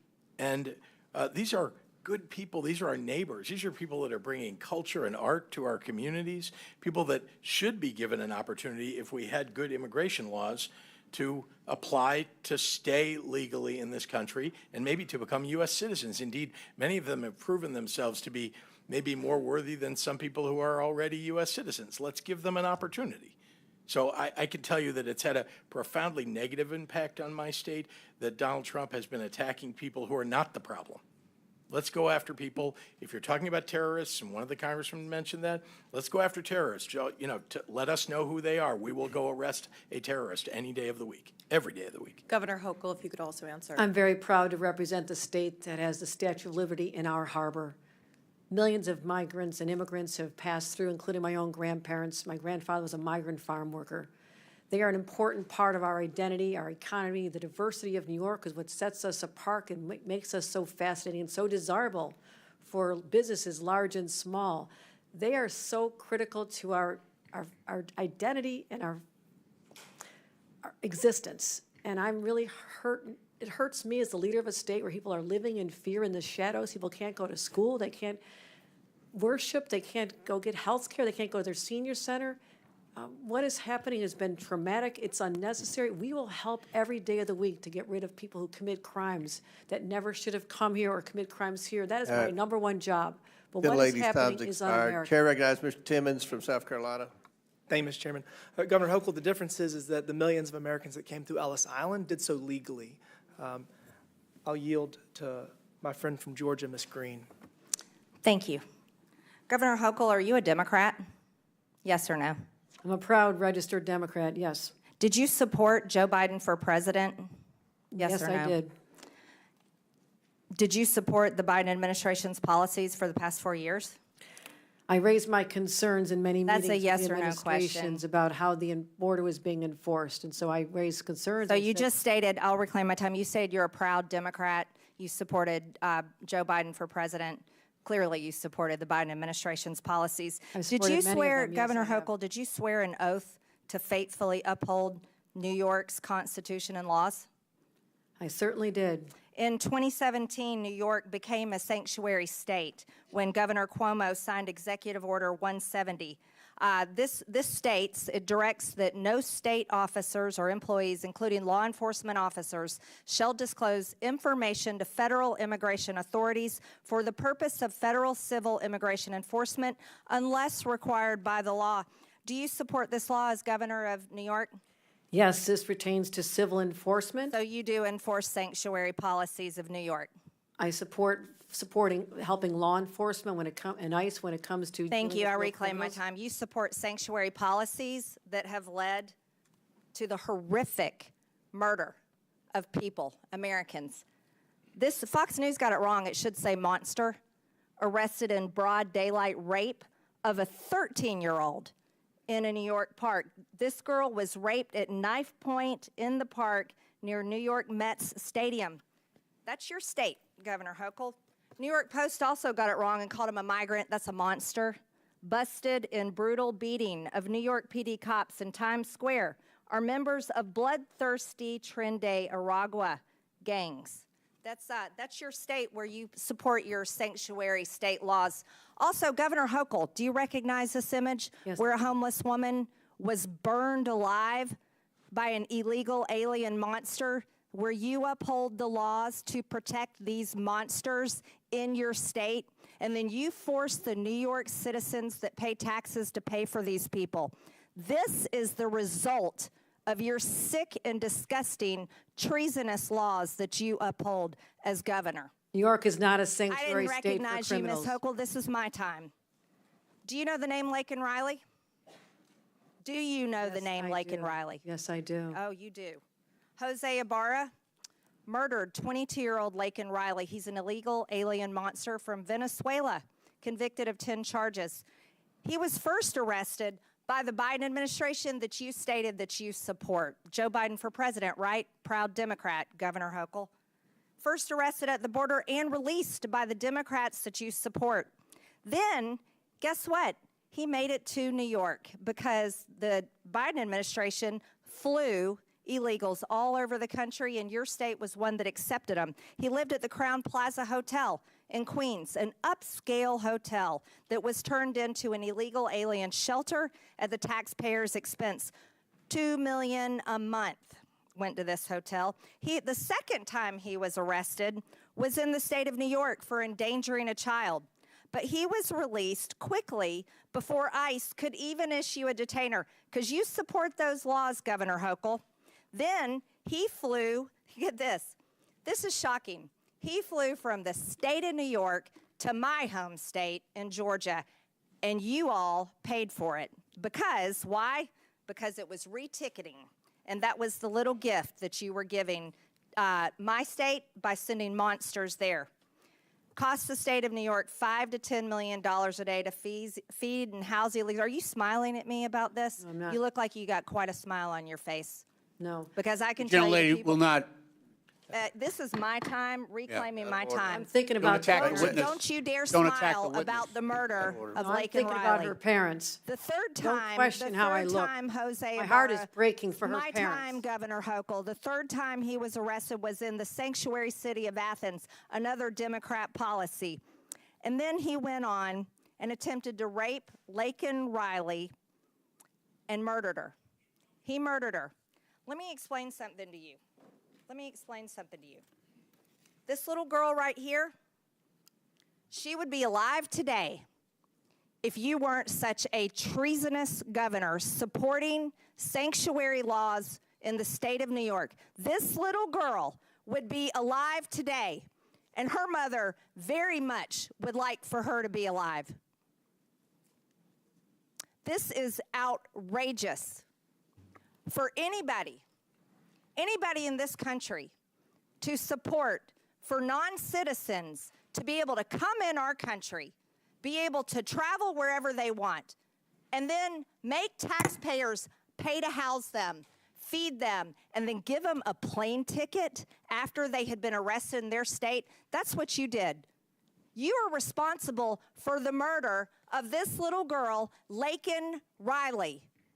And the Department of Justice should prosecute you for her murder. Objection. Objection. I don't care how much you object, and if you support it too, you're responsible for her murder. All right. I yield Gentle back, lady, Mr. Chair. On a point of order. Gentlelady. On a point of order. Gentlelady's time's expired. State your point. Mr. Chairman, these witnesses have been here for over 4 hours. They've all voluntarily have been engaging with our members with respect. They've all treated our members with respect. Laken Riley is dead forever. Forever. Forever. They can sit there all day. My time. Hold on. No, state your point. I'm trying to. State your point. No, it's a point of inquiry, not a debate. You've had your time. Our rules, if you would let me speak, our rules of decorum dictate that our witnesses should be treated with respect, and I ask you to enforce decorum and remind committee members to treat our witnesses with respect. Our members are treating the witnesses with respect. This is not a courtroom. We engage with the witnesses, and I think everybody's acting within the realm. We haven't cried and screamed when you all are criticizing the current president, even though that's in the rules, not criticizing. Law and how they look. All right. Maybe Mr. Chairman. If you win the chairmanship, if you all flip the House, you win the chairmanship, then you can do what Ms. Crockett says she's going to do and try to impeach Trump again or whatever you're all. Mr. Chairman, is there any chance you would yield me 30 seconds to just respond that we are heartbroken what happened to her family? Laken Riley should be alive today. And I'm so sorry for what happened to her. I truly am what happened. But this has nothing to do with our civil enforcement of the laws. We are always cooperating with criminal investigations, always have, always will. So misstating our policies is not serving the purpose of making sure we have meaningful policies that'll actually move the dime. Why aren't we working together to come up with meaningful immigration reform, secure our borders, do vetting at the border? We're simply asking. We're going to go back. Okay, Governor, with all due respect, there was no the policy of the previous administration was an open border. It was an open border. You all supported that. Now you're saying we need. Point of order. You were saying you were. No, I mean, Point of Ms. inquiry. Whose time is it? Ocasio-Cortez, I will recognize you because I like you. Thank you. But here, Thank you just so a much, second. Mr. Chairman. I appreciate that. Here's the border was open, and you all said nothing.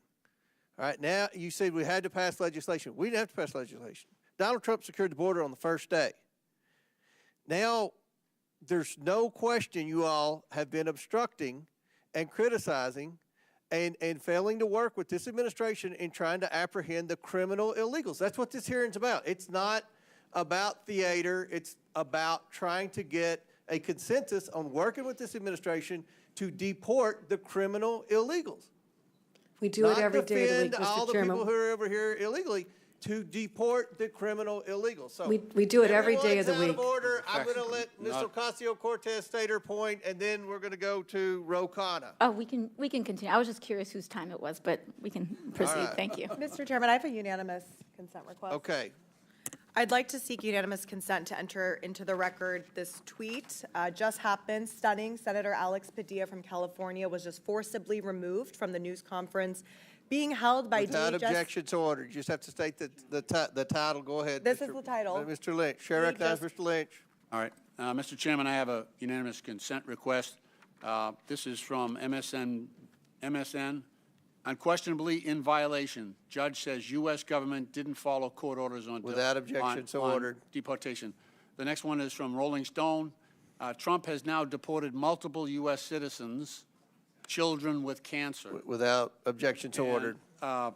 This is New York Times, L.A. deployments of the military to cost $134 Without million objection, in so the last ordered. 50 days. And lastly, Secretary Hegseth will not commit to obeying the court's order on Marines in Los Angeles. Without objection, to order. Chair recognizes Mr. Khanna from California. Thank you, Mr. Chairman. Governor Pritzker, I've admired your moral clarity during these times.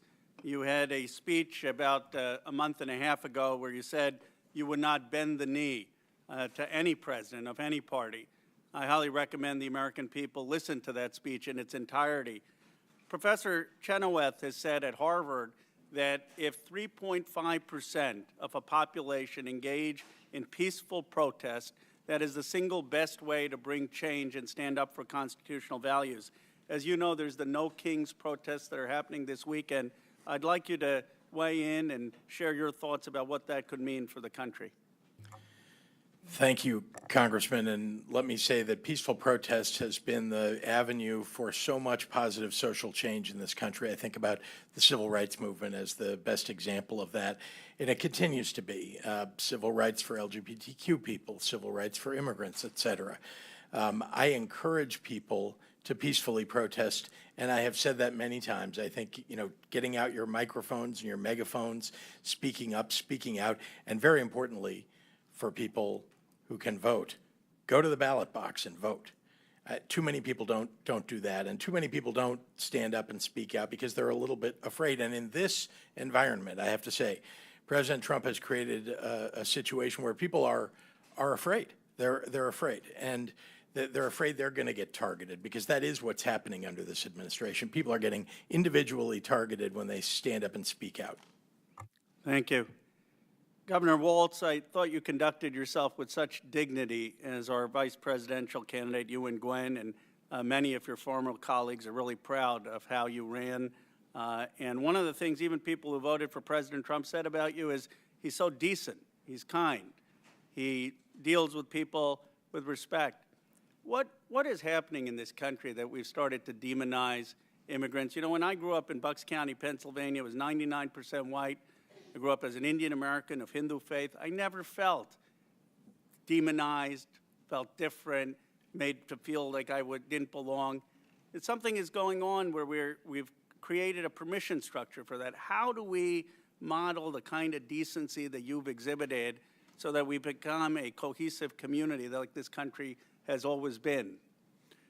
Well, Congressman, thank you for the kind words. I think the people of this country expect us to do that. Look, I think we could all agree these horrific situations that happened, that have been highlighted in here, we all hate that, but we also lift up the great success stories. And I will just tell you, Congressman, on Tuesday night at 2 a.m., Minnesota has the most closely divided legislature in the country, 101 to 100. And we passed bipartisan legislation that kept us with a balanced budget, a AAA bond rating. We invested in our schools, we invested in our roads, and we did it with civility. We did it with an eye to the future, and we did it, Republicans and Democrats, with the idea that we are a nation of immigrants, and people simply want to make sure that if the laws are being asked to be followed, people are given due process. So I have to tell you, we have a model. It's our Constitution. We have a model on how to do this, and we've done it before. And I would just encourage all of us to be part of the solution rather than just continue to demonize each other. Thank you, Governor. Governor Hochul, I appreciate your speaking out about the Marines being sent into my state. I was horrified. There's just footage today of Senator Padilla being shoved out. I don't know if people have seen it, but he went to ask Secretary Noem a question, and the police literally grabbed the senator and shoved him out of the room. The Marines, I want to get back to the Marines, though. I mean, the fact is that we have a principle called federalism in this country. No one in Los Angeles asked for the Marines. No one in California asked for the Marines. I mean, do people's voices not matter of what we want locally and in a state way? Tell me how you would feel if Marines were sent into your state or your senators were taken by the fists and pushed out of rooms. What is going on in this country?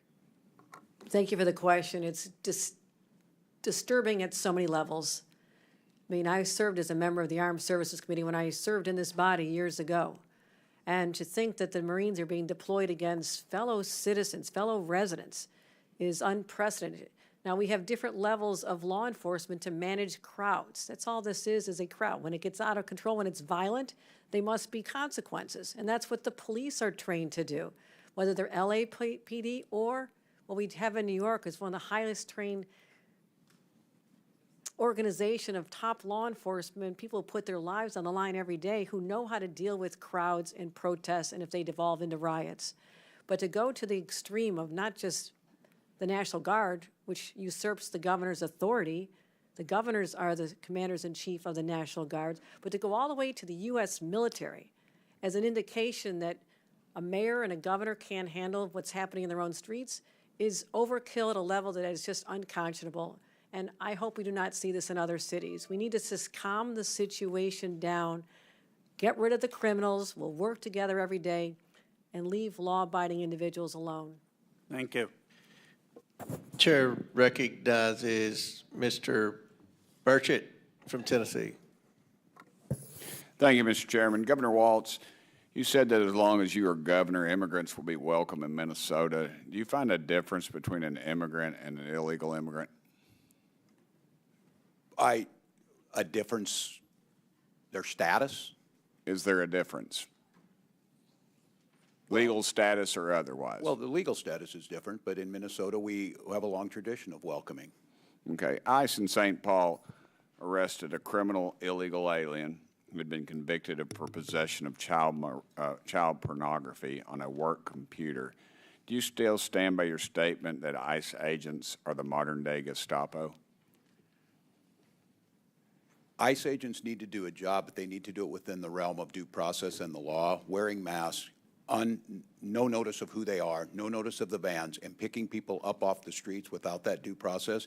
I stand that is wrong and a road towards authoritarianism. I certainly stand by that. You know, I have one rule. I have a couple rules in my office, but one of them is never compare anything dealing with the Holocaust except for the Holocaust. I think that it desensitizes people about what really went on in Nazi Germany by making any comparisons there. Does Minnesota receive federal tax dollars for any programs that assist illegal immigrants? Minnesota's federal tax dollars are appropriated by you in Congress, and then we use state dollars under our laws. During the Biden administration, nearly $1.5 billion was sent to sanctuary states to pay for their illegal immigration policies, housing, health care. Governor Hochul, are crimes committed by illegal aliens preventable, in your opinion? Our law enforcement is highly trained in how to identify prospective perpetrators, but certainly we try to prevent crimes, and we also work to resolve them and make sure that if there's a crime committed, that people find their time in court and are incarcerated. That's how it's always worked. By definition, illegal aliens are unlawfully present in the United States. They should not be here in the first place to commit crimes. Don't you agree with that? It depends on the circumstances of coming over. I mean, there's civil violations, there's also criminals. So it's the federal government's determination on the status of an individual. But I mean, if they're not here, the crime's not going to be committed. I think if there was not If they're not going to be here, ma'am, the crime is not going to be committed. If there was no one in our country, no crimes would be committed. I suppose you could say the same thing.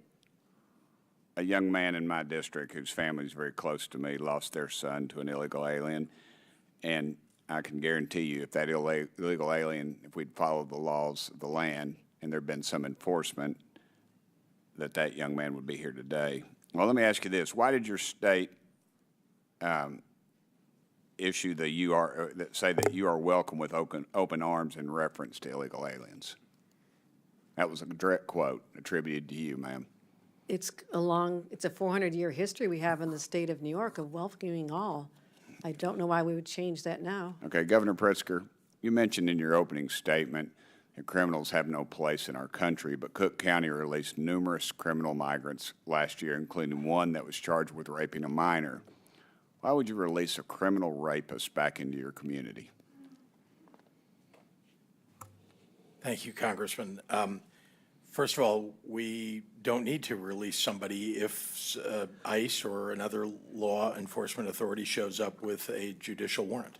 then that's just the fact. And if somebody gets released, it's usually because they've had due process and determined not to be eligible to be held. That's Okay, but do you know what happened after that individual was released? I don't, but again, a judicial warrant, if appropriate. I'll tell you, 17 days later, he was charged with a homicide. And in Cook County, he also released a migrant charged with domestic violence in August of 2024. You know what this individual was charged with 1 month later? No, sir, I'm not sure what. Aggravated criminal sexual assault and abuse of minor. And as governor, have you done anything to ensure local and county governments aren't releasing illegal immigrants charged with sexual or violent crimes? As a matter of fact, first of all, we chase down criminals every single day. We put them in jail. We try them, put them through due process. They get convicted. They get put into our correction system. We do that every single day. You're implying that we're not. We are. In fact, our law enforcement are some of the best in the country. They do their job. Well, if these laws were enforced, then I would assume these people wouldn't be back out on the streets so freely. How many programs does Illinois have that explicitly supports illegal immigrants?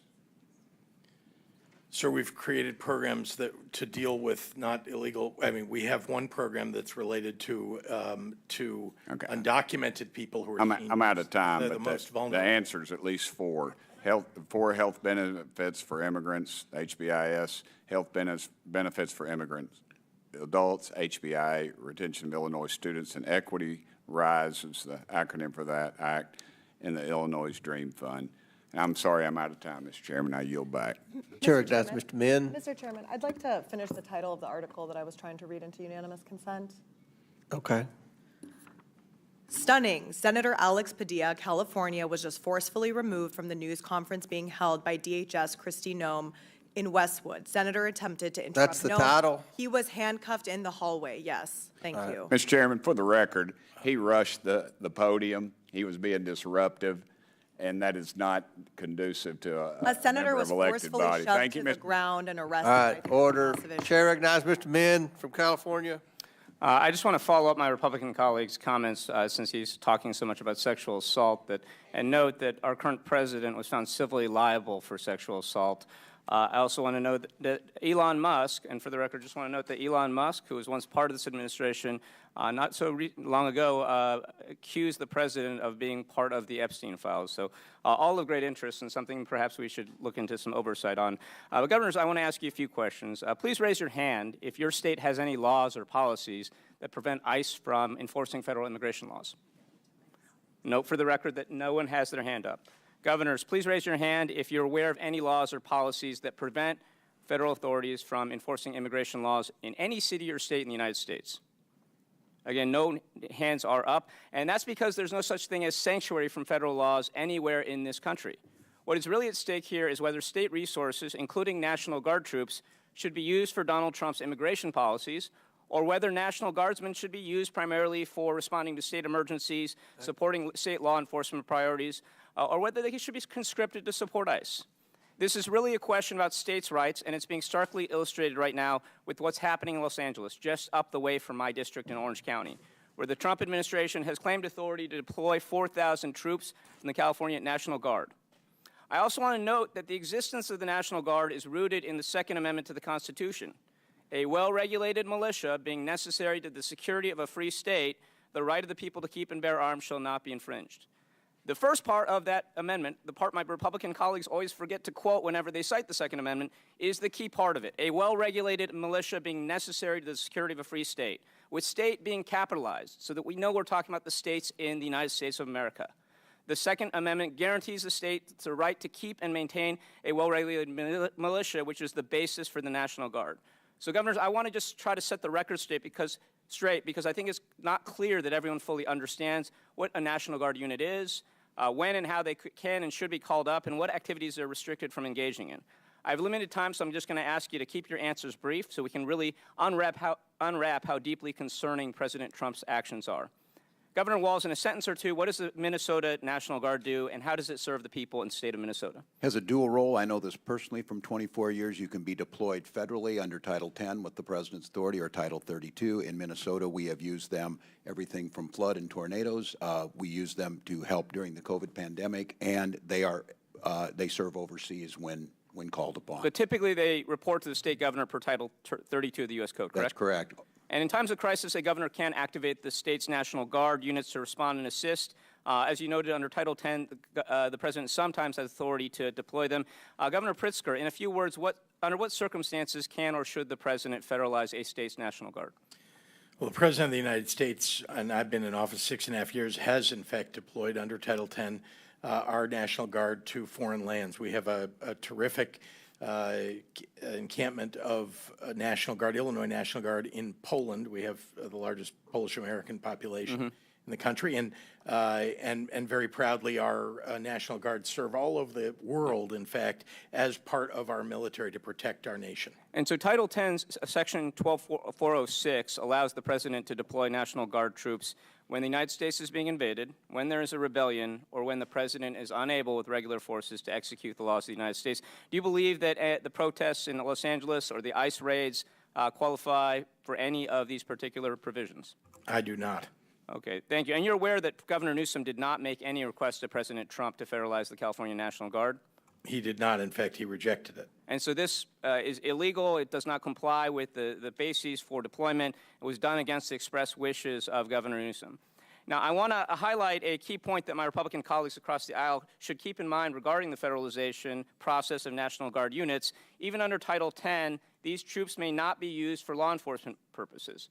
And you know, what we are seeing right now is a total violation of that. We are seeing them used to aid ICE raids. And I just want to note that ICE is acting largely as a civil organization at this point in time. Governor Hochul, correct or incorrect, being undocumented in the U.S. is a civil violation, not a criminal offense. Yes or no, please. I believe most cases are civil. In some cases, the federal government can determine that it's a Criminal violation, right. And correct or incorrect, deploying U.S. Marines to support ICE raids constitutes a law enforcement purpose and non-national security purpose. It feels to have crossed the line, given that we have highly trained local law enforcement who are more than capable of handling those situations. Thank you, and I'll just close with this. There's no rebellion, there's no invasion, law enforcement has not collapsed, there's no national emergency. What is happening right now is not just unprecedented, it is illegal, and it is very alarming to those of us who care about democracy and the rule of that law. And with that, I yield back, but with unanimous consent, I would ask to introduce this article into the record. Marines to join National Guard troops protecting ICE agents. Without objection, so ordered. Thank you. Unanimous consent. Go ahead. Mr. Chairman, I ask unanimous consent to enter into the record this picture of Senator Padilla being knuckled and looks like he's being arrested and restrained by three police officers. I can't understand. We'll enter the picture in without objection to order. Chair recognizes Ms. Mace from South Carolina. Thank you, Mr. Chairman. Welcome to the unofficial 2028 Democrat presidential primary right here on stage at the Oversight Committee. Governor Newsom must be seething. The three of you beat him to the stage, but he's a little busy right now defending illegals and defending Antifa, torching what is left of Los Angeles. Governor Walz knows the playbook. In 2020, he rolled out the red carpet for anarchists while Minnesotans watched their neighborhoods burn. You've turned your states into sanctuaries for illegals. You've done more to shield MS-13 than to protect the single mom working 2 jobs in Chicago, Queens, or Minneapolis. And you've worked harder against ICE than with them. So Governor Walz, and boy, does that feel nice to say the word governor, my first question is for you. Did you know the Nazis killed 6 million Jews during the Holocaust? It's a yes or no question. Did you know the Nazis killed 6 million Jews during the Holocaust?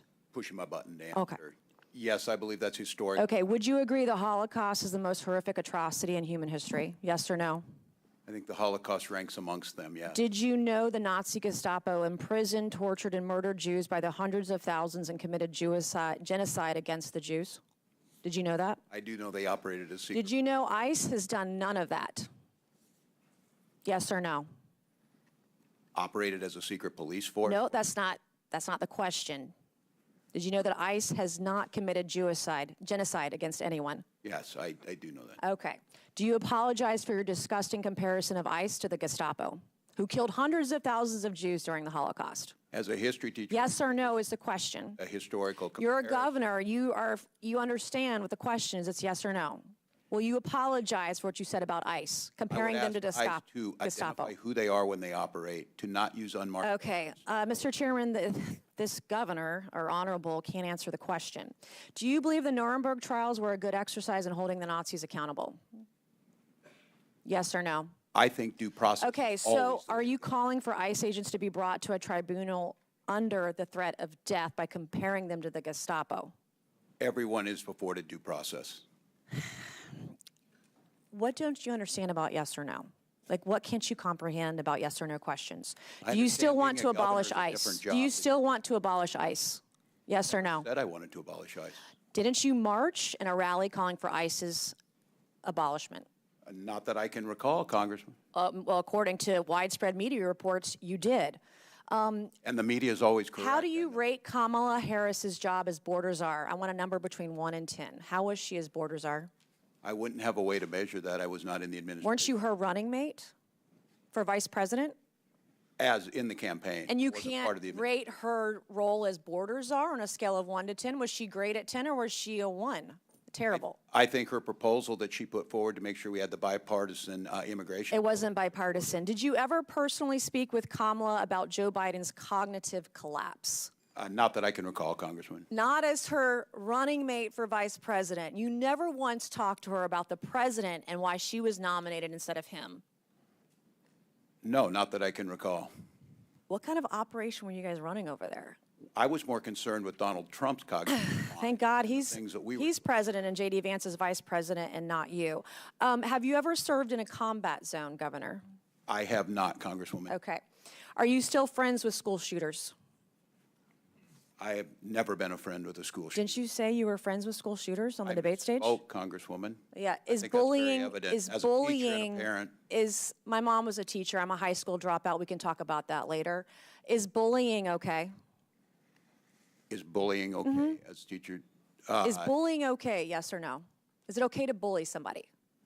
I think yes there's or a no? time to push back at a bully. So yes, I do think there's a time. So you think it's okay to bully others? I think it's okay to bully the bully at times. Well, you're showing that the Democrat Party is a party of violence. Were you at Tiananmen Square? Have I been to Tiananmen Square? I have. Were you at Tiananmen Square? I have been at Tiananmen Square. When were you there? Oh, as I recall, January of 1990. Okay. What is a woman? What is a woman is the question. I'm not sure I understand the question here. Well, that, What okay. what do you want me to say? This is I want you to say that a woman like me is an adult human female, that men can't become women. You guys are the party of violence, and you're the party erasing women. You don't respect us. You're a bigot. You're a misogynist. You're a sexist. Mr. Chairman, I yield back. Congresswoman. Good lady, yields Mr. back. Chairman, Chair I would recognizes ask Mr. unanimous Ocasio-Cortez from New York. All right, well, that was some kind of bingo going on over there. I don't know what's going on. Anyways. Oh, I know what's going on. Thank you. Thank you to the witnesses for coming here today. I apologize for the treatment that the four of you have been subjected to. And Governor Walz, I just have to say, I know you're getting a lot of grief from the majority here, but you know, we are talking about individuals who have cheered on an individual who issued a Nazi salute from behind the presidential seal of the United States of America, who have cheered on the pardoning of individuals who attacked the United States Capitol and flew a Nazi flag and the flag of the Confederacy, traitors to the United States, sworn enemies of the United States of America, through the capital of this nation.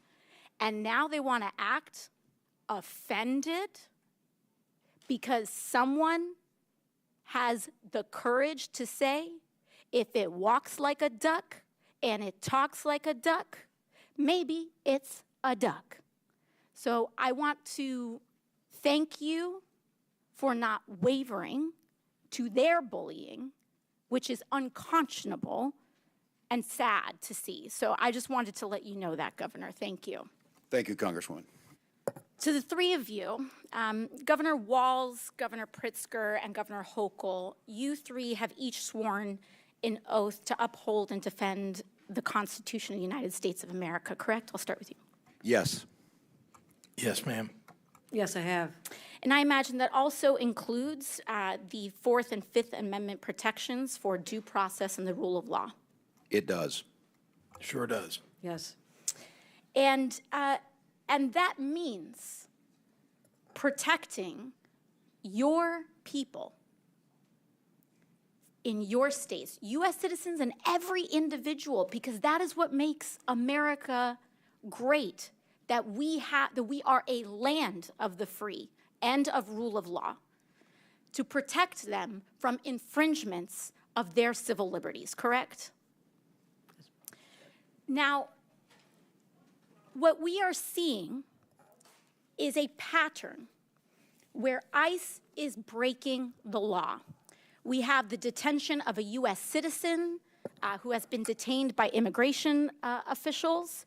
We have ICE here that has also blamed and arrested U.S. citizens for being simply suspected of being an immigrant, largely because of their appearance. In January, a Chicago-based U.S.-born citizen, Julio Noriega, was arrested by ICE and held in custody for over 10 hours.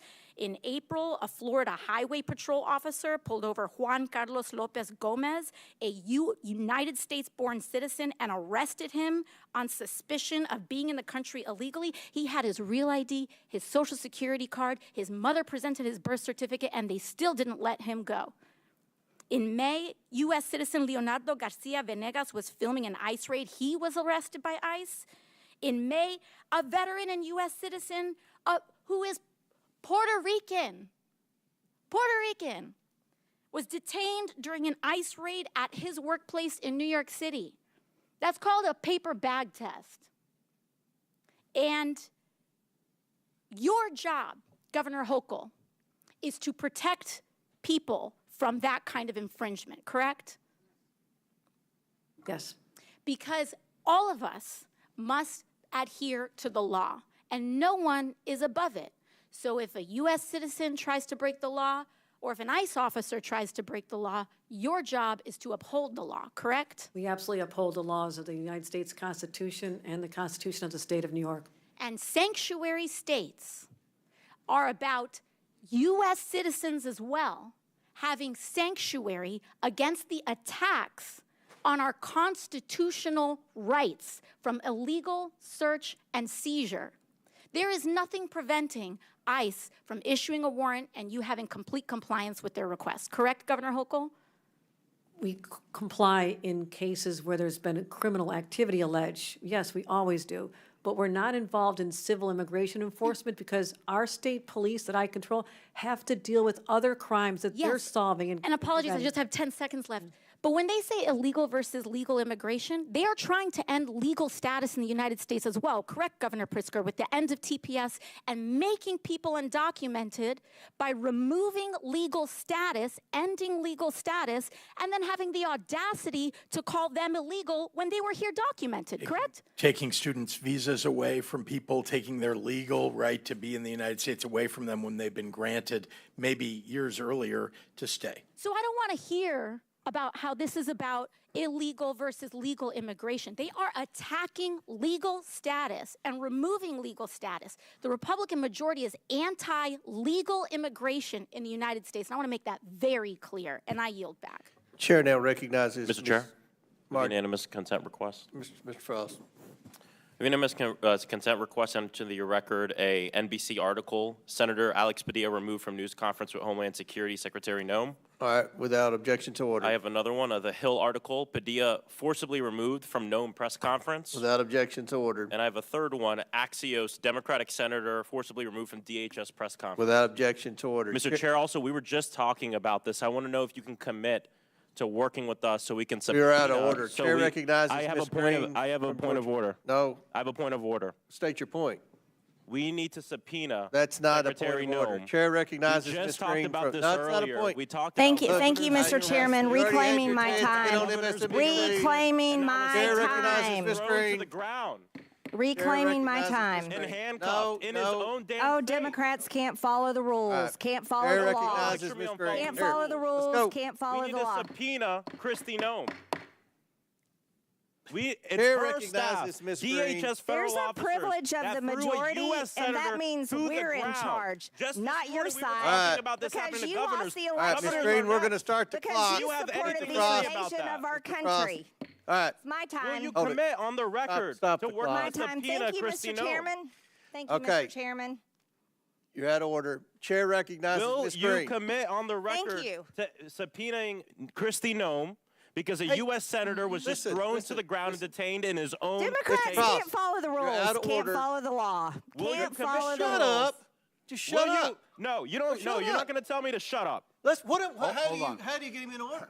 You're running for Not like that. he has been out of order 6 times. He's trying to get on MSNBC. You probably knocked I get it. somebody off I don't have any problem MSNBC getting to on get on there. MSNBC. That's Ms. not what I Green think as he's been is arrested as a recognized. former Yeah, well, Antifa okay, member, here, right? back Antifa. to order, Ms. Green. Go. He's a go. former All Antifa right, Ms. member, Green, Mr. you're Chairman. recognized. You got no it. surprise. Who's a former Yours. Antifa member? Me? Yeah, you. I asked that these words be taken down. No, Ms. Green, Thank you. you're I recognized. asked that Thank these you, words Mr. be taken Chairman. down. There's a motion. on the floor to Governor Ms. Hochul, Green is recognized. Governor I asked that Hochul, these you words be taken stated down. that you're a proud Democrat, proud registered All right, Democrat. we got to You need to suspend. retract. There's been a parliamentary move. They said they weren't going to do that. Just ask her to strike what she said. What-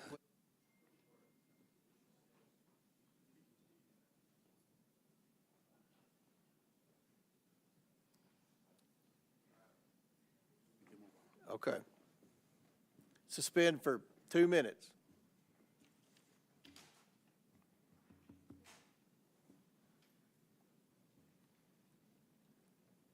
And while we're suspending, we have votes in about 7 minutes. We're going to try to get 3 more questioners in, then we'll break for, I think there are 4 votes, and we'll come back right after the last vote. We don't have that many more questioners, so.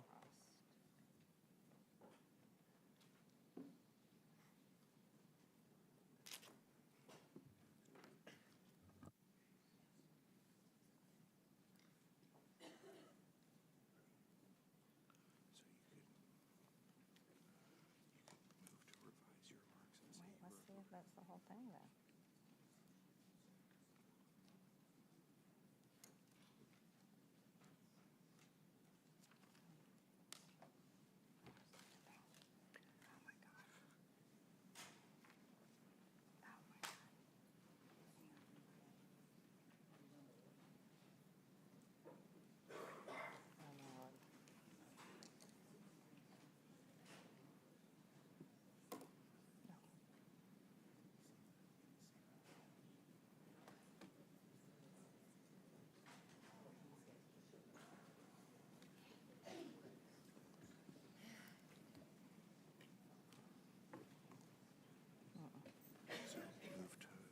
Say, Mr. Chairman, I move to revise my remarks and say that Congressman Frost was arrested at a rally, but not for being a member of Antifa.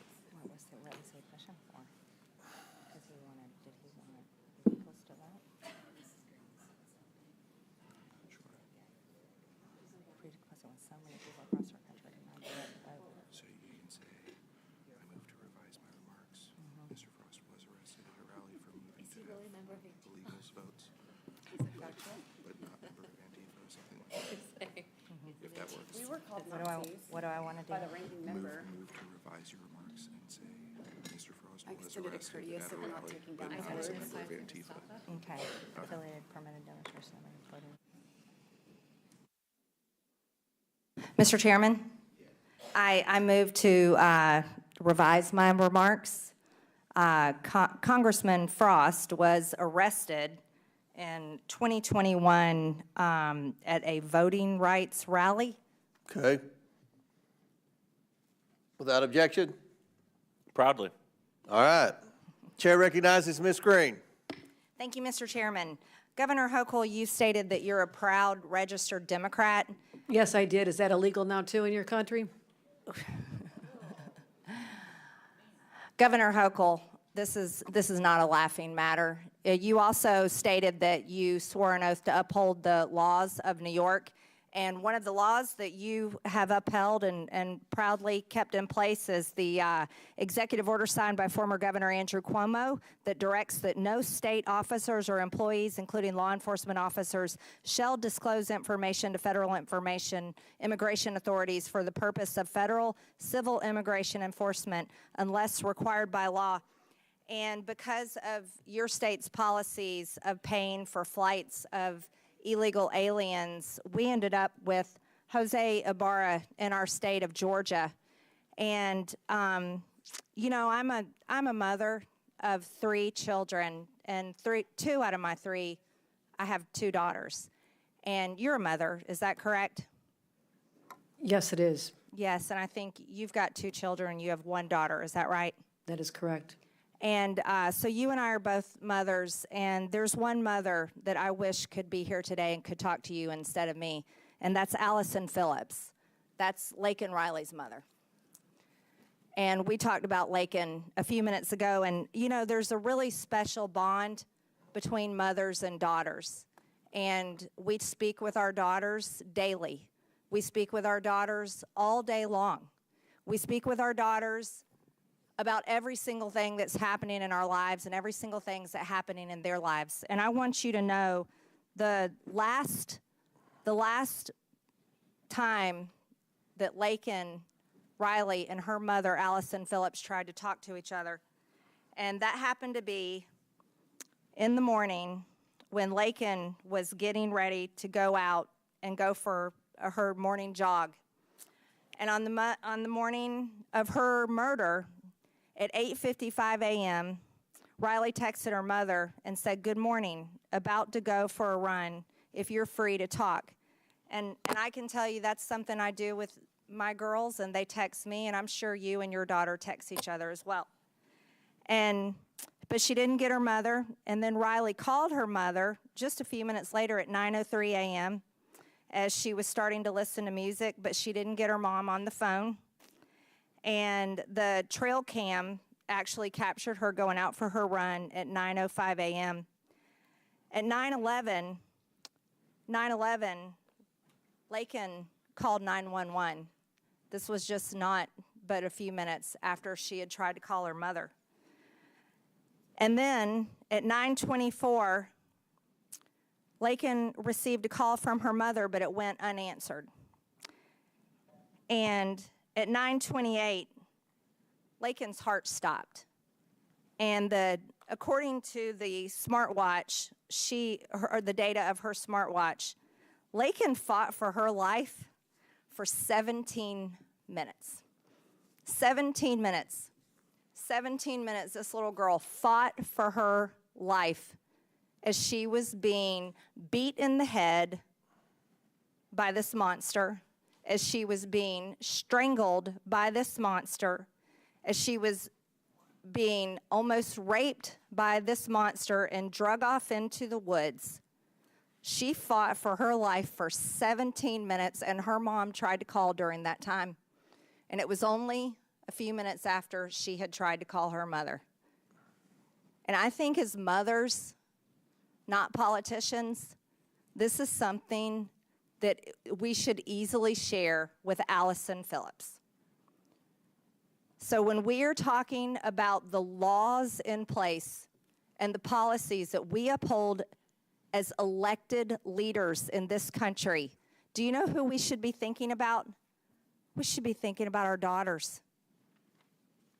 And the fact that, look, everybody can fight all day long, Democrat, Republican.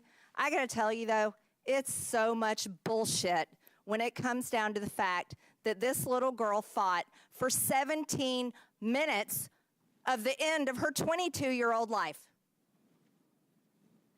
The end of her 22-year-old life. And Governor Hochul, for the love of God, as you are a proud, registered Democrat, I don't know how on earth you can uphold laws that protect and give aid and comfort to monsters, especially one that was arrested in your state and let go because of your policies in your state. And I can't comprehend it, Mr. Chairman, just one more second. Laken Riley and her mother deserve to have one last chat. Like, you know what? Me and you get to have chats with our daughters. Mr. Chairman, I yield. Yield back. They've called votes. We're going to try to get 2 more questions in. I'll recognize Mr. Davis from Illinois and then Ms. Luna. Thank you, Mr. Chairman, and I thank you and the ranking member for letting me wave on to this hearing. I want to thank all of the witnesses, all of the governors who've been here and who've been here all day. But I also want to thank you, Governor Pritzker, for the outstanding leadership you have provided to the state of Illinois. Our state is characterized as being progressive and humane. Could you share why we think that's important, you as governor and I as a citizen resident? Well, we had to do a lot of reform of our state government in order to get there, but it's important to me that we provide health care, that we provide education for all of our people, that we have policies and a government that take care of particularly those who are most vulnerable in our society, including working families, including the middle class. And it's very important to me that we be known for that. We are a state that is, frankly, cares a great deal about our fellow man. We are a state that is humanitarian in so many ways, and that stands up for the law. And so I'm very proud of our state. We have the greatest state in the country, the land of Lincoln, and we say that proudly because we know that Lincoln would be a Democrat today if he were alive. I'm a big believer in taking his values and promoting those, as well as the values now of today's Illinois, and promoting those. And we've done that and frankly succeeded in so many ways to lift people up. Thank you. Well, thank you. We're proud of you and your leadership, and I yield back, Mr. Will the gentleman yield? Gentleman yields back. Chair recognizes Ms. Luna Mr. from Chairman, Florida. point of inquiry, did you skip me in the order on purpose? Just curious. It must have been an oversight, Mr. Moskowitz. Well, this is the Chair Oversight recognizes Committee, Ms. which Luna. has lots of oversight. Gentlemen, please. Chair I'd like to ask recognizes my Ms. Luna. Just, suppressing free speech. It's Ms. Luna. Thank you very You're much, Chairman. First and foremost, I would like to take this opportunity to educate the American people on what's really happening right now with these riots. So I see right now there's a lot of back and forth and finger pointing, but the fact is that there is a financial tie to these riots, tied to immigration, that actually leads right back to the Communist Chinese Party. Straight up, the LA riots have been organized by an organization dubbed PSL, the Party for Socialism and Liberation, funded by billionaire Chinese activist Neville Singham, who spends parts of his year by living in Shanghai.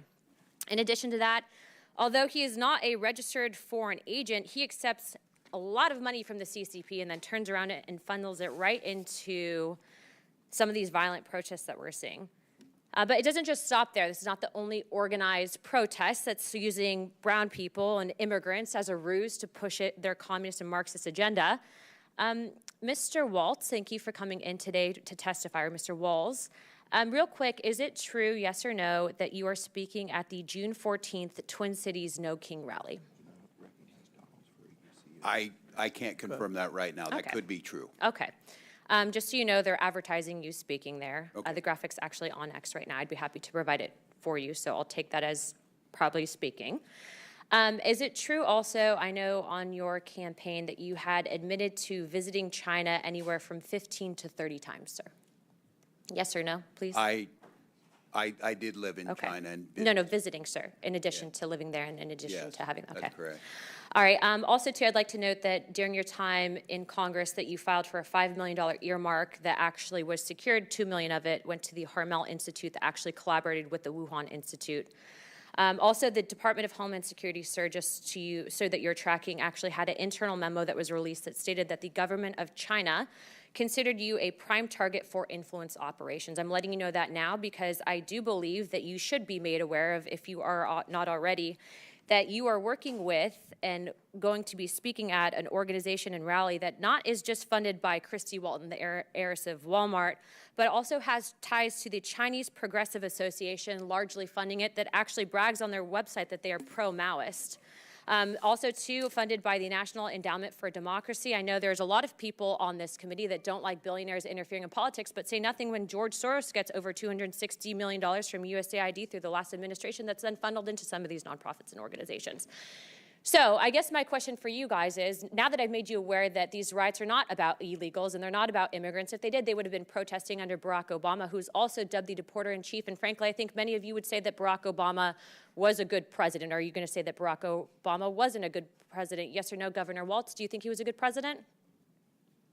Do I think Barack Obama was a good Correct. president? I think he did a good job. Okay, how about you, Governor Pritzker? I think he did a good job, yes. Hochul? Hochul, and yes, he did do a good job. Okay, next. Perryman? I think President Obama did a good job. So then you would understand that Barack Obama had the very same policies, for the most part, on immigration that Republicans are parroting today, and yet you guys are sitting here saying that we're Gestapo. And what I would tell you is that what happens with open borders is that the real people that are coming here, the ones that are exploited, actually it hurts people on both sides, not just Americans, but the illegals. Some of you had said here to the actual committee that you are doing what you can to assist these people, but what I would say is that your policies aren't actually done from a place of understanding and sympathy. I would say that it's actually doing the exact opposite. And when you use brown people, just like they use black people with BLM and Marxists during BLM to usher that in, when you use brown people and you put Mexican flags with them saying that you stand up for illegal immigrants, but you follow the money and it's going back to the Communist Party, what you're essentially doing is using your platform as elected officials, the trust that the American people have put in you, essentially to usher in communism. You're not actually fighting for American values. Don't roll your eyes, because it's a serious topic and that's where the money's coming from. So now I'm informing you, so now you guys can make your decisions, but please be informed, sir, Mr. Walz, that if you truly do uphold the American ideologies and perspectives on the Constitution, you should not be speaking at that rally. I've given you the correct information, and as of right now, I've authorized a letter to be sent to my office to the President of the United States to rescind millions of dollars in funding that we know are going to the No Kings protests that were authorized and basically given under the last administration. That is what Congress is supposed to do, not point fingers, not blame people, but actually ensure that the American people are protected and not fighting for foreign interests, foreign governments, and also the communist Will the gentlelady yield for a question? No. You don't want to tell us what your evidence is of all this connections? Actually, no, I will yield to that. I appreciate Mr. Goldman, you'll get 5 minutes. Take your word for it, but you'll appreciate we might want actual evidence. I would be happy to provide that, and I'd also be happy to inform Chairman that actually we have a letter of which you can sign on to. I know you like to sign on to letters with us, especially on the Epstein stuff. But we actually have a letter going out to Neville Singham on Friday, and it's actually signed by every single member of Oversight. I'd like to extend that to you because that letter is calling him to testify, and it's also calling for his financial transactions. And do you agree, sir, that we should not be accepting money from the Communist Chinese Party? I think anyone on this platform would agree that that should not be accepted, correct? I would like for you to actually present evidence rather than just, quote, inform the witnesses, and now that they're informed, Look, I don't disrespect you. I'm going to answer your question. We are having a hearing on it where we can present all the evidence. Order. No, but let's have this dialogue. Yeah, go ahead. You're recognized, Ms. Luna. We are going to be having a hearing, and you can gavel on to the hearing. I'd appreciate you to do it, because the fact is that the Democrat Party, remember, is it going to be as good as the Biden impeachment hearing? Mr. Goldman, you'll have 5 minutes in a moment. Let's focus real quick. Well, Mr. Chairman, she's out of time. I just think they're trying not to let me talk.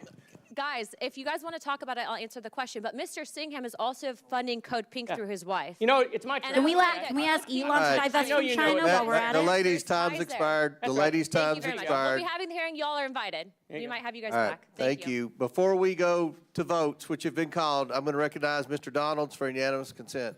Mr. Chairman, I want to submit a letter into the record from Congressman Richie Torres to Governor Hochul, speaking specifically about that the Penn Station Center is actually being led by MTA, where the chairman is actually